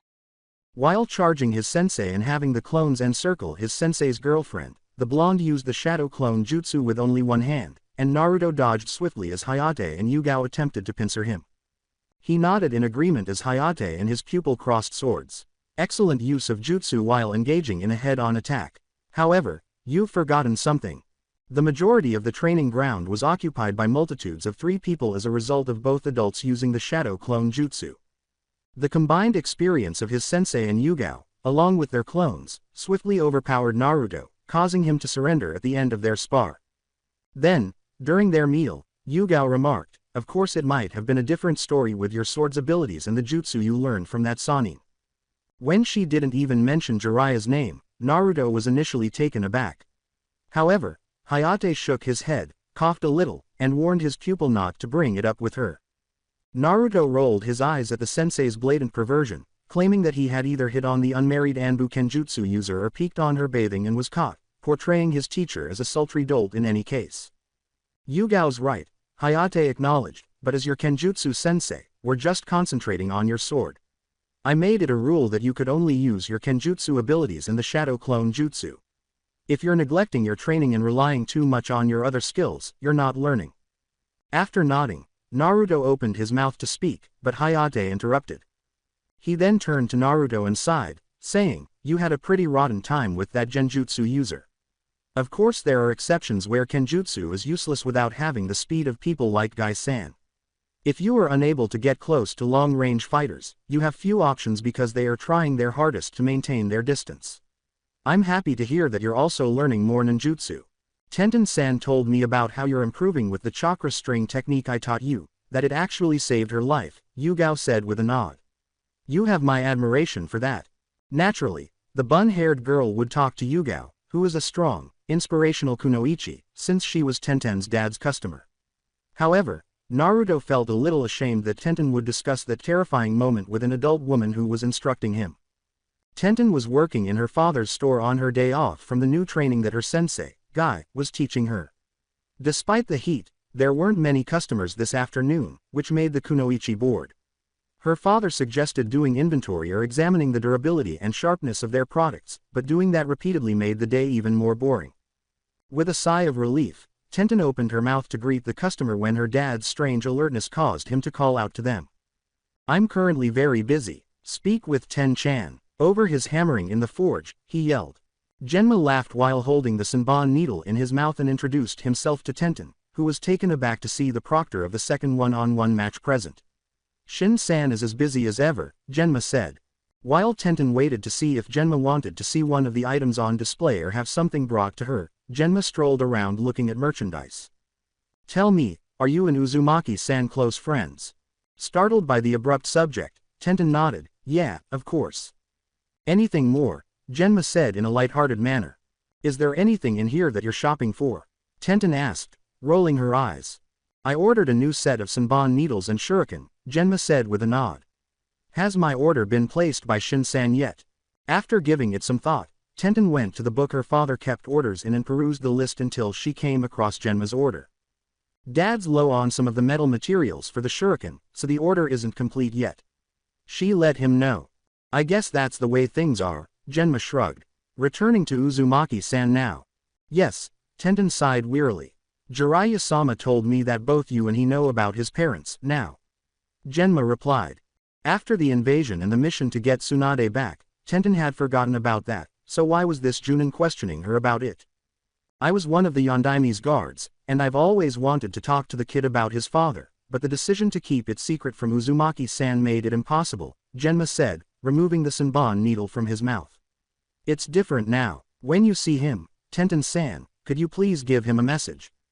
"Sure." Tenten nodded. "Thank you, Tenten-san," Genma said, smiling as she handed her a folded sheet of paper and put the Senbon needle back into his mouth.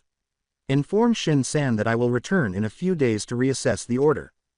Tenten looked at the paper, had an idea, and called out to the Junin as he turned and started to leave the store. "Hey, was there anything we could give Naruto from his father? Also, anything from his mother?" "He'd have to ask the Godime. I don't know anything, and his dad never given me anything to pass along to him," Genma said, pausing and turning around with a shrug. "I hope they did," Tenten sighed. Perhaps he would have some idea of their personalities that way. Maybe he could be the second coming of the Yellow Flash, which we learned about at the academy, she said with a laugh. After pausing and averting his gaze, Genma grinned and said, while his dad's Hiroshina is currently off limits due to how the Yondaime used it in the Third Shinobi War, its roots aren't so restricted. Tenten appeared even more perplexed by this Junan's response, shocked that her reflections had been taken seriously. Just so you know, I didn't give this to you, not that I'm violating any orders doing so. He then pulled out another piece of paper, wrote on it, folded it, and handed it to Tenten. He gave her a quick wink before turning around and leaving the store, with the door closing behind him. Tenten gazed at the door, then turned to face the folded paper and carefully opened it. It stated, Tobarama Senju's journal and the manuscripts of the Nadaime Hokage can be found in the village's archives. Check out his flying Raijin Jutsu notes. When Shibi, the head of the family, entered the Aburame clan compound, his son welcomed him and nodded. Father, Shibi returned the greeting, Shino. Anything come up today? The girl with short green hair, tan skin, and a white kimono lent to her responded to his question by approaching Shibi's son and nodding at him while her orange eyes cautiously looked at him. You're awake. Greetings from the Aburame clan. I'm Shibi, Shino's father, Shibi declared. My name is Fu, the girl said, nodding. You might be able to help me, says Shino-san. Before Fu, the girl, could plead, Shibi made her wait while he sent a message to Tsunade, who swiftly arrived with Jiraiya. The Aburame compound was made more secure by the arrival of some Anbu in addition to the Sanin. Fu and Tsunade sat facing each other in the parlor, while Jiraiya, the Aburame clan head, and his son stood. One of their servants came over and gave Fu some chai tea, which eased her anxiety about being surrounded by so many strangers. So, Fu, what are you trying to tell us? Tsunade asked as she opened the meeting. A man with long blonde hair and a Kaiwa headband first approached me outside my village, Fu said, turning to face the ground. A strange person or creature that had a huge form and spoke in a rough voice was with him. On their clothing, both of them had red clouds. Now that the mystery surrounding her mutterings prior to her unconsciousness had been resolved, her story didn't end there. They insisted that I accompany them. The two discovered that I didn't understand why they wanted me, and then she trailed off. Smile, Tsunade said, calm down. We are aware that you are a Jinchuriki. Nobody in this room will make a big deal out of it. When she went on with her story, Fu looked up, blinked in surprise, and then looked at each face before arriving at Shino's, who nodded in agreement. Fu smiled but let it fall away. They attacked me after I told them to get out. Little white flying objects that exploded when they approached me were sent by the blonde. My tailed beast told me to run, so I did, Fu said after giving it some thought. The other one tried to hit me with poison and needles that I couldn't see where it came from. You can communicate with your tailed beast? Jiraiya asked with an intrigued expression. Here, Fu grinned broadly and said, obviously. We converse because my lucky Seven Tails companion follows me everywhere. Lucky, a beast with a tail. The Toad Sanin was taken aback. Tsunade sighed, this is going in the wrong direction. How much time did it take before, Fu? You were able to get away from those two? I'm not sure, the girl with green hair said, looking perplexed. A day later, the big thing stopped pursuing me. I had been attempting to outrun the blonde-haired one by using both my chakra and my tailed beast. However, his strange gray creatures continued to find me and blast me away whenever I couldn't avoid them, despite the fact that I couldn't see him. I finally got some peace as I got closer to your village as that man had stopped the day before, she said, turning to smile at Shino. I suppose that eventually I lost him. I passed out after that and met Shino-san here, she concluded. Tsunade turned to Jiraiya for clarification, asking, do you recognize either of those two men? Judging by how Fu saw a Kaiwa headband on that blonde, he is one of their missing nins, the village spy master shook his head. For the time being, it's all guesswork because we can't confirm it, unless he stole the headband, in which case we'd have to start over. The other person is even more mysterious, Tsunade said, nodding. But these clothes they're wearing. They're from the group that our teammate joined and then left, the Toad Sanin said with a nod. They go by the name Akatsuki and typically only work as mercenaries. Now, however, he became silent in reflection before turning to face Tsunade after giving Fu a serious look. He turned to face Fu and said, since you'll be staying with us, Fu-san, could I ask you a favor? We need to prepare. The pervert's serious expression startled Tsunade, but since he appeared to be in Sanin mode at the moment, she chose to investigate his intentions. Curious, the girl with green hair tilted her head to the side. A favor. Knowing that one of the boy's old classmates was there, Jiraiya nodded and said, "There's someone I want you to talk to and maybe help train. Are you able to do that?" With a happy smile, Fu said, "Sure." Tenten decided to spend the morning in the archives and half-questioned whether the eccentric Junin was pulling her leg yesterday, but she had no evidence that he wasn't being honest in this tip he had given her. She doubted that something from the Nadime's jutsu would have been used decades later by the Yondaime, who wasn't alive during the man's reign, but she did admit that those who studied the records diligently would create new jutsu. The Yondaime was that kind of person, having been referred to as a once-in-a-generation genius by almost the entire village. A single-story building next to the Hokage Tower housed the archives of Konoha, a library-like space with hundreds of desks, innumerable books, and file cabinets along the walls. Tenten went to the reception desk, where an on-duty Chunin directed her to the Journal of the Nadaime, which was actually a copy for viewing only. Tenten opened the drawer containing the book, which appeared to be as old as the day it was used to make a copy of the original.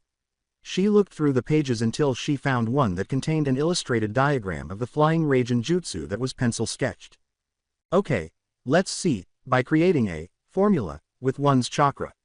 Wait, what do they mean by formula? Tenten then noticed another sentence in small writing beneath the Nadaime's notes. Fuinjutsu users, think of seals. Of course, the girl said, her eyes widening. You use chakra in the schematics when you create seals, like the ones for containment and a fire explosion seal. This is the formula, because you use the schematics as an empty vein and fill it with your chakra. She was relieved that the time she had spent mastering Fuinjutsu after discovering she couldn't be a medic nin was preventing her from being unable to comprehend this special Nadaime jutsu.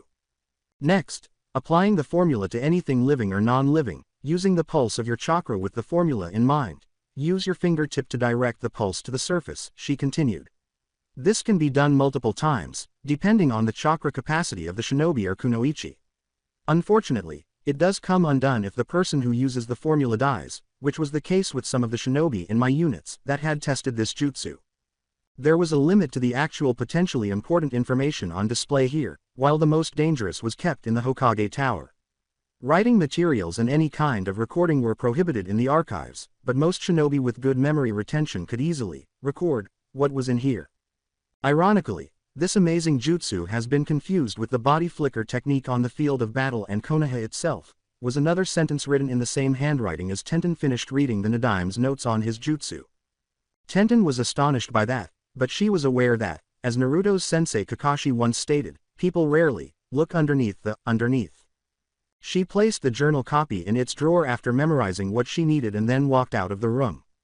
As soon as they left the commercial area, they came out to the training fields and at the one Jiraiya used, where Naruto was waiting for Jiraiya by practicing the kenjutsu katas that Hayate had taught him. Jiraiya led Fu through the village to the training grounds where he had asked Naruto to meet him. The young woman looked around curiously at the strange sights and sounds of the village.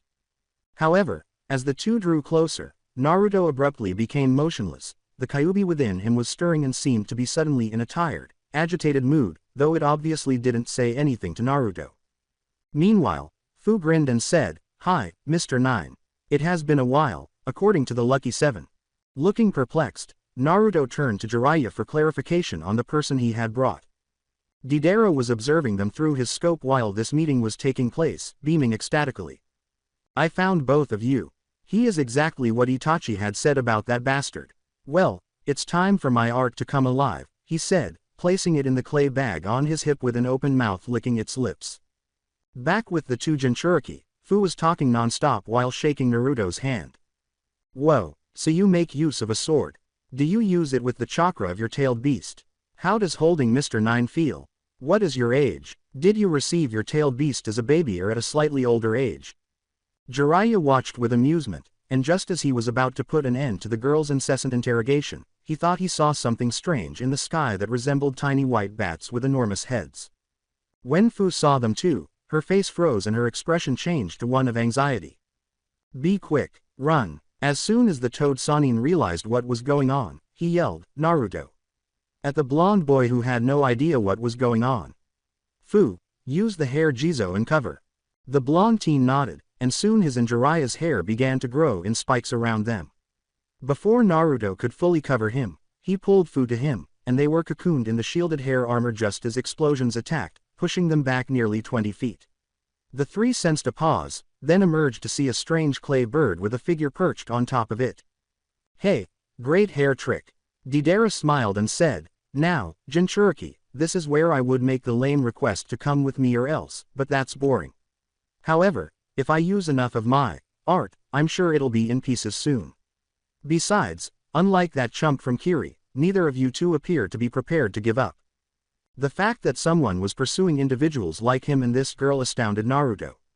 So, Akatsuki has already captured a few Jinchuriki. Jiraiya frowned and asked. Wouldn't you like to know? Deidara said with a conspiratorial smile. Let's turn this into an amazing exhibit now. Now, a number of clay birds that were bigger than the ones he had previously used descended in their direction. Fu approached the toad Sanin and his pupil, made a hand signal, and then opened her mouth, causing a dazzling light to shine and glittering powder to pour out, covering Jiraiya, Naruto, and the whole area in front of them. Now that he could not see his targets and could not aim his clay birds at them, Deidara clicked his tongue in frustration. It'll keep us hidden, but not forever, so we should escape while we can, Fu said, turning to Jiraiya while concealed. His partner may be nearby. Suddenly, using the body flicker technique, a number of Junin and Chunin arrived with Kakashi. When the rest of the village heard those explosions, Jiraiya-sama and Godime-sama asked us to assist you. All non-shinobi citizens are now being evacuated by her. When Fu's jutsu came to an end and the area cleared, Jiraiya turned back to see Deidara still where he had been before, nodding, I think we'll be fine now, in response to Fu's concerns. Wow, I'm shocked that none of you ran. Adding numbers won't help you, though, as most Iowa residents would say, being gutless Konohanins. Deidara grinned. Your village will become one of my masterpieces thanks to one of my best artworks, he said, devilishly pointing upward. When the Konoha group and Fu looked up, they saw a massive clay dragon that was higher than Deidara, who quickly rose to its level. The dragon opened its mouth, sending hundreds or thousands of balls the size of human heads hurtling down toward the village. Jiraiya, Kakashi, and the other members of the group who were capable of using fire jutsu sent flames and fireballs toward the descending devastation without any prior notice or prompt. The contact of those they connected with was marked by a loud series of explosions, but those that were still far too numerous still managed to reach their random targets. One building, the prison that housed only shinobi captives, had been severely damaged after the roar of explosions and the sound of buildings collapsing. The dead, who included both Chunin guards and the prisoners, were buried beneath the debris. Though initially in a daze, one of the survivors, and, of course, many injured, suddenly laughed to herself for a brief moment before completely fleeing the building. Her smile gave her a somewhat demonic appearance, and her red hair flew behind her. Jiraiya and Kakashi launched their counterattack, trying their best not to look around at the devastation this missing nin had caused to their village. Jiraiya used Needle Jizo, while Kakashi used the Shadow Shuriken Jutsu. Neither hit Deidara as he dodged completely on his clay bird, and he then sent some more smaller clay birds at the two, but they were intercepted by a piece of earth, and they detonated upon impact. Naruto was astounded to see Fu covered in green chakra, which was most likely that of her tailed beast. After focusing on Deidara once more, Naruto shaped a Rasenshuriken in his hand and aimed it at her. Astonished by the unusual jutsu, the blonde Akatsuki member dodged but was caught in another Needle Jizo of Jiraiya's, briefly losing control of his mount before being stabbed in the shoulder.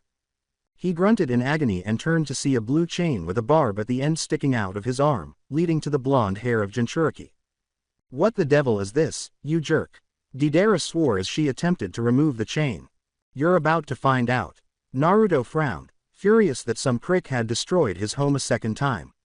He pulled and used gravity to push Deidara off his clay bird, then used his speed to run up to the fallen bomber and draw his sword. Deidara threw another clay bomb in front of Naruto, causing an explosion that knocked the Uzumaki teenager aside. Jiraiya turned and used a Rasengan to slam into Deidara's side. Deidara then dodged and launched another clay bomb at the Sanin, which Jiraiya deflected with his Geta sandal. Just as Deidara was about to launch another clay creation, Naruto used his sword's Nodashi form to sever the missing nin's arm. He looked up at his still hovering clay creation, staring at his now missing appendage with shock and rage. Shit, screw this. I'm finished. Before his clay bird mount descended, grabbed his remaining arm with its mouth, and began to pull him up, he yelled. Then, there was a loud chirping sound, and Kakashi's hand was lit with electricity. He then ran and made a move for Deidara's heart. Fuck, leave me alone. Kakashi missed him and ended up tearing through Deidara's leg as the bird kept rising. The Akatsuki member screamed and cursed once more before taking off and disappearing into the sky. As the streets were strewn with fleeing Anbu and the ranked shinobi removing debris, searching for the wounded, and keeping an eye out for the suspicious, Tayuya was hiding among some of the civilians who had returned. With weapons or a flute, and her curse mark rendered useless, she was helpless and vastly outnumbered. She stopped her inner tirade when she noticed something unbelievable, a familiar face among the medic nins helping the injured. If those fuckers hadn't torn the shit out of my fingers, I could use fucking hand signs for jutsus. Fuck, what the hell am I? She said. What the heck, Kabuto? She muttered something. My, miss, those are some really BD fingers you have, he said, approaching her with a smile as if he had heard her. Let's fix them up over here, he said, quickly guiding the perplexed and wary Kunoichi to an empty room with seals surrounding it to block out sensors and muffle sounds. Why are you in this place? She inquired. My, already suspicious. Tayuya, I assumed you would be embracing me warmly. He smiled. Instead of responding, Tayuya said, is Orochimaru-sama asking you to get in touch with me? Does it fuck something else instead? Do you recall when our master came here to mark his next body? The bespectacled man said, pushing his glasses to his face. With a nod, Tayuya said, yeah, the Uchiha brat. He didn't give you a second thought, Kabuto smirked, adding, he was curious as to how he was progressing. You were taken prisoner by 2 genin. Well, I'm fucking out, Tayuya said, baring her teeth. The piss head and his weapon-jerking little cunt are fucking dead next time I see them, she said, frowning at the idea of the two before giving Kabuto a serious look. I can come back at any time, she said. You're aware that he prevents people from leaving. After a brief period of silence, Kabuto grinned kindly and said, he does value those with promise. Of course, you are one of them. He has a mission for you to redeem yourself, in case I did find you here. Then he extended his hand to heal her hands and fingers, pointing with his eyes to a corner of the room that contained weapons and a flute. He then scowled at her, nearly frowning. Whatever they did to your curse mark is beyond my abilities to erase. Orochimaru-sama is the only person who could remove what they did. Tayuya frowned as well. Kabuto took a step back and met her gaze, saying, our master wants his new body delivered to him as soon as possible. If you do this, everything will be forgotten and forgiven. Keep in mind that he almost never gives second chances and never forgives twice. Tenten walked with a sorrowful heart, surveying the damage done to the village. When she and her team heard the rumbling, earth-shaking explosions occurring in the village, they were training. Nobody knew what they were doing or why, especially since they had just recovered from the invasion by the Suna and Oto. The mystery was later solved when Tenten met Naruto, who informed him that there was a group out there that was allegedly composed of missing ninjas and that they were searching for Jinchuriki just like him. Fortunately, her blonde friend was still present and unharmed. However, Naruto and his sensei Kakashi did not spare the village's assailant, taking away his arm and leg. Their reward for preventing further harm to the village was an arm and a leg.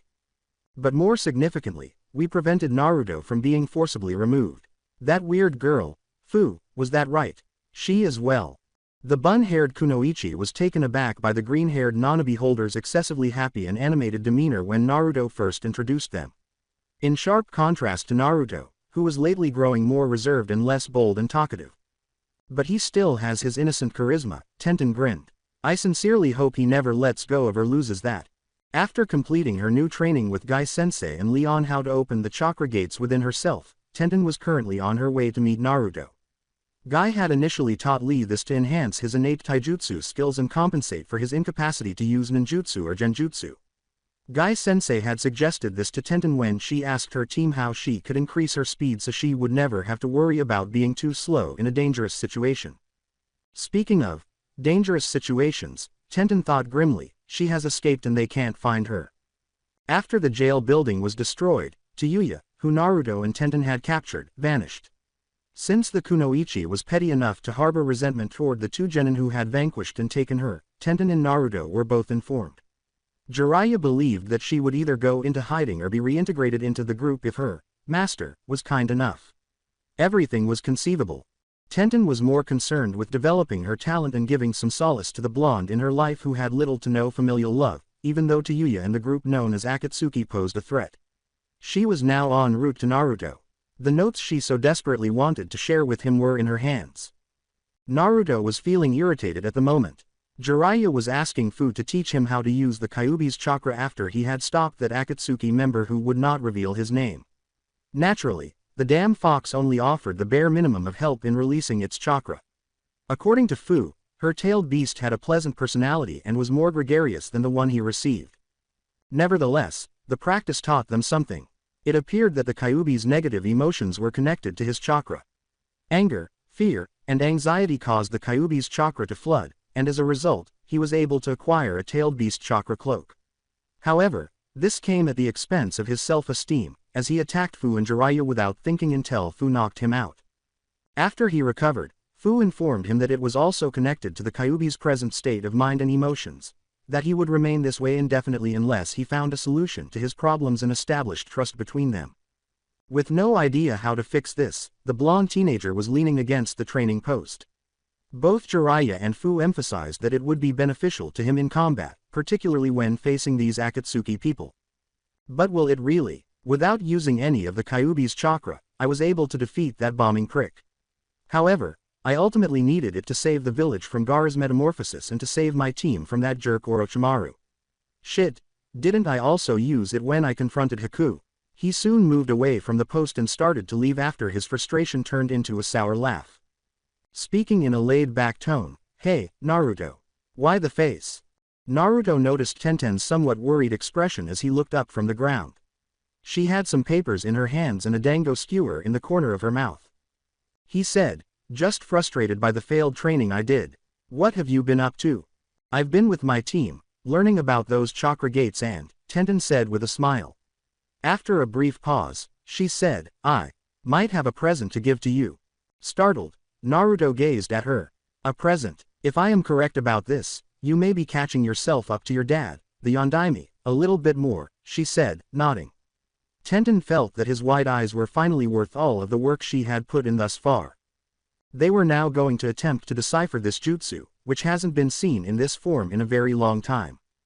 Two tall men, one with a wrapped weapon on his back and the other with straw cloaks over their clothing and conical hats to protect their faces, were sifting through the crowded part of the village this afternoon. "Boy, that dumbass Deidara really messed up. Lucky we overheard some peddler talk about him and the village being alert for our mercenary get-ups." The man who was larger grinned. "I wonder if Leader Sama will make an example out of him." "Hey, serves him right," he grumbled. As they moved toward the training fields, his companion remained silent and simply looked forward. That little brat with the scarf really liked to talk big about the Jinchuriki, calling him Ni-chan, and all. "Oh brother, well, at least he pointed us in a good direction to find his Ni-chan, right, Itachi-san."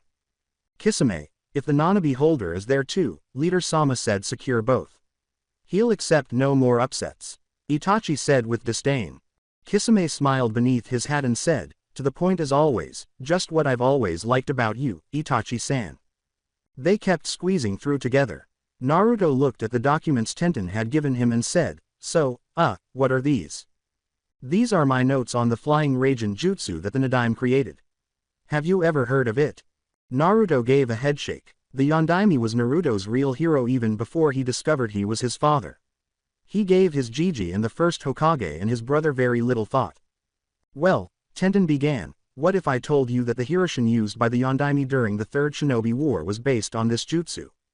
"Are you serious?" Naruto asked, his eyes widening. Tenten gave a nod. "At least as its starting point. Your father took it to a different direction." "How so?" inquired Naruto. He was aware that the Yondaime used unique three-pronged kunai, which the Hiroshin used to attack and appear to be everywhere on the battlefield, giving him the nickname, Yellow Flash, to his adversaries. Naruto and others were most drawn to it because of its heroism and mysticism. He and those were unaware of the true nature of his jutsu. When Tenten was teaching him the basics of sword handling and defense, she entered the lecture mode that she had previously employed with him. When she saw that he was paying attention, she gave a rough outline of this flying Raijin jutsu. "Everything has a source, Naruto. Our village was started by warring shinobi clans, for example. Now, I know the technical side of this will go over your head, so I'll just give you the facts. To do the flying Raijin, you use the same method to riding seals using your chakra. Except in this case, you're not doing it for the purpose to seal an object, create a detonation, or to cast an element. With this, it's to use you, in mind, as the reason. Naruto blinked. Though what she had said at the end sounded unclear, he could sort of understand it. You use you as the purpose. Meaning what? Tenten noticed that he was still not understanding, so she thought this was the best chance to test her theory herself. Well, from what I can figure out, it's something like this. You imagine yourself, like when you gather your chakra, like we do when we learn the chakra control exercises, you put that into focus and write yourself with your chakra. She approached one of the training posts and extended 2 fingers. Let me put it as an example, she said. Tenten intended to end her explanation with the example, but she had the sudden urge to give it a try. First, I gather chakra to my hand and then to my fingers, concentrating on the chakra flowing in me Then she noticed that the tips of her fingers were burning. Using her name, which symbolized her body and soul, she saw herself in her mind's eye as a distinct fuinjutsu seal similar to the ones she had created innumerable times. Suddenly, a light blue character pattern with Tenten's name written on it appeared in front of her and Naruto. I did it. The bun-haired kunoichi remained dazed as Naruto approached the post. He turned to Tenten and touched the faintly fading mark. Can you go over it again, Tenten? I'd like to try this too. After his 5th attempt, Naruto learned in the next 30 minutes and was able to create his own special formula mark on the surface of another post. His pattern resembled a sun, whereas Tenten's resembled a flame. Tenten stated, now, following the creation of more than a dozen training posts with and without their formula marks.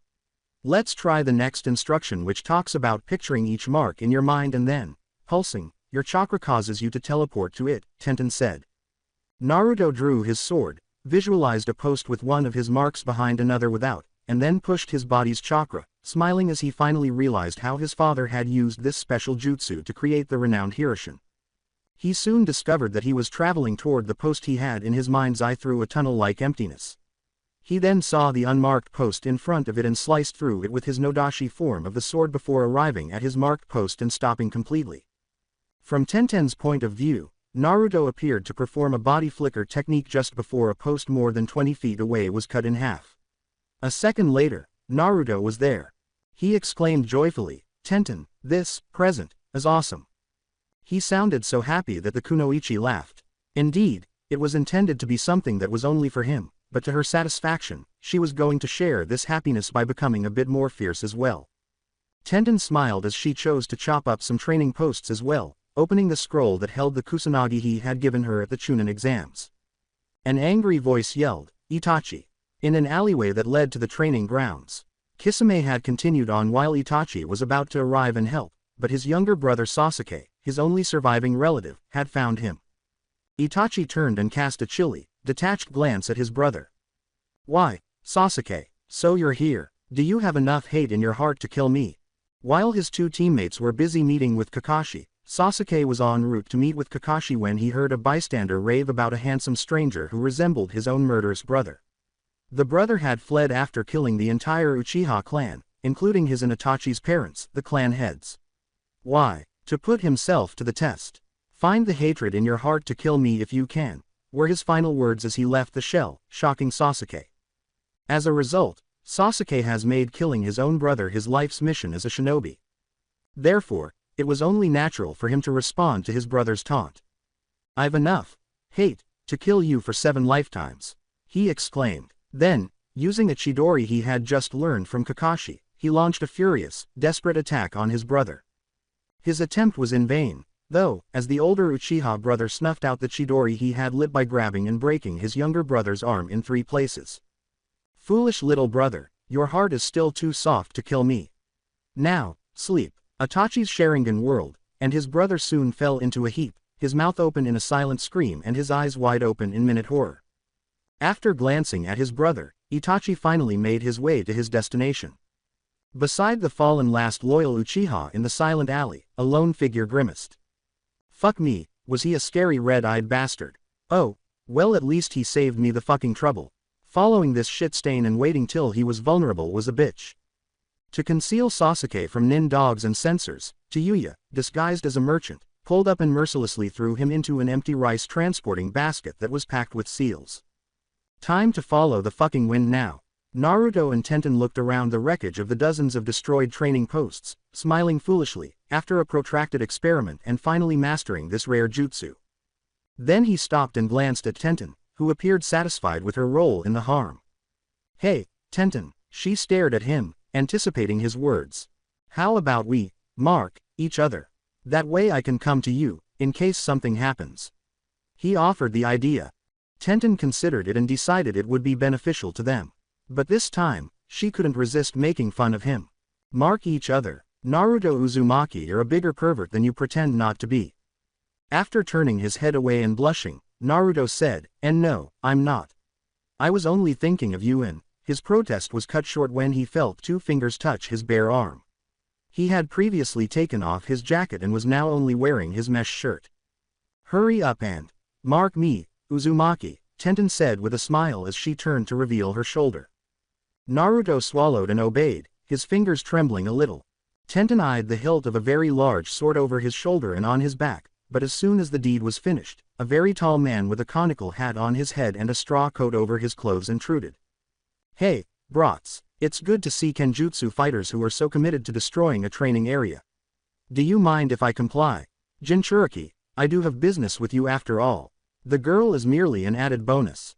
Like Zabuza, as Naruto recalled, Kisame grinned with jagged teeth as he removed his hat and threw away his cover for his Akatsuki cloak, but he was startled to see that yet another Akatsuki member was now in the village and pursuing him. "Hoshigaki, Kisame, then that on your back is..." Tenten whispered fearfully.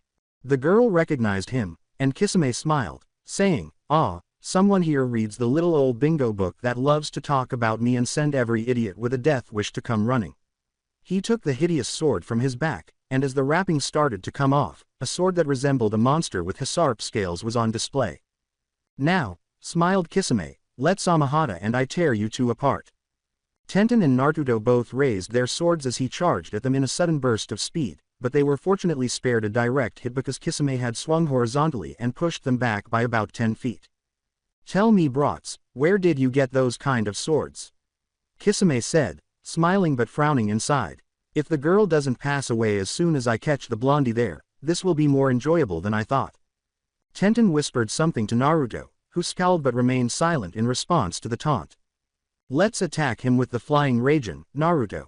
Otherwise, we won't last long." He nodded firmly, although he was surprised by her suggestion given that they had only practiced it on posts and not in actual combat. Itachi had intended to meet Kisame before he started fighting the Jinchuriki, but he unintentionally ran into Jiraiya while she was looking for Naruto.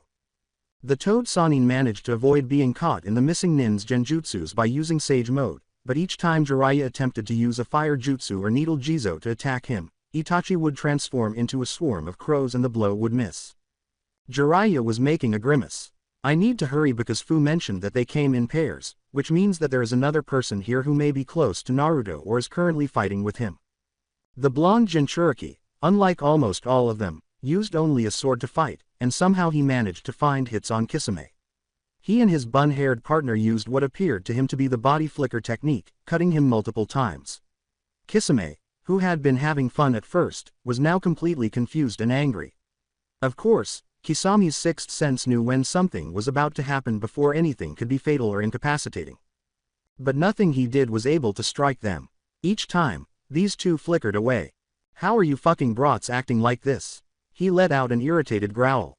But he soon grinned when he saw, out of the corner of his eye, that the bun-haired Kunoichi was about to cut him once more. Kisame sliced Samahata into the ground, kicking up earth that was headed in her direction as she used the flicker technique. To Kisame's knowledge, the body flicker technique was merely a disguise to simply drive at high speeds, which would undoubtedly stop her enough for Kisame to shave the little bitch to pieces with Samahata. As he prepared for the counterattack, he abruptly stopped when he discovered a deep slash in his gut, which was now bleeding profusely. Glancing, he saw that the girl had managed to avoid the roadblock he had created and was now safely at a distance. Then, Kisame started to make hand signs for one of his water jutsus, but he was stopped when he felt Itachi's hand touch his wrist. "We're pulling back." Jiraiya, Tsunade, the Nana Beholder, and a select group of Junin and Chunin are on their way to us. We have to go to Leader Sama. However, we have only just begun.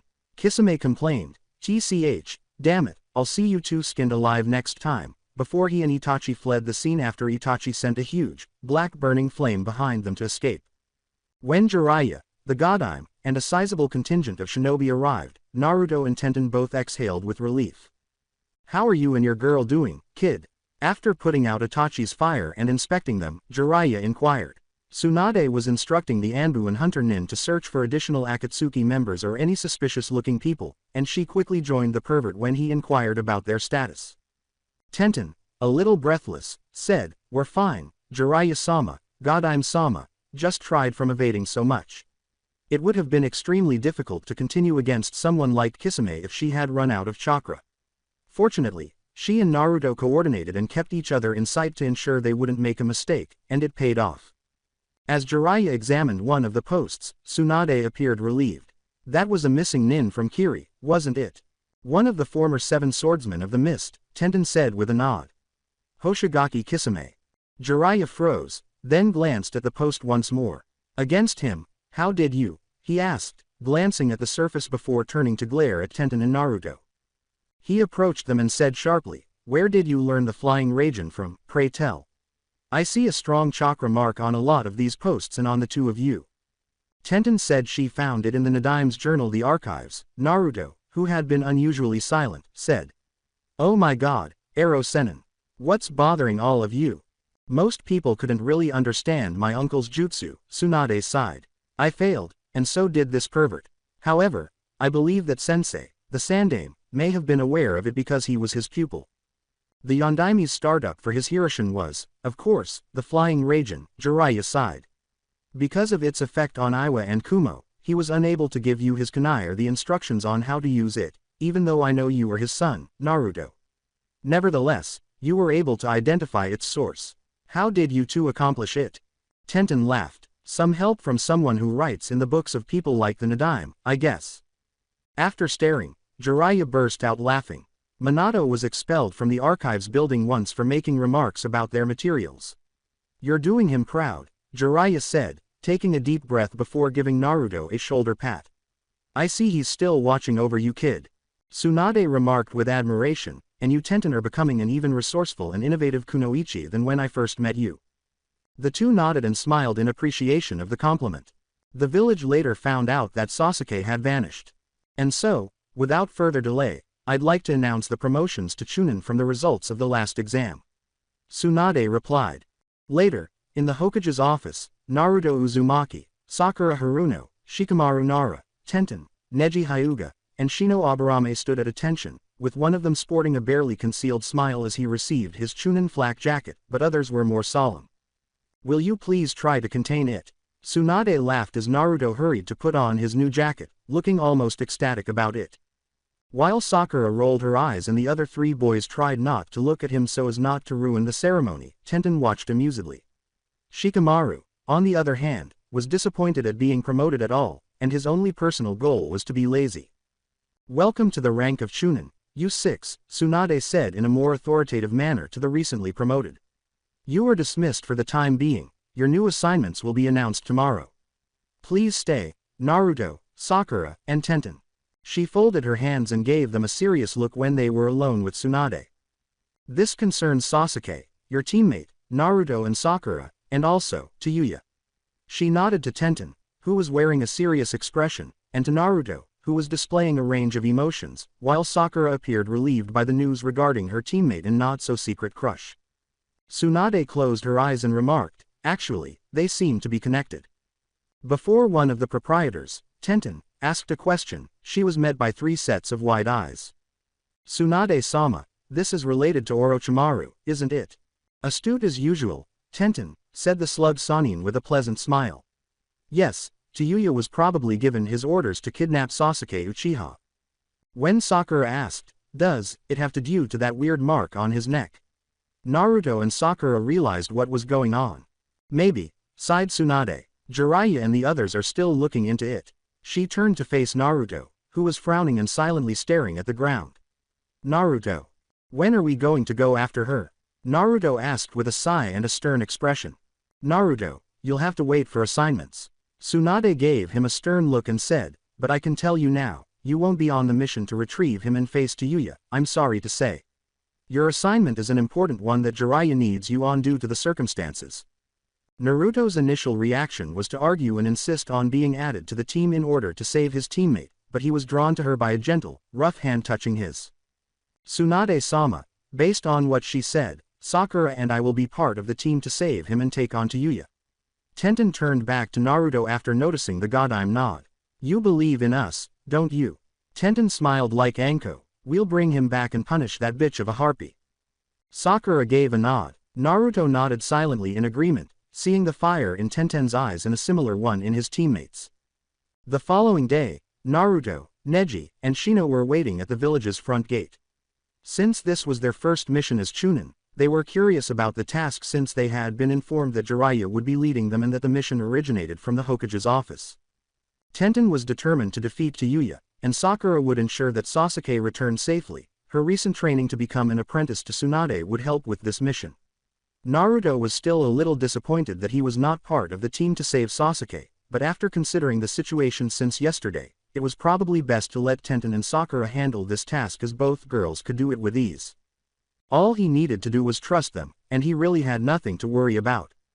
All he needed to do now was wait for Jiraiya to arrive so that this mission could begin. As Jiraiya approached them, Neji declared, he's here. All right, I'm happy to see that everyone is on time.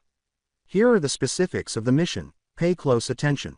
The Toad Sannin turned to Naruto and said, it's possible that it's being funded by Akatsuki or Orochimaru, hence our needing to look into it. We're to go to the port city of Wave and hire a boat to go to Tenchi Island where a shady summoning experiment is happening.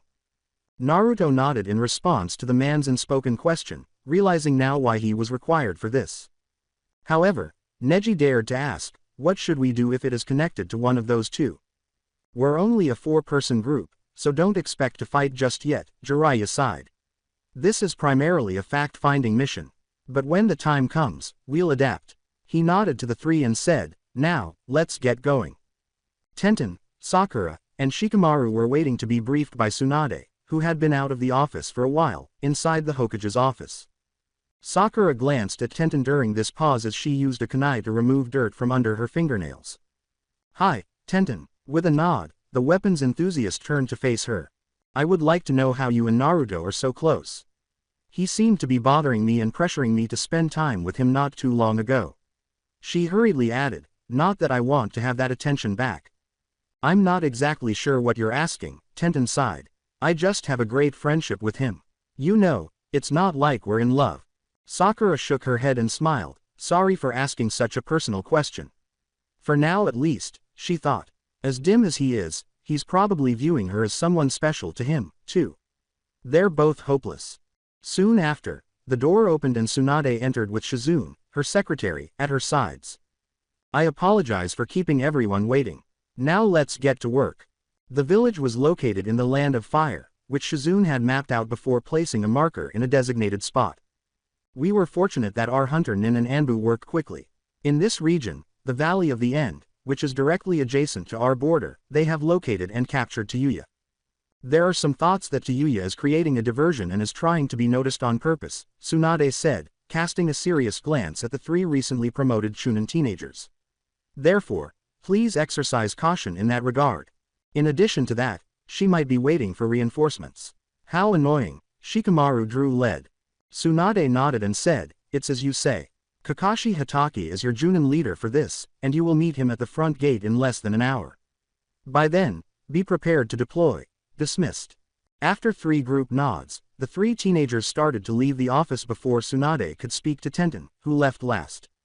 You must ensure that she doesn't escape once more. It is no longer possible to capture her alive. This time, be sure to take her out. Tenten nodded firmly, then turned around and left the office, saying, yes, Godime-sama. She whispered, I plan to do just that. Time seemed to be moving slowly. Jiraiya was occupied with writing notes for his adult book series, Neji was keeping watch, Naruto was contemplating what it would be like to see Tazuna, Tsunami, and Inari, and Shino was at the back of their march, simply remaining silent. But as time passed, Naruto made the decision that he wanted to strike up a conversation, and since there was still some awkwardness between them, it appeared that Shino would make a better partner than Neji. "Hey, Shino, is it true that Fu is staying at your place?" Naruto turned to the Aburame. "I was the one to find her," Shino said, nodding.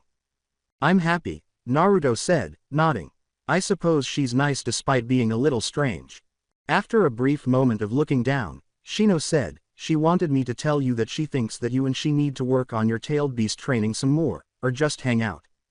"I told her, I have no interest cooperating with that damn fox," Naruto moaned, stopping abruptly as he fixed an uneasy gaze on Shino.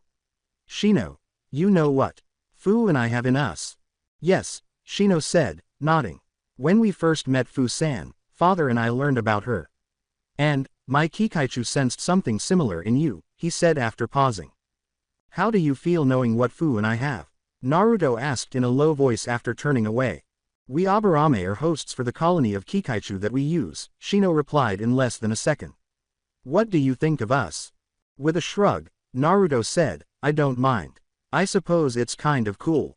"I agree," the Aburame nodded. "The Aburame clan would never intentionally try to hurt you because doing so would be hypocritical on our part." With a smile on his face and a wave of relief, Naruto said, "Thanks, Shino."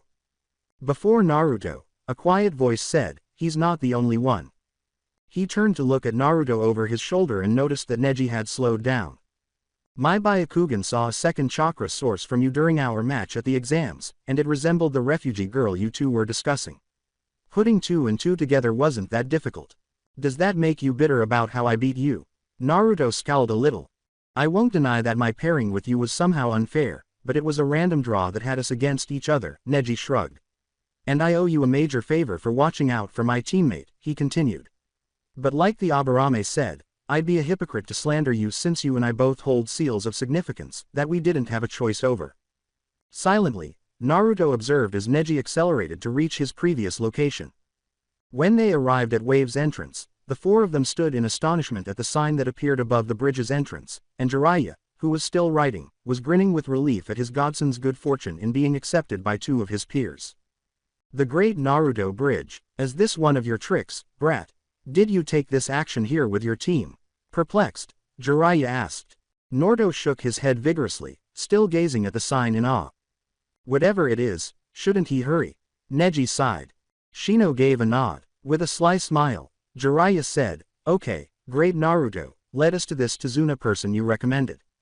In an attempt to accurately recall the location of the elderly man's home, Naruto turned his attention away from the sign. Jiraiya allowed Naruto to connect with the people he had met on his first mission, and soon they reached the charming little house just outside the port town. Naruto stoically knocked on the door. The gentle, maternal female voice said, "Just a minute, please."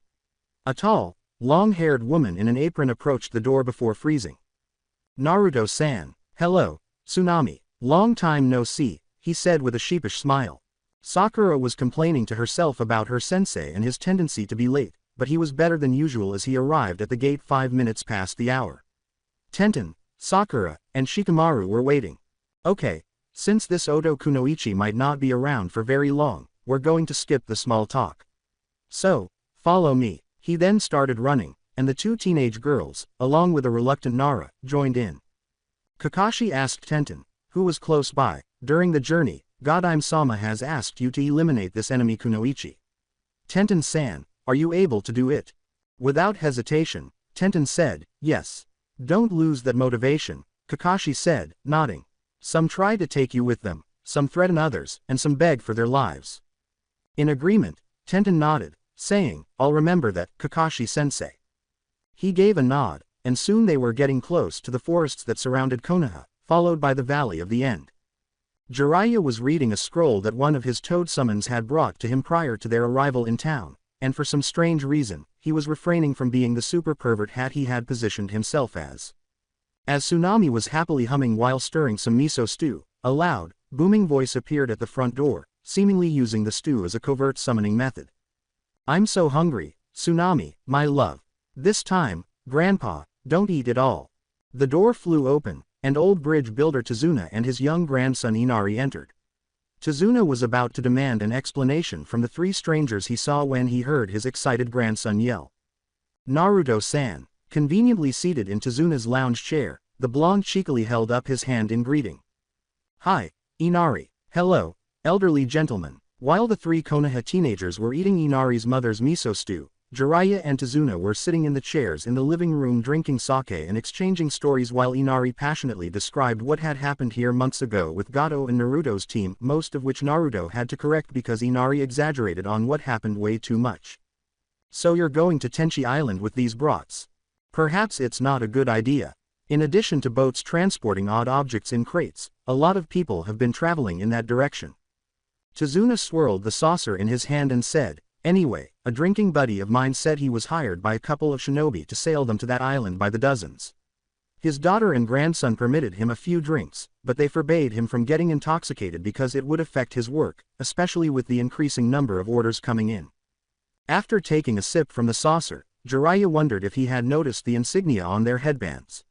By chance, did they have red clouds on their black cloaks?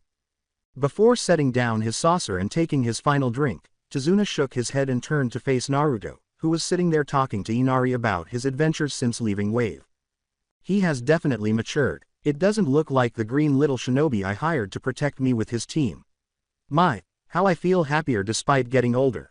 Jiraiya shook his head in amusement as he complained, never mind, it's the booze talking.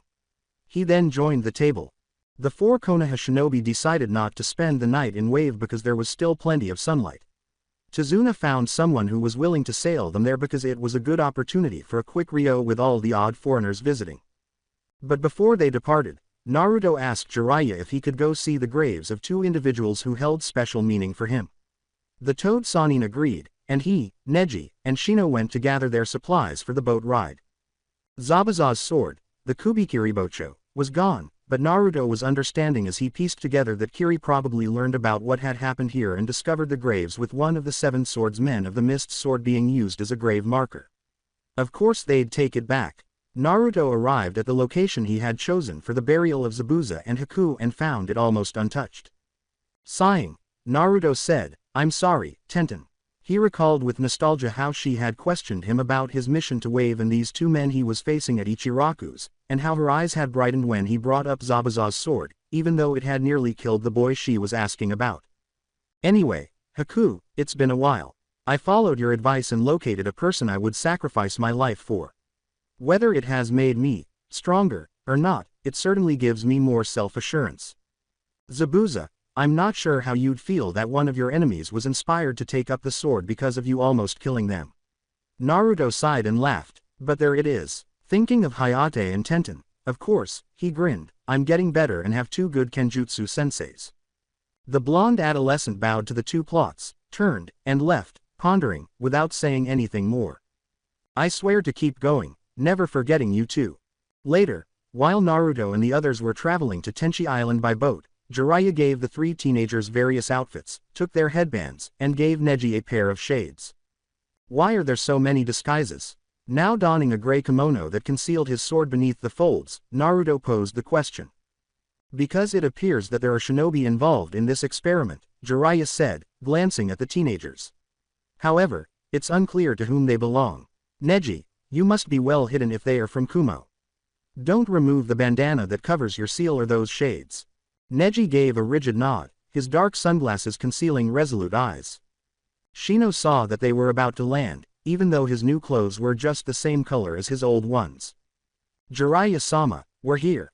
A woman was waiting for them while the boat was being docked.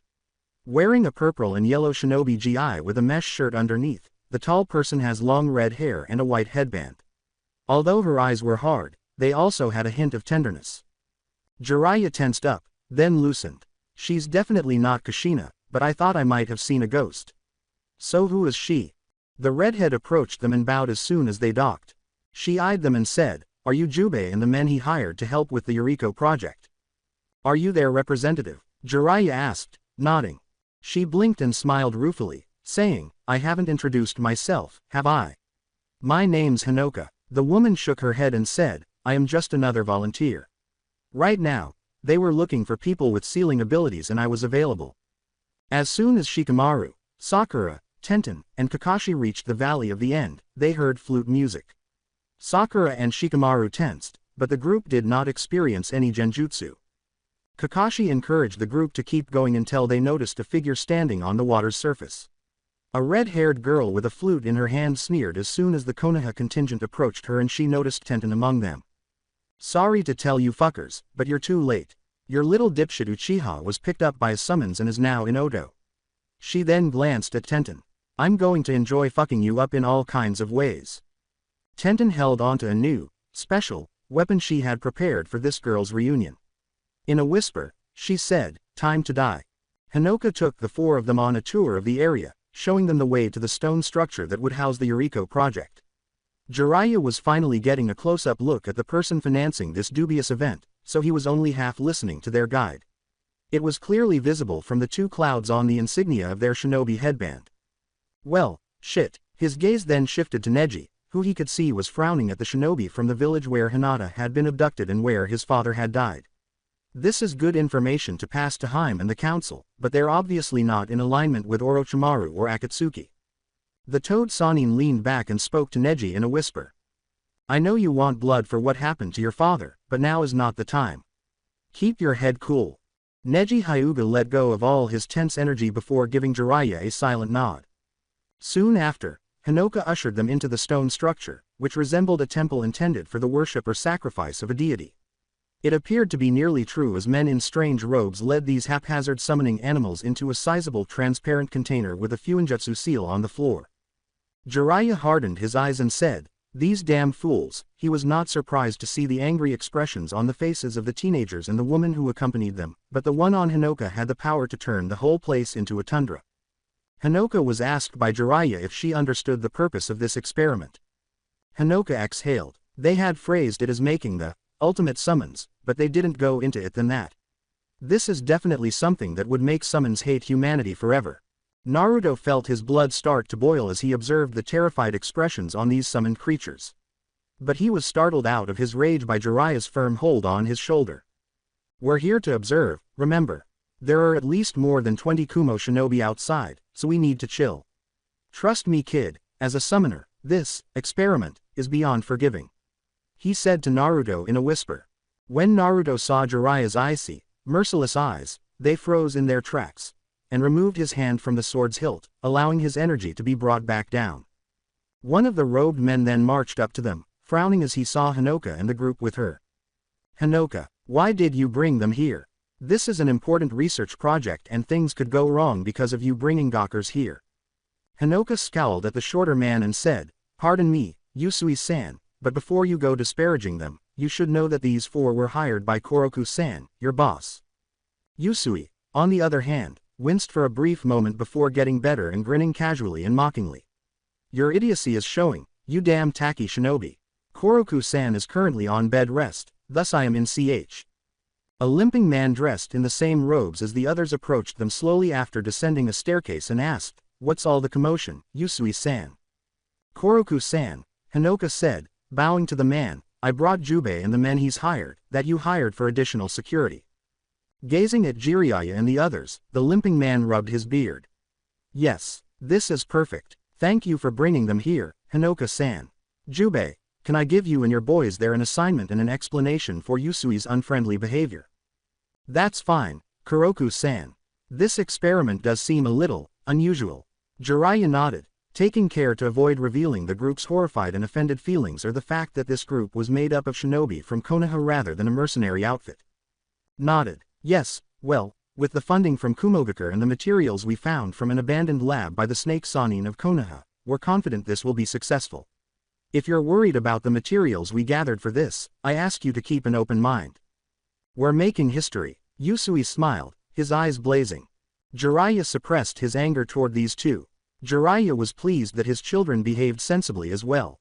"Now," Koroku responded, "I'd like you Jubei and one of your boys to keep watch on the Kumo shinobi to make sure none of them interfere with this divine event. The other two of your boys can assist Hinoka here, just in case an unforeseen thing happens. Is that acceptable?" After giving a nod, Jiraiya turned to face Chunin, who had just been promoted. Jiraiya quoted his first sensei Kakashi to his genin, saying, "Menma, you and Shin help out Hinoka-san with whatever she will be doing. Remember to look underneath the underneath, okay?" Naruto nodded firmly, indicating that he understood the message. Shino gave a silent nod. That leaves you and me on the guarding outside. Remember what we discussed earlier, Natsu. Neji adjusted his shades before they fell down and nodded. A tall, short-haired, blonde woman with a Kumo headband was examining the reports from the shinobi under her command in a tented enclosure far from the stone facility of the Yuriko project when a raven with a sheet tied around its leg materialized. She opened it, looked through its contents, and then let out a sigh. Yugito-san, what seems to be bothering you? Asked one of the men watching her. The report was held in the hand of her subordinate by Yugito-ni, Kumo's Jinchuriki of the Nibby-tailed beast. So, that's the Raikage's order, he remarked after reading the entire order. She replied, he never really expected this operation to bear any kind of fruit. So, should Kuroku-san and his outfit fail, we're to eliminate them and all the people he's hired. So, he's tasked this to you. I still find it strange that Raikage-sama would order one of his Jinchuriki to this bizarre experiment. Yugito sighed. The Raikage-sama does what he wants to. As for me, he's suspicious about some strange people abducting other Jinchurikis and wanted me be away but not being recorded being away. With the exception of the 25 shinobi he sent here to observe the project, they're here to confront whomever is trying to possibly get me. Her guard chuckled and said, someone tried to abduct you. They must have a death wish. Naruto and Shino set up shop with Hinoka in a location away from the experiment after Jiraiya and Neji left to return outside. The summoned creatures seemed to have been put into a deep sleep, and the robed men were now creating fuinjutsu seals around the floor around them. After observing for a while, Naruto made the decision to question Hinoka. So, you're a Taki shinobi, Hinoka-san. Shaking her head, the redhead said, I was at one time, but not anymore. Naruto was considering bringing up Fu, but doing so would require him to also disclose to her that he was a shinobi. Rather, he simply changed the subject to carry on the conversation. That seal where the summoned creatures is something I've never seen before.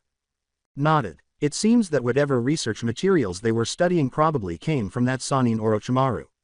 It's a poorly designed seal, as far as I can see. As the experiment was about to begin, Naruto was going to question her about how she knew so much about seals. The men in robes stood atop the seals they had created around the sleeping quarters of the summoned animals. All of them squatted and slammed their hands on the seals at their feet. Summoning technique. Arise ultimate summons. The massive fuinjutsu seal beneath the sleeping animal summons received the energy from their simultaneous pouring of chakra into the seals. The area then turned into a huge lump as all of the summoned animals' bodies began to liquefy. After that, the lump solidified into a massive, repulsive creature that resembled a pupa. Naruto whispered to himself, what do you even call that? Shino replied, an abomination. As she observed the robed men gather around it in amazement at their purported success, Hinoka said, I would agree. Koroku exclaimed triumphantly, we have made history, my followers. What can it do though? Usui asked his leader after glancing up at their accomplishment. The ultimate summoned creature moved one of its tentacles in long, hard sweeps as though responding to his query. The heads of 15 men abruptly separated from their bodies. Their creation was now killing the people who brought it to life, so there was yelling and screaming. Usui was crushed beneath the summon's foot after tripping while attempting to flee. Meanwhile, Koroku was attempting to cast a sealing spell when he was instantly killed by a tentacle piercing his chest. The murder of everyone who contributed to the creation of this world made Naruto cringe, even though he harbored resentment toward the men involved in the experiment. Hinoka yelled, we can't let that thing go outside. As she hurried to get in front of the creature. Silver chains by the dozen shout out of her arms and body as she goes through a series of hand signs, encircling the creature that was fighting against the restraint. Hinoka was about to lose control of the creature as she turned violently and pulled on the chains when 2 blue chains with barbs on them shot out and pinned it to the wall. Before turning to see that the boy named Menma was employing nearly the same clan jutsu as her, Hinoka blinked in surprise. I guess you're an Uzumaki too, Hinoka-san, the blonde said with a smile. Hinoka, unable to speak, focused on the creature because of how much stronger it was than both the blonde teen and her. Then, in an attempt to drain the ultimate summon's chakra, a swarm of insects emerged and swarmed over it. Shino was nearby, guiding his Kikaichu to different areas of the beast. It didn't appear to be deterred, though, as its enormous size broke through Hinoka's chains and began attempting to remove the ones that Naruto had pierced it with. After it succeeded in removing one, Naruto broke the chain and used a one-handed gesture to produce 17 shadow clones before ordering them to produce several Rasenshuriken. I know this wasn't your choice to come into this world, but I will make sure you won't suffer any more than you had to, said Naruto. The ultimate summon's brief existence was then cut short by the sound of a roaring wind. This was a terrible relief to Naruto, and probably to Hinoka and Shino as well. At the Valley of the End, meanwhile, Chiyuya used her flute to launch a much more powerful jutsu at the beginning of their battle with the Oto Kunoichi. It took Tenten a moment to awaken from the hallucination, but Kakashi was able to do so swiftly. Sakura and Shikamaru initially struggled, but reality quickly returned after they were stabbed in the thighs with a Senbon needle. Chiyuya ducked as Kakashi hurled multiple kunai at her, and he then used smoke pellets to form a smoke screen in front of her. 15 clones rushed out before a second had passed. Sakura's fist went through the clone's body when she attempted to punch one. Their regular bunshin. As Tenten noticed the Chiyuya's casting a shadow on the late afternoon day, she thought, everything except that one. Just as a new number of Chiyuya emerged from the foliage she had concealed herself in, Tenten signaled to Kakashi that she was pursuing her, and he nodded. But these were Earth clones, not your typical bunshin. Sakura used her fists to battle them, humiliating everyone who attempted to harm her. Sakura's shortcomings as a taijutsu fighter appeared to have been mitigated by her training with Tsunade. Shikamaru was up in one of the trees, hurling kunai with exploding tags on them rather than using his family's jutsu. Now that she could help them, Tenten pierced the ground with one of her special weapons before setting out to locate Chiyuya. Jiraiya and Neji had just arrived to check if any new boats had been docked when they were startled to see a dead Kumo shinobi that had been stabbed or decapitated. "Glory to Jashin-sama," was then written in one of their victims' blood on the stone building's wall. "What's that SSUPPOSED to mean?"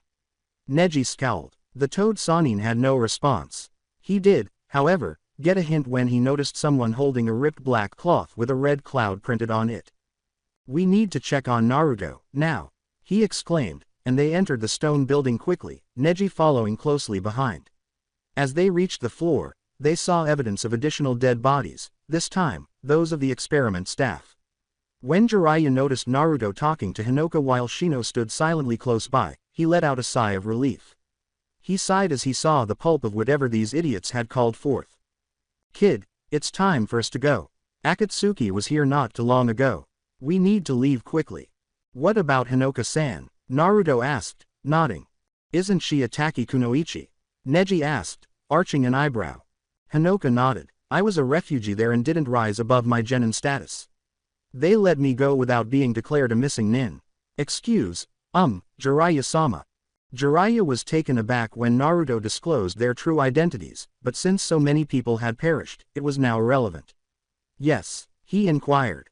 "Naruto-san here is an Uzumaki and I would love to learn about his mother who was from Uzushiogakure, since my parents also came from there. So can I accompany you for?"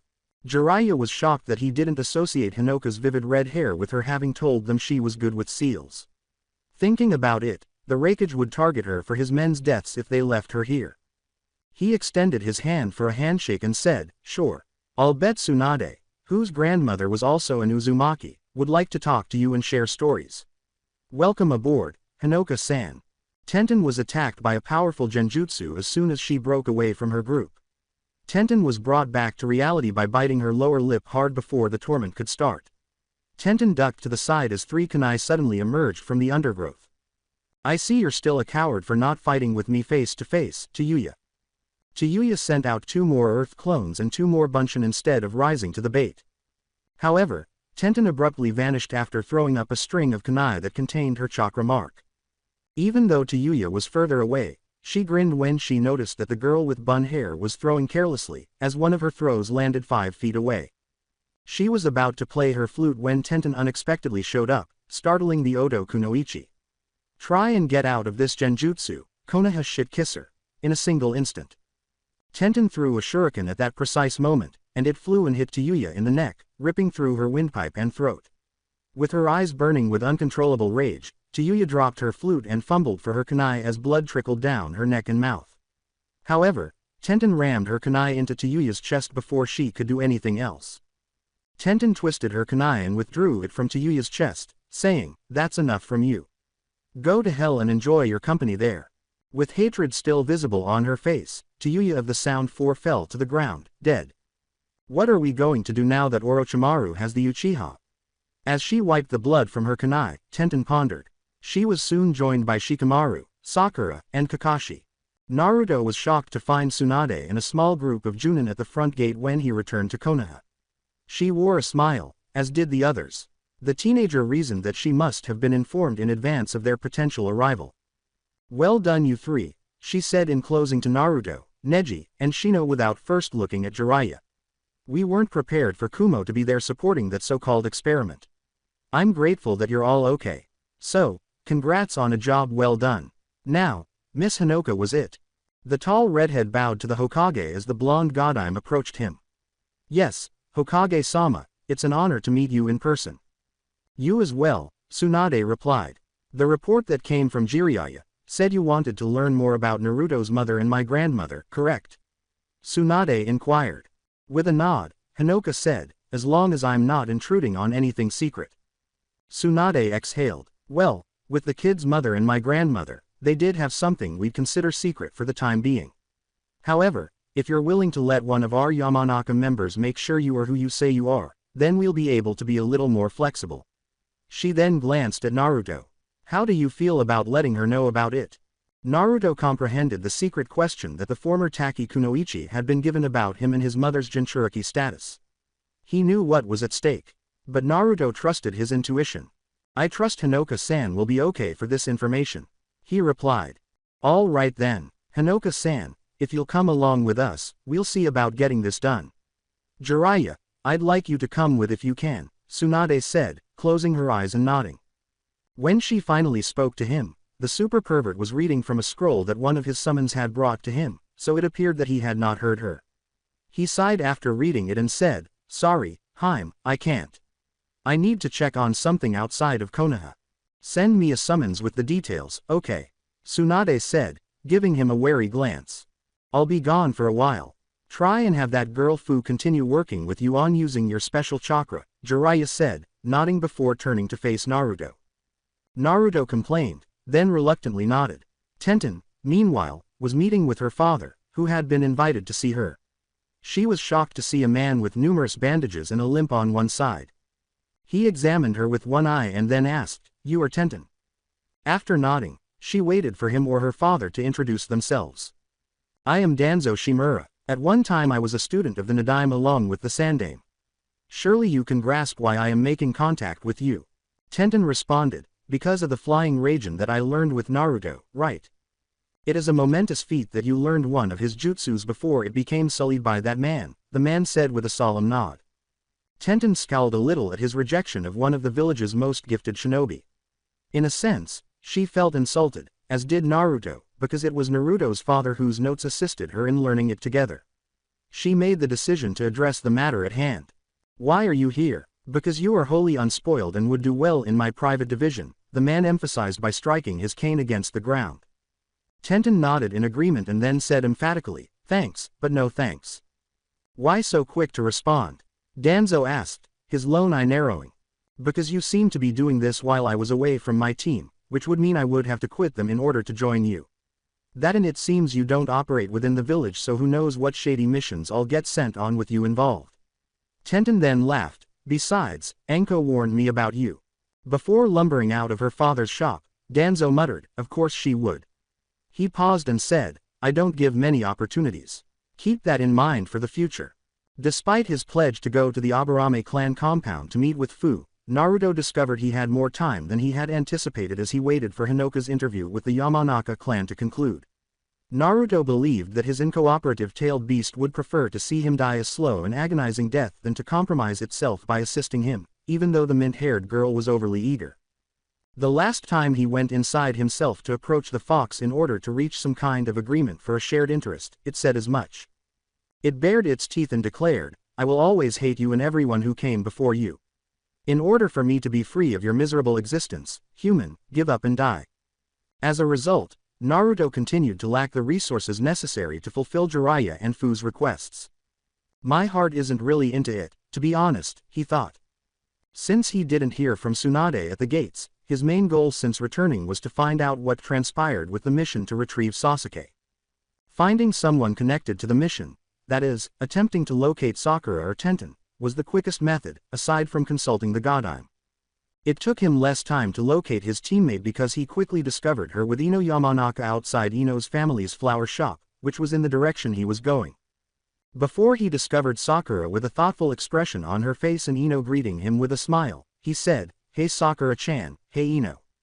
Hey Naruto. Sakura, I'll talk to you later. I know you two need to talk." After giving a grateful nod, Sakura turned to face Naruto and said, "Hey." The lack of a cordial greeting, likely in anticipation of his approaching her, caused Naruto to lose some of his zazz. He inquired, "What happened?" With a frustrated expression, Sakura said, "While Tenten killed Tayuya, Orochimaru still got Sasuke-kun. I'm sorry, we failed in getting him back." "Well, we're still going to get him back, right? Tsunade," Naruto said, stumbling a little before grinning grimly. Despite herself, Sakura smiled and corrected him, "Hokage-sama, you idiot." "Yeah," he replied, "she's gotta have a plan to get him back, right?" Sakura replied, "Yeah, but for now they're trying to gather information. With Jiraiya-sama they'll find something." Sakura quickly left after noticing someone approaching, saying, "Someone is here for you, so I'll catch you later, Naruto." Naruto watched her go and then turned to see Tenten coming with her customary dango sack. He greeted her with a lazy wave. "Hey." She came back and said, "Hey, I guess you heard about your teammate. I'm sorry." Similar to Sakura's earlier expression, Naruto cast a frustrated glance to the side. "You at least got back at her, right?" he asked after taking a deep breath and turning to face Tenten. With a nod, Tenten said, "For damn sure." Squeezing her hand, Naruto remarked, "You all got back safely. Can't complain too much about that." Grinning at the gesture, Tenten squeezed his hand back before releasing it, and the two strolled side by side toward the commercial district. As they arrived at a location with a table to sit at, she inquired, "So, what was your mission like?" "Well, it turns out Shino and your teammate, Neji, know about the Kyuubi inside me," Naruto said. Startled by both, Tenten inquired, "How do you feel about that?" Naruto grinned, "I guess it makes me feel good about it." But Shino was a little more obvious about his thoughts on it. Whereas Neji just told me bluntly. That made Tenten laugh. She was aware that Neji, a teammate, had trouble interacting with people, particularly after recently coming out of his shell. She didn't spend much time with Shino or his team, but he seemed like a sensible guy, so she didn't think he had any biases either. She put another dango skewer in her mouth and asked, "What happened after that?" After pausing, Naruto smiled mischievously and said, "I have a bridge named after me." "What?" Tenten asked, looking at him for a moment in bewilderment. "It's reportedly known as the Great Naruto Bridge. After my team and I departed, that old inebriated Tazuna made the decision to refer to it that way." Naruto said, "I think Inari had a hand in it too, come to think of it," with a laugh. "That's fantastic, Naruto," Tenten said, grinning at his apparent happiness. She half joked, "I see you're already making a name for yourself." Naruto gave her a sheepish smile before becoming serious once more. He told her about the dubious summoning project and meeting the men who were ultimately killed in what they were attempting to summon, but he smiled once more as he described Hinoka, whom they met there, and how she seemed to be able to use the same Uzumaki chakra chains as him. He paused his story after mentioning that their group had brought Hinoka back with them. Tenten chose to make fun of him after taking in what he had told her for a moment. "Naruto, are you bringing more strange women home? You're really developing into quite the pickup artist." After blushing and giving her a cheeky smile, Naruto got up, walked around, and lifted Tenten out of her seat. "How about I pick you up, Tenten?" he said. "Would you be happier as a result?" Before rapping her knuckles on Naruto's head, Tenten gave a small cry of surprise and said, "You baka, put me down." Before releasing her, Naruto gave her a discreet backward embrace. Strangely enough, Tenten didn't feel the need to confront him about it. Instead, she simply grinned. After their time apart, during which Tenten pursued Tayuya without knowing what might happen, and after learning about Naruto's experience with a deadly abomination, she did feel relieved that they could be together in this way. Tenten sighed, understanding that it wasn't unusual to miss someone and find solace in being with them again. Tenten's eyes widened as she thought, "It's just with him. It feels even more special." She felt as though she was beginning to grasp something significant, but what? Tenten, would you like to hear the remainder? Gazing at her, Naruto posed the question. The bun-haired Kunoichi took one last swig before she finally snapped out of her reverie. I should ask Dad what this is and what I am feeling. She nodded inwardly at her choice and gave her friend a pleasant smile before nodding for him to go on. Yes, please, I want to know everything about it. With a nod, the blonde swordsman began where he had left off. Well, that's about the mission's outcome.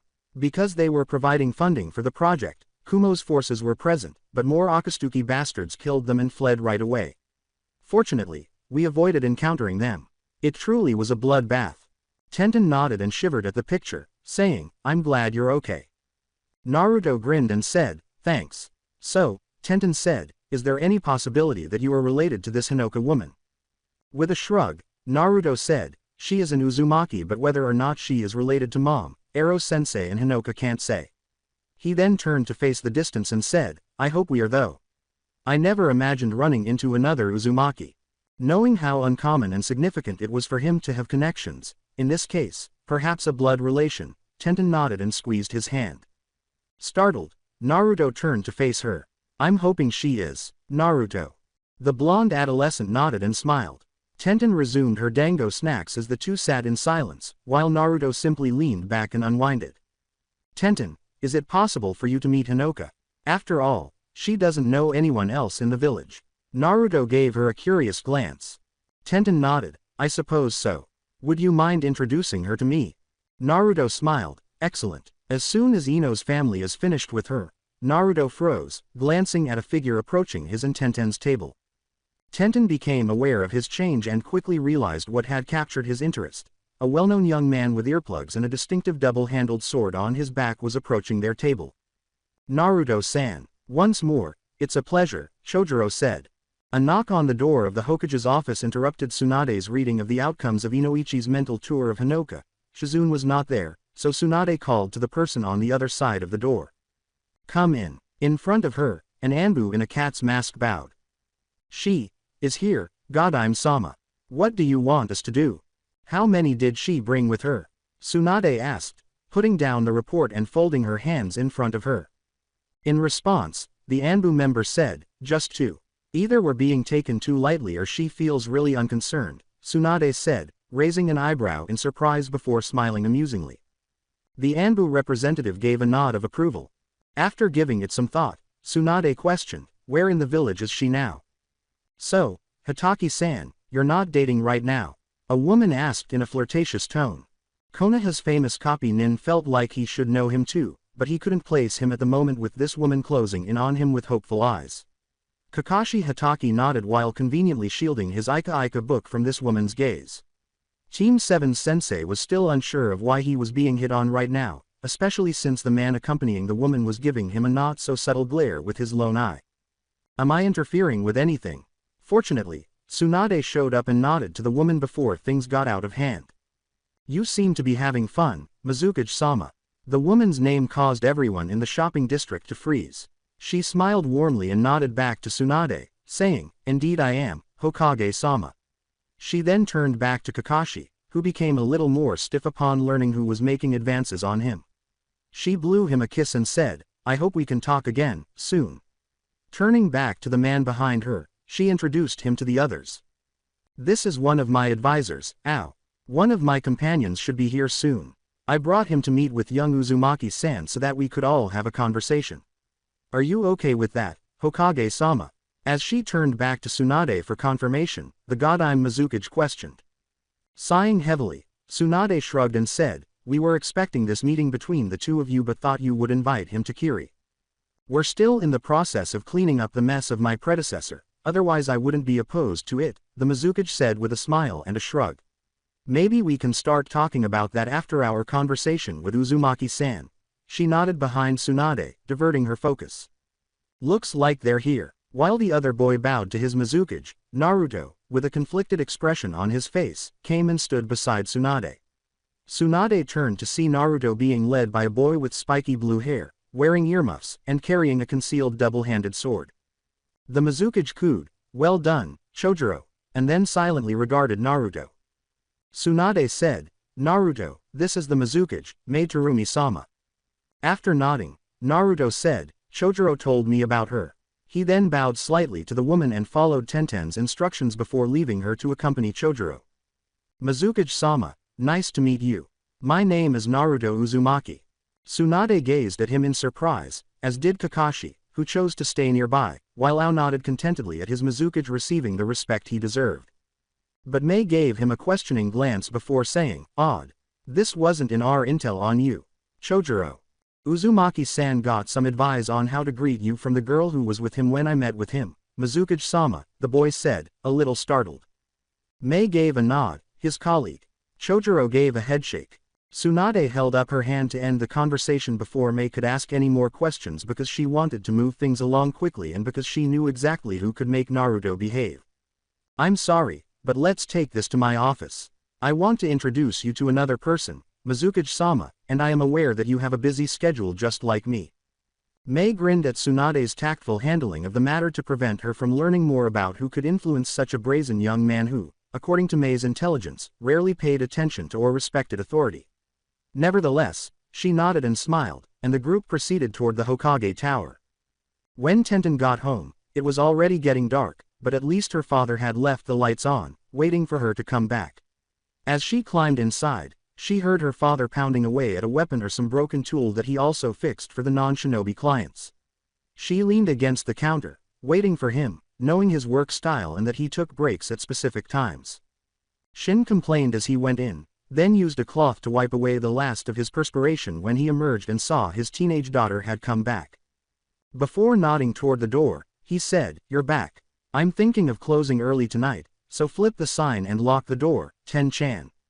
Shin started to open the till and begin their customary closing procedure, but he was abruptly stopped by Tenten's question. Tenten nodded and complied with his request before returning around the counter. Dad, could you explain to me how your mother fell for you? He sighed and then went back to counting the money in the register after a little pause. Not something I'd expect to be asked by you. With a smile, Tenten nodded and said, Yeah, normally not. Before closing his eyes, Shin smiled bewilderedly and said, Well, Ten-chan, as you know, your mother and I met during a business trip I made selling Tonto parts to Kumogakure when I was working freelance with your uncle at the time. She had failed her genin exam there, correct? Tenten nodded. Yes, Shin said with a nod. After that, she was collaborating with the Raikage to act as a liaison between the merchants and the Raikage's office. In any case, she met with each of the merchants and me when we came to do business. Tenten nodded to her father to continue. She had heard fragments of this but was glad to hear it all. How did someone as small and scrawny as you become a blacksmith? Shin asked with a sly smile after seeing me and reading my documents. Tenten blinked at what should have been a romantic first encounter between her parents, but instead appeared to be her future mother making fun of her father. She soon understood why her father found it funny, and he smiled gently. Shin paused for a moment before grinning nostalgically and saying, Anyway, as I was heading back to Konoha I got stopped by Akumo Kunoichi who said that I had given a false account on my forms and that I was to be arrested on suspicion of being a spy. Who made the decision to request a leave of absence and go live with what she described as the most unassuming, yet most interesting man I had ever met. Shin dutifully resumed his work for the pause in his story, then sighed, and Tenten sat in silence, thinking about that, still looking at her father to continue, if he would. Well, at least that's the main idea. Why are you asking me about this now, Ten-chan? Dad, Tenten sighed, her words catching in her chest before she shrugged and sighed. I think I'm having thoughts on someone I'm close to and I don't know what to do about them. Tenten looked thoughtfully at the floor before letting out a sigh. Shin gave her a contemplative glance before nodding and saying, I see. Well, have him come to the store and work here, he said with determination. We require the assistance. Tenten chuckled. More chairs were brought into the Hokage's office for their VIP visitors, but all but the Mizukage opted to stand beside her. To Naruto's surprise, Hinoka, who had been summoned before they arrived at Tsunade's office, took a chair next to him. Although Hinoka appeared confused and uneasy at the meeting, he was friendly when he greeted the Mei and the others. Mei acted surprised when she first met another Uzumaki member, but it was unclear if she was aware of her beforehand. Nevertheless, Mei was friendly with her, and the meeting started as soon as the tea was served. Mei glanced at Tsunade to see if she could start, and after receiving a nod, she turned to Naruto and nodded to Hinoka. While we made no contact with you, Hinoka-san, we're grateful we're being able to meet you like this. Thank you, Mizukage-sama, Hinoka said with a nod. Does the Uzumaki clan have anything to do with what you're going to tell Naruto-san here? Mei gave a nod and turned to face Ao, who removed a scroll and opened a number of additional seals. What are those? Naruto inquired. They're some of the documents pilfered by Kiri from Uzushiogakure during its destruction in the Second Shinobi War, said the Godime Mizukage. Naruto's eyes grew wide as he recalled Jiraiya telling him about Kirigakure's involvement in the destruction of his mother's village and Kakashi mentioning it. Hinoka's mouth moved back and forth a few times and her eyes grew wide, but she remained silent.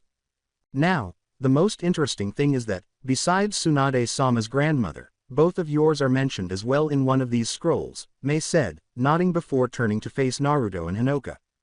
Is mine? At last, Hinoka spoke and got up from her chair, startled. It's a scroll that documents the family history of one branch of the Uzumaki family, Mei said, nodding. In reality, Naruto-san's grandmother and your grandmother were cousins. Speechless, Hinoka and Naruto exchanged glances. If it's okay with you two, do you mind if some of our experts verify its contents? Tsunade pretended to cough, drawing everyone's attention. Oh, you doubt what I'm telling you and what I'm bringing them, Hokage-sama? Mei asked with a laugh. Naruto asked, is my mother, Kushina, listed there? Before Tsunade could reply, how did you find out about my mom? Of course, Mei said, nodding. After Yagura's oppression ended and we discovered these, we conducted a thorough investigation to confirm them for ourselves. Indeed, Kushina Uzumaki was one of the final two entries on that scroll, Naruto-san. Given the name's notoriety, the girl who was kidnapped by Kumo, her red hair, and our information about her, it was highly likely that she was the same individual. Your father was the other, she said with a smile to Hinoka. Am I correct, Kanta Uzumaki? Hinoka replied, Sabama Uzumaki was my mother but she came from a different branch of the family. While I am sorry for the actions of my predecessors, I hope these documents, though not much, might make up for it, Mei said, nodding before speaking to the two Uzumaki. What do the other scrolls contain? Curious, Naruto asked. Before that, Tsunade interrupted again, did you come here for this only, Mizukage-sama? It's as you see it, Mei said with a sly smile and a head shake. I do have other goals in mind. Naruto-san. Naruto turned to face her. We also want to give you a chance. That girl and you, was it Tenten? Before Naruto broke the silence, the room was quiet. What kind of opportunity? What are you saying? And why did Tenten accompany him? Tsunade's eyes narrowed as she asked. Well, you're right to feel a little suspicious, sighed Terumi, the Godime Mizukage. But we have a straightforward explanation. We think you, Tenten-san and Naruto-san, are ideal for our village's plans. Ao looked off to the side and muttered, I still think it's a bad move. Mei grinned and turned back to her host and subject of interest, saying, hush, you. The Bloody Mist Village is something I desperately want to cast away and so far we've managed to undo or repair most of what the Yondaime Mizukage had done during his reign, with the exception of the losses of life. Naruto now recalled learning that Zabuza had attempted to kill the Mizukage, who was most likely the person who came before Mei, and that Haku's predicament was probably caused by that cage's fear. Tsunade leaned forward and said, but what's this got to do with our two Chunin? I had Chojuro accompany two genin to participate in Konoha's Chunin exams, as you know, Mei said, closing her eyes. However, Chojuro was already a Chunin in our ranks, she said with a smile. Tsunade shrugged. I had already assumed he was there to infiltrate the exams to make contact with Naruto here to pass along your message, as Naruto's eyes grew wide upon learning this information. But why aren't you? Oh, I see now, you weren't assessing his skills, were you? Mei replied. After Chojiro's planned loss, he hid himself to watch how Naruto and all of the other Chunin examinees fought and make an evaluation of those that had the most potential. She next glanced at Naruto. You and Tenten-san showed the most promise and precisely what I was hoping to help use to promote our village's revived image. What are you hoping Tenten and I will accomplish? Still perplexed, Naruto inquired. Firstly, to visit Kiri, secondly, to gain knowledge from us. Mei stated, we hope to have Naruto-san, who has demonstrated amazing swordsmanship, train with Chojuro, a member of the Seven Swordsmen, in order to demonstrate, in a way, what our village could do that attending a Chunin exam could only do by the skin surface. Tenten will receive training from Ao here in the methods of our Hunter Nin Corps, showcasing his versatility with weapons and astute strategies. The two of you would then take certain assignments from us to demonstrate those abilities you learned while out in the field, the Mizukage said with a smile and closed eyes. I have this to offer Tenten-san and you. Tsunade sighed, and Naruto appeared stunned. Mizukage-sama, you're giving away a great deal here. This after the spoils of Uzushiogaku. What exactly are you requesting in exchange? Publicity alone cannot be the goal here. It can't be all of these teenagers going on missions and exhibiting what your village taught them. Mei nodded. Well, you and I can iron out anything more that could be gotten later, of course. I want to know how long you would train them, Tsunade said, nodding. There are some extenuating circumstances to consider with one of these two teams that you and I will need to discuss in length, she added, casting a sidelong glance at Naruto. We're aware of that and will work with you on it, the Mizukage grinned. At least 2 years for them. To answer your first question, Mei said, turning to face Naruto. Naruto-san, how do you feel about all this? Will it be okay for us to keep in touch with people here? Naruto asked, glancing thoughtfully at the floor. Yes, Mei nodded. For security reasons, we must read everything you write and receive beforehand, but other than that, everything is okay. After nodding and glancing thoughtfully at the ground, Naruto shrugged and said, I'm all for it if it helps me get stronger to help my teammate. Tenten had just finished eating dinner with her father when an Anbu asked to see her in the Hokage's office. When she got there, she saw the Godime sitting and standing in front of her, a tall man who turned as she walked in. Tenten, I appreciate you stopping by so late. As Tenten shut the door behind her and moved away from the guest, Tsunade said, let me introduce you to Ao-san of Kirigaku, who came here with some important people. After examining her closely, Ao turned back to the Hokage. Tenten gave him a respectful nod before turning to face Tsunade. I met someone from Kiri here in the village with Naruto, Tenten said. He told me they were interested in him, but why am I here, Hokage-sama? Do you want me to tell her? Tsunade questioned Ao. I can go into more detail with her later on, depending on her answer, Hokage-sama. He grumbled. Tsunade nodded and turned back to Tenten, saying, the village of Kirigaku is making a surprising offer to Naruto and you. After returning from the mission to Tenchi Island with Naruto and the others, Jiraiya moved quickly as he left a village in pursuit of 2 men. An informant in his information network sent him a message about the 2 Akatsuki members who had killed every Kumo shinobi on the island and were probably pursuing the Jinchuriki, who was reportedly stationed there. When the informant arrived on the mainland and entered a village, he saw that the 2 men were carrying a big bundle over one of their backs and were dressed in straw overcoats and hats resembling those worn by Itachi Uchiha and Kisame Hoshigaki when they infiltrated Konoha. Jiraiya accelerated his search for them and was fortunate to identify them from a toad summons he sent out in advance. The identities of the 2 men were still unknown to the Toad Sannin, but the clue left at the ruins on Tenchi Island after all the Kumo shinobi, except the Jinchuriki, were killed, provided some information. One of these 2 was a follower of a little-known cultist religion, whose deity was called Jashin. Jiraiya had heard about this cult from his network at some point over the years, but only in name. The cult's practices were still unknown. Until now, he had never met someone who actually claimed to be a member of this religion to Jashin, but in this one rare instance, he did find someone. It wasn't just irony, though, as Akatsuki appeared to be enlisting a lot of people from some unusual backgrounds. With the help of the moon's limited light, Jiraiya observed the 2 Akatsuki members with their load enter a marsh-like area and stop at one of the larger surface areas surrounded by water, where a large hut made of twigs and hardened mud was present. Jiraiya approached cautiously and applied some of the product that the Inuzuka clan had advised him to use to ward off someone with a strong and sensitive sense of smell. Fortunately for him, the 2 hadn't expected to be followed, and they finally stopped in the middle of the roomy hut. When the wrappings fell and Jiraiya saw who they had captured, he recognized Yugito Ni, the Jinchuriki of the Nibi, from her bingo book entry and the fact that Kumogaku was one of the few who didn't conceal who their Jinchuriki were. The Yondaime Reikage's brother was their other Jinchuriki and was infamous in some circles. You fucking heathen, we would have gotten the Jinchuriki sooner if you hadn't insisted on collecting every damn bounty. I made some decent offerings to Jashin-sama, at least. One of them yelled angrily. Your backwater religion is not as important as money. Now, stop yapping and get in touch with Leader Sama, the other said.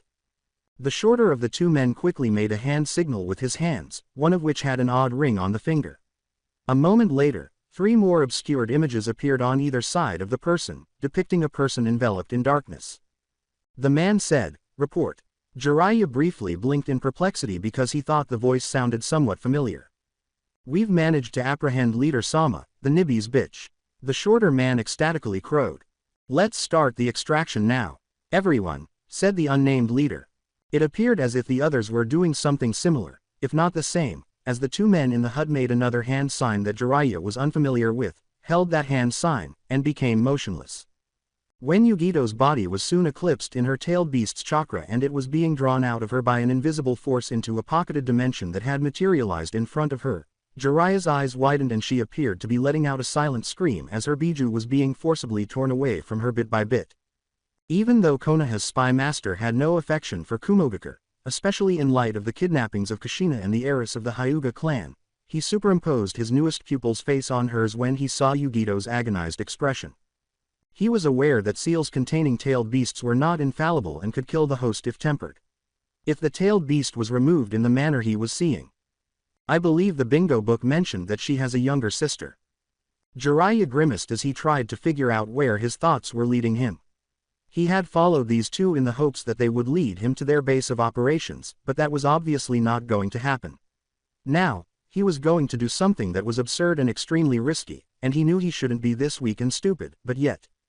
The Nibby's chakra left Yugito with a faint exhale, and then a mist filled the hut she and the 2 men were occupying, obscuring her body from the 2 men's and the projected other's view.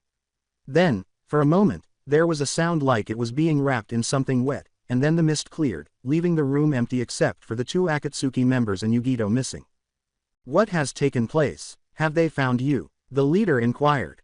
The shorter man responded, "Some fucking thing with a long tongue snatched up that corpse of the Nibby container. It's probably some sort of summons." "Leader Sama, what are you going to have us do?" his companion inquired. After a moment, the leader of Akatsuki said through his projection, "We've managed to get the Nibby. I don't really care about its old husk. But when our objectives are violated, we must respond. Hidan Kakuzu, go after them." Tenten sighed as she walked home from the Hokage Tower in the late hours of the night, thinking about what she had been offered and what she had finally agreed to. Kiri had one of their Chunin infiltrate the Chunin exam and had determined that she and Naruto were the candidates for their re-image. The weapons specialist was flattered by their assessment of her abilities, but she didn't know what had attracted their attention. Aosan didn't say much, but he did mention that the hunter nins in Kiri recruiting highly valued my ability to handle multiple weapons, which was uncommon for people my age. Whatever that meant, she thought to herself. She knew that the Kiri representative Ao would be more critical of her skills than the senseis she had so far encountered, and he informed her that he would not think twice about suggesting to the Mizukage that she and Naruto be dropped if they, or even just one of them, failed to live up to the Mist Village's standards. In any case, it was difficult to resist this after he gave a brief overview of what they would teach her during their Hunter Nin training. Konoha's Hunter Nin program was primarily designed for 2 of the village's clans, the Aburame and Inuzuka, and had less to offer me in comparison, Tsunade-sama said. After learning that Naruto had already accepted Kiri's offer, Tenten also made the decision to accept it. Konoha would pay Tenten and Naruto for this cross-village training as an S-rank mission for as long as their training lasted. Tsunade said she would assign it as a rotating D-rank mission for Genin as long as Tenten was in Kiri, but unlike her blonde friend, she requested a condition from the Hokage to assist her father with his business while she was away. Tenten wondered how to bring this up with her father, but she knew that his lack of action rarely indicated that he was worried about her, so she just mentioned it to him when she saw him in the morning. After resolving the majority of her thoughts and worries, Tenten headed home. When she got there, she saw that their shop had a light on and that the front door was slightly open, which was odd for this late hour. Naruto and Hinoka had been walking together after Naruto left the meeting with the Godime Mizukage, discussing the scrolls of Uzushiogakure that Kiri had stolen and was now returning to them. The 2 Uzumaki had asked Tsunade to keep them safe until they could review them with some village analyzers, and the slug Sanin had informed them of the location of the old Uzumaki clan buildings in an abandoned Konoha district that they could later examine. During Naruto's absence, Hinoka was to review the scroll containing the family history and send Naruto information in Kiri about what she had learned.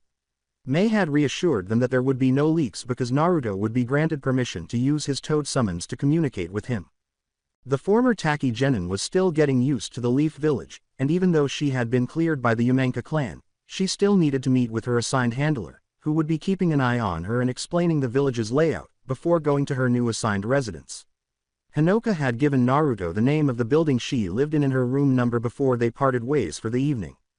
Naruto made the decision to go home on his own, so he strolled slowly until he noticed someone walking even more slowly in front of him. A bald-headed man in an evening kimono who was carrying a small sake jug on a string in his hand. Knowing who they were, Naruto called out to them politely. "Evening, Shin-san." Tenten's father, the blacksmith, paused and turned slowly before turning to face Naruto. His eyes were half-lidded, indicating that he was a little inebriated, but he approached the blonde Chunin without stumbling. He turned to Naruto's sheathed sword and said, "Good evening, yourself, Uzumaki-san. Have you been using your sword properly?" Naruto gave a nod. Still staring at the sword, Shin took a tiny gulp of his drink, then turned back and gestured for the teenage boy to follow him. "All right, so let's examine it." Now, Naruto was at Shin and Tenten's shop, and her father was examining Naruto's mother's sword with a professional eye before he pulled out a big slab of whetstone and started the slow, methodical process of sharpening the blade. The young Uzumaki watched him with fascination as he made the back and forth strokes, watching the blade slide along the whetstone. After watching for a while, Naruto spoke to the blacksmith in a quiet voice so as not to interfere with his focus. He began, Shin-san, Tenten and I might be going on a mission together again." He paused, but the blacksmith continued working slowly, still focused on the blade, without pausing to listen. "Kurigakure heard of my first mission in Wave and sent someone to observe me and some others in the Chunin exam earlier. Neither Tsunade nor Mei advised him to keep their conversation private, and since Tenten would only be repeating the information to her father, Naruto didn't see the harm in sharing it with Shin. They decided Tenten and I were what they were looking for in this way to change their image." Once more, Shin remained silent and continued working. "Tenten and I will visit their village to gain knowledge from them. This will take a long time." Mei and Ao stated that while Naruto was to spar and learn from Chojuro, Ao was also to train him and Tenten together in hunter-nin skills. Although Tenten had already agreed, he knew that this was something he doubted she would pass up, so he hoped he wasn't being foolish and simply assumed she was going while telling her father all of this. After concluding his recounting, Naruto waited for Shin to finish treating the blonde's sword. Then, he poured a few tiny droplets of a potent-smelling liquid onto the blade's surface, took out a piece of cloth, and gently patted and wiped the blade, polishing it. He then spoke after examining the blade in the workshop's light. "I'm happy that you take good care of your sword, Uzumaki-san. I have witnessed my fair share of shinobi who are careless, abusive, or inattentive with their weapons." He sheathed the sword and returned it to the blonde adolescent, saying, "I've seen the same in how others treat people in their care. Take care of those with you on this journey you're about to go on." Even though he was occasionally dim, Naruto was aware of the person Shin was referring to and gave him a determined nod as he took his weapon from him. "By the way, that will be 300 ryo. Shin went to the register and said, "I've given you a discount." Naruto blinked. When Shin went upstairs to rest in his and Tenten's apartment above the shop, Naruto stepped out of the Totosai weaponry and stared down at the ground in silence, not realizing that the girl leaning against the side of the store entrance, watching his back as he left, was calling out to him. "Naruto, have a good evening. I'll see you tomorrow. By the way, the training in Kiri will be explained to us in the afternoon. I was asked to tell you by Hokage-sama." When Naruto turned around in shock, Tenten had already entered the store and shut the door. Just as the moon was rising toward midnight, a lone figure was moving quickly as he looked around tiredly, approaching a moment to pause and regain his strength and stamina when he knelt and then became alert and rolled to the side as a scythe with 3 black-bladed blades ripped through where he had been earlier in a horizontal swipe. The scythe was connected to an extendable cable at the end of its pole, which led to the weapon's owner, who easily drew the weapon back to him and caught it as he approached the figure, while his partner, who walked slowly, walked beside him. "This is really painful, man. Pursuing a fool who wants to play with a bitch's corpse because he abruptly stopped our meeting.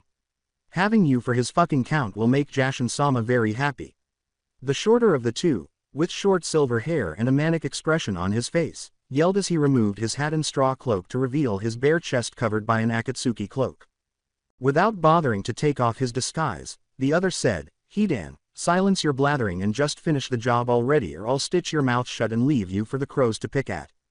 Kakuzu, why hurry? This abominable corpse jerk is not going anywhere." For some reason, their prey, Jiraiya, had a bad feeling when he heard what the man, Hidan, had named the other. Since the professor was a sensei, he had naturally heard of the man who had once defeated Hiruzen Sarutobi's first sensei, the Shudai Hokage, Hashirama Senju, Tsunade's grandfather. Although it was unlikely that the man was still alive and hardly anyone had used his name since the incident, Jiraiya had a kind of kinjutsu, similar to Orochimaru's resurrection spell that he had used to bring Hanzo to battle Jiraiya. Well, whatever, Hidan said, then grabbed his scythe and charged at Jiraiya at breakneck speed. Using a series of taijutsu and his weapon, he attacked the Toad Sannin while his opponent defended with a well-rehearsed display of countermoves before his hair grew and wrapped around the startled Jashin advert and, with a swirl of his head, threw the man far away. But then a hand and wrist connected to an uncanny length of black threads rushed forward, grabbed Jiraiya by the arm, and yanked him to the man named Kakuzu on the other end where the threads appeared to be attached to his arm. The speed at which he was being drawn to the Akatsuki member was too quick to react, and Kakuzu took advantage of it by using a hand that held a kunai to pierce his target's heart. Fortunately, Jiraiya was able to turn around, and his uninjured arm then slammed into the man's abdomen, blasting him away.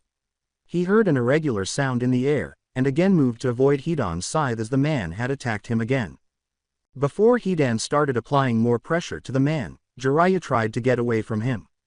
He sent an exploding tag attached to a kunai at the ground between them, and the destruction brought the smokescreen he needed to increase his retreat, all the while keeping an eye out for the scythe wielder's partner who might be hiding somewhere. As if on cue, a bright, rushing cloud of light came hurtling towards the Toad Sannin, who used the substitution technique to avoid the blast. After the deadly blast had passed, Jiraiya turned to the source and saw four strange, black, humanoid-like creatures with white masks on their faces. Jiraiya questioned, "Are they some sort of summons like that Kunoichi Tayuya uses?" But upon closer inspection, she noticed that they appeared to be made of the same threads that Kakuzu had his hand attached to his arm. With a sneer directed at Jiraiya, Hidan joined Kakuzu. "Who the fuck is this guy?" With a calculating look on their face, Kakuzu replied, "Someone with a 5 million ryo bounty on his head." Jiraiya of the Sannin, "Pray tell, what does Konoha's Sandaime pupil want with the corpse of Kumo Kunoichi?" Jiraiya, who was attempting to weigh his options before making a decision, didn't hear the question, though. "Given the power behind that jutsu he used, I might lose this one if it comes to a battle of attrition." Fortunately, he wasn't in an enclosed space with no way to quickly escape, but it would be difficult to get these two to stop chasing him for a while given how quickly they were able to catch up to him previously. Jiraiya nodded to himself and pulled out a sealing scroll, alert as a massive fire jutsu flew towards him. "Better use that option sensei taught me." Despite the circumstances, Jiraiya smiled. Oh, the irony. Then, as the blast engulfed him, he tossed the scroll to the ground. As the smoke cleared and a large circular patch of grassy area was scorched to oblivion, Hidan and Kakuzu approached and discovered a large adult man's form being peeled away by the heat and flames, revealing muscle, sinew, blood, and bones. Hidan was looking grumpily at his partner, and neither man batted an eye at the carnage or sight. "Well, let's fuck that. That sacrifice was necessary for Jashin-sama, you money-hungry shitbrick pagan." Hidan's complaining stopped, and he reluctantly followed the bounty hunter, but Kakuzu ignored him as usual, glancing at the corpse burning in the open field, then closing his eyes and scowling before turning and leaving. Much farther away, Jiraiya spent some time making sure he wasn't being followed again. A few hours later, he left the area and headed east until he found a cave to continue with what he was hoping to learn more about. He retrieved Yugito Ni from the toad that had sealed her in its stomach, checked her breathing and pulse, and used a technique he had learned to see if any chakra had been regenerated. After all of this, he felt his suspicions were true. The girl's heart had stopped once the Nibi had been taken out of her body. The Toad Sannin sighed, realizing that his attempt to recover her body appeared to be a pointless endeavor. As he stared at her thoughtfully, he recalled something Tsunade had told him when he complained that she would kill him one day with her monstrous strength. It had happened when they were teenagers, and he had attempted to put the moves on her, which caused her to thrash him severely. "Oh, yeah," she had said, rather smugly, "no worries, pervert." What was it that she replied? "You can get back on your feet with just a little lightning-fast jutsu to your heart. I don't care about the harm that is done later." Although some might have assumed that she was merely attempting to scare him, his limited knowledge as the legendary medic's teammate allowed him to learn that although this had been used in the field previously, it was risky for someone who had never tried it. Yes, it's risky to use on living people, but it's safe for a supposed dead person, who is the target of the treatment. Taking a kunai, he made a tiny cut in the woman's chest where her heart was. He briefly lost focus as the giddy thought, this would actually be prime material for Ika someday, but he quickly snapped out of his reverie. He concentrated to create a version of a lightning jutsu that only involved the chakra flowing up his arm in waves and focusing at the tip. It was not as strong as Kakashi's Chidori jutsu, but it should be sufficient for what he was trying. The Toad Sanin then pressed the tips of his fingers into Yugito's chest wound, and when they came into contact with her heart, they released a tiny burst of chakra. Yugito's eyes opened instantly, and she gasped loudly and painfully before taking a few breaths and closing her eyes as she fainted. In addition to taking her to Kumo's outpost, Jiraiya watched the now revived Kunoichi breathe while he performed field stitching on the wound he had made on her chest before covering her up. Although he thought this would have worked in theory, working in practice was a good insight. Despite the man's pride, Jiraiya genuinely doubted the Raikage would be kind to the rescuer from another village who didn't save his Jinchuriki while their tailed beast was nearly dead, and now one of their military advantage was gone. Despite his apparent attitude, the man was a Kage, so it's likely that he still had feelings for this girl. In addition, Yugito has a younger sister, so she would support her elder sibling regardless. I should probably send Haim a summons to meet with her and explain what happened. Depending on what Akatsuki discovered from my intrusion and whether Kakazu and Hidan purchased my alleged death, I may have to postpone confronting them for some time. Jiraiya let out a sigh. Tsunade read Jiraiya's report about his activities, the information he had used to save the life of the former Nibi Jinchuriki, and the information he had sent her about some of the Akatsuki members he had encountered the very next morning. Leave it to the old lech to remember something so obscure that I had just used at the time to scare him away, she said with a sly smile. However, as a medical nin, she was intrigued by the information and how it might improve Naruto and Fu's chances of survival. Then perhaps I ought to increase Sakura Haruno's training. The slug Sanin whispered to herself, I'll ask Shizune to put it on my itinerary when she comes in later. Tsunade-sama, what should I put on the itinerary? A voice came into the office and said. Tsunade sighed, not much, as if Shizune had come in while she was distracted. You better remember to restock my sake this time, she said, giving her a stern look. Just that we're going to be busier than usual. With a sigh, Shizune put her belongings down. Across town, Jiraiya had just sent Naruto a toad summons with his message, and the amphibian patiently awaited the blonde swordsman's reading of what his teacher had to say. Hey kid, I'm sorry to bother you right now, but I have some important information about Akatsuki, who are pursuing you and that Fu girl. If I can't meet with you in person, I'll find a way to contact you once things settle down. As for Fu and your explanations for why you can't access the Kyuubi's chakra, I know you're trying your hardest, but keep going. Your mother Kushina once told me that Tsunade's grandmother, Mito Uzumaki, the first J8 Inchuriki for the Kyuubi, once said to her, the Kyuubi is a being full of hate. Its weakness is that, always remember to love both yourself and those around you. Hatred is defeated by love. That helped your mother, and it might just as well help you. Again, don't give up. If you do that, you can overcome the Kyuubi's hatred and discover a shared goal.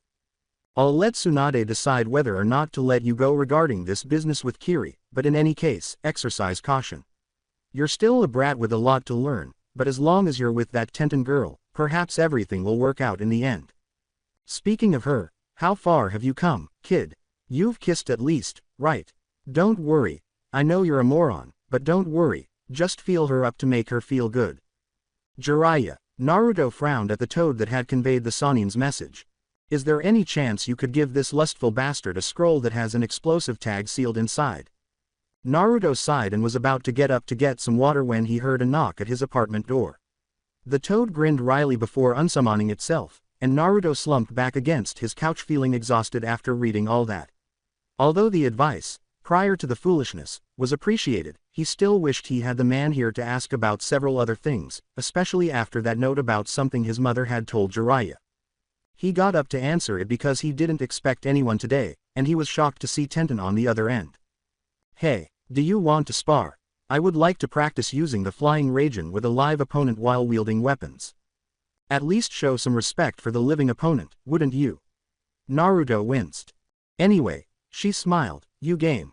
I reasoned that we could finish up, grab a bite to eat, and then visit Tsunade to discuss the Kurigakure information we will require. Naruto nodded and said, of course. All I have to do is do something here. After saying, make yourself at home for the time being, he walked out into a room. Tenten walked around the apartment, examining some of Naruto's accessories and noticing some changes since her previous visit. She noticed a message scroll that someone had sent him on the table next to the couch and instantly recognized it as Jiraiya's handwriting without having to read the contents. Curious, Tenten picked up the note and scanned it until she reached the end, where she saw the perverted intentions her friend's teacher left, which irritated the blonde. The crinkled edges on the scroll's sides led Tenten to believe that something in the message had angered Naruto, as was typical with him and the Toad Sannin. Tenten put the paper down, rolled her eyes in frustration, and mentally reminded herself to help Naruto repay the perverted, intrusive old man by threatening to castrate him the next time they saw him. Later, after completing their spar training exercise, Naruto and Tenten grinned as they entered the village from the training grounds, their clothing ripped in multiple places, covered in dirt, and bruised. Do you want to grab a bite to eat? Naruto asked her as he walked with his hands behind his head in a relaxed manner. It can be anywhere. My favorite treat. As they walked, Tenten wondered where they were going. Then turned to look at Naruto and, when deciding where to eat, she thought back to the times she had eaten with this charismatic blonde. When they had eaten at Yakiniku's before those kids interrupted. When they had eaten dango. When she had eaten breakfast with him before they fought with Tayuya. And of course, when they had eaten at Ichiraku's, when he had either helped her when she had a problem, when they had overcome a difficult situation together, or when she had learned more about him. The first time he didn't know she was there, but it was the beginning of a significant change in her life, one that he alone had assisted her in making. With a smile on her face, Tenten silently observed him. A civilian suddenly called out to Naruto across from Tenten, who was strolling next to the Uzumaki. Hi, Naruto-san, I witnessed your struggle during the exams. Continue your fantastic work. After turning to face them, Naruto said, hey, regards. He paused, though, as a warm, gentle sensation briefly touched his cheek before disappearing. With a startled expression on his face, he stopped and faced the source. 10 mph. Whatever he was about to say was cut off when a multicolored dango skewer was thrust into his mouth. The perpetrator, who had her hair pulled back into two buns, then put another dango-filled skewer in her mouth and smiled before telling the blonde. Ichiraku's is my choice. Let's leave. In spite of the team's Chunin status, Tsunade and the council had determined that it was best for the Kyuubi Jinchuriki and the young weapons specialist to be accompanied by a Junin in rank, and Hayate Gecko volunteered to accompany them. 2 weeks later, Naruto and Tenten were scheduled to depart Konoha for Kurigakure to begin their 2-year training. Shizune, Yugao, Kakashi, Sakura, Guy, Tenten's team, and Tsunade arrived to bid them farewell. Sakura sighed and said, remember you're representing the village, so be mindful, Naruto. He rolled his eyes but eventually nodded, and he observed from the sidelines as Tenten's team offered her their warmest regards while Tsunade approached and placed a hand on the blonde teenager's shoulder. In a month, the pervert promised to meet you there. Tell Mei-sama that if he tries anything, I don't mind if she burns or breaks anything of him and that he might end up a missing nin. Try not to drink yourself into a stupor while we're away, Naruto said with a cheeky smile after sighing and nodding. Keep an eye on her, Shizune-san. Shizune grinned as Tsunade rolled her eyes. She then turned to face Tenten, who had completed her team and was staring at both her and Naruto. You two, this is it. What will transpire in Kiri is uncertain, and Akatsuki is still out there. However, she then gave them a kind smile and said, take care of one another, shall we? And return safely. Tenten grinned and placed a hand on the blonde teen's shoulder before waving to Tsunade and the group with the other hand. The two of them turned and departed as they and Hayate headed to the village's entrance. Naruto grinned and gripped the hilt of his sword. Yo guys, it's RyugaXD. You already know YouTube has its limit size, so if you want to see the spicier, uncensored, and exclusive stuff I can't post here, check out my Patreon. That's where I drop all my 18+ lemon content, early uploads, and more. Links in the description. Come join the fun.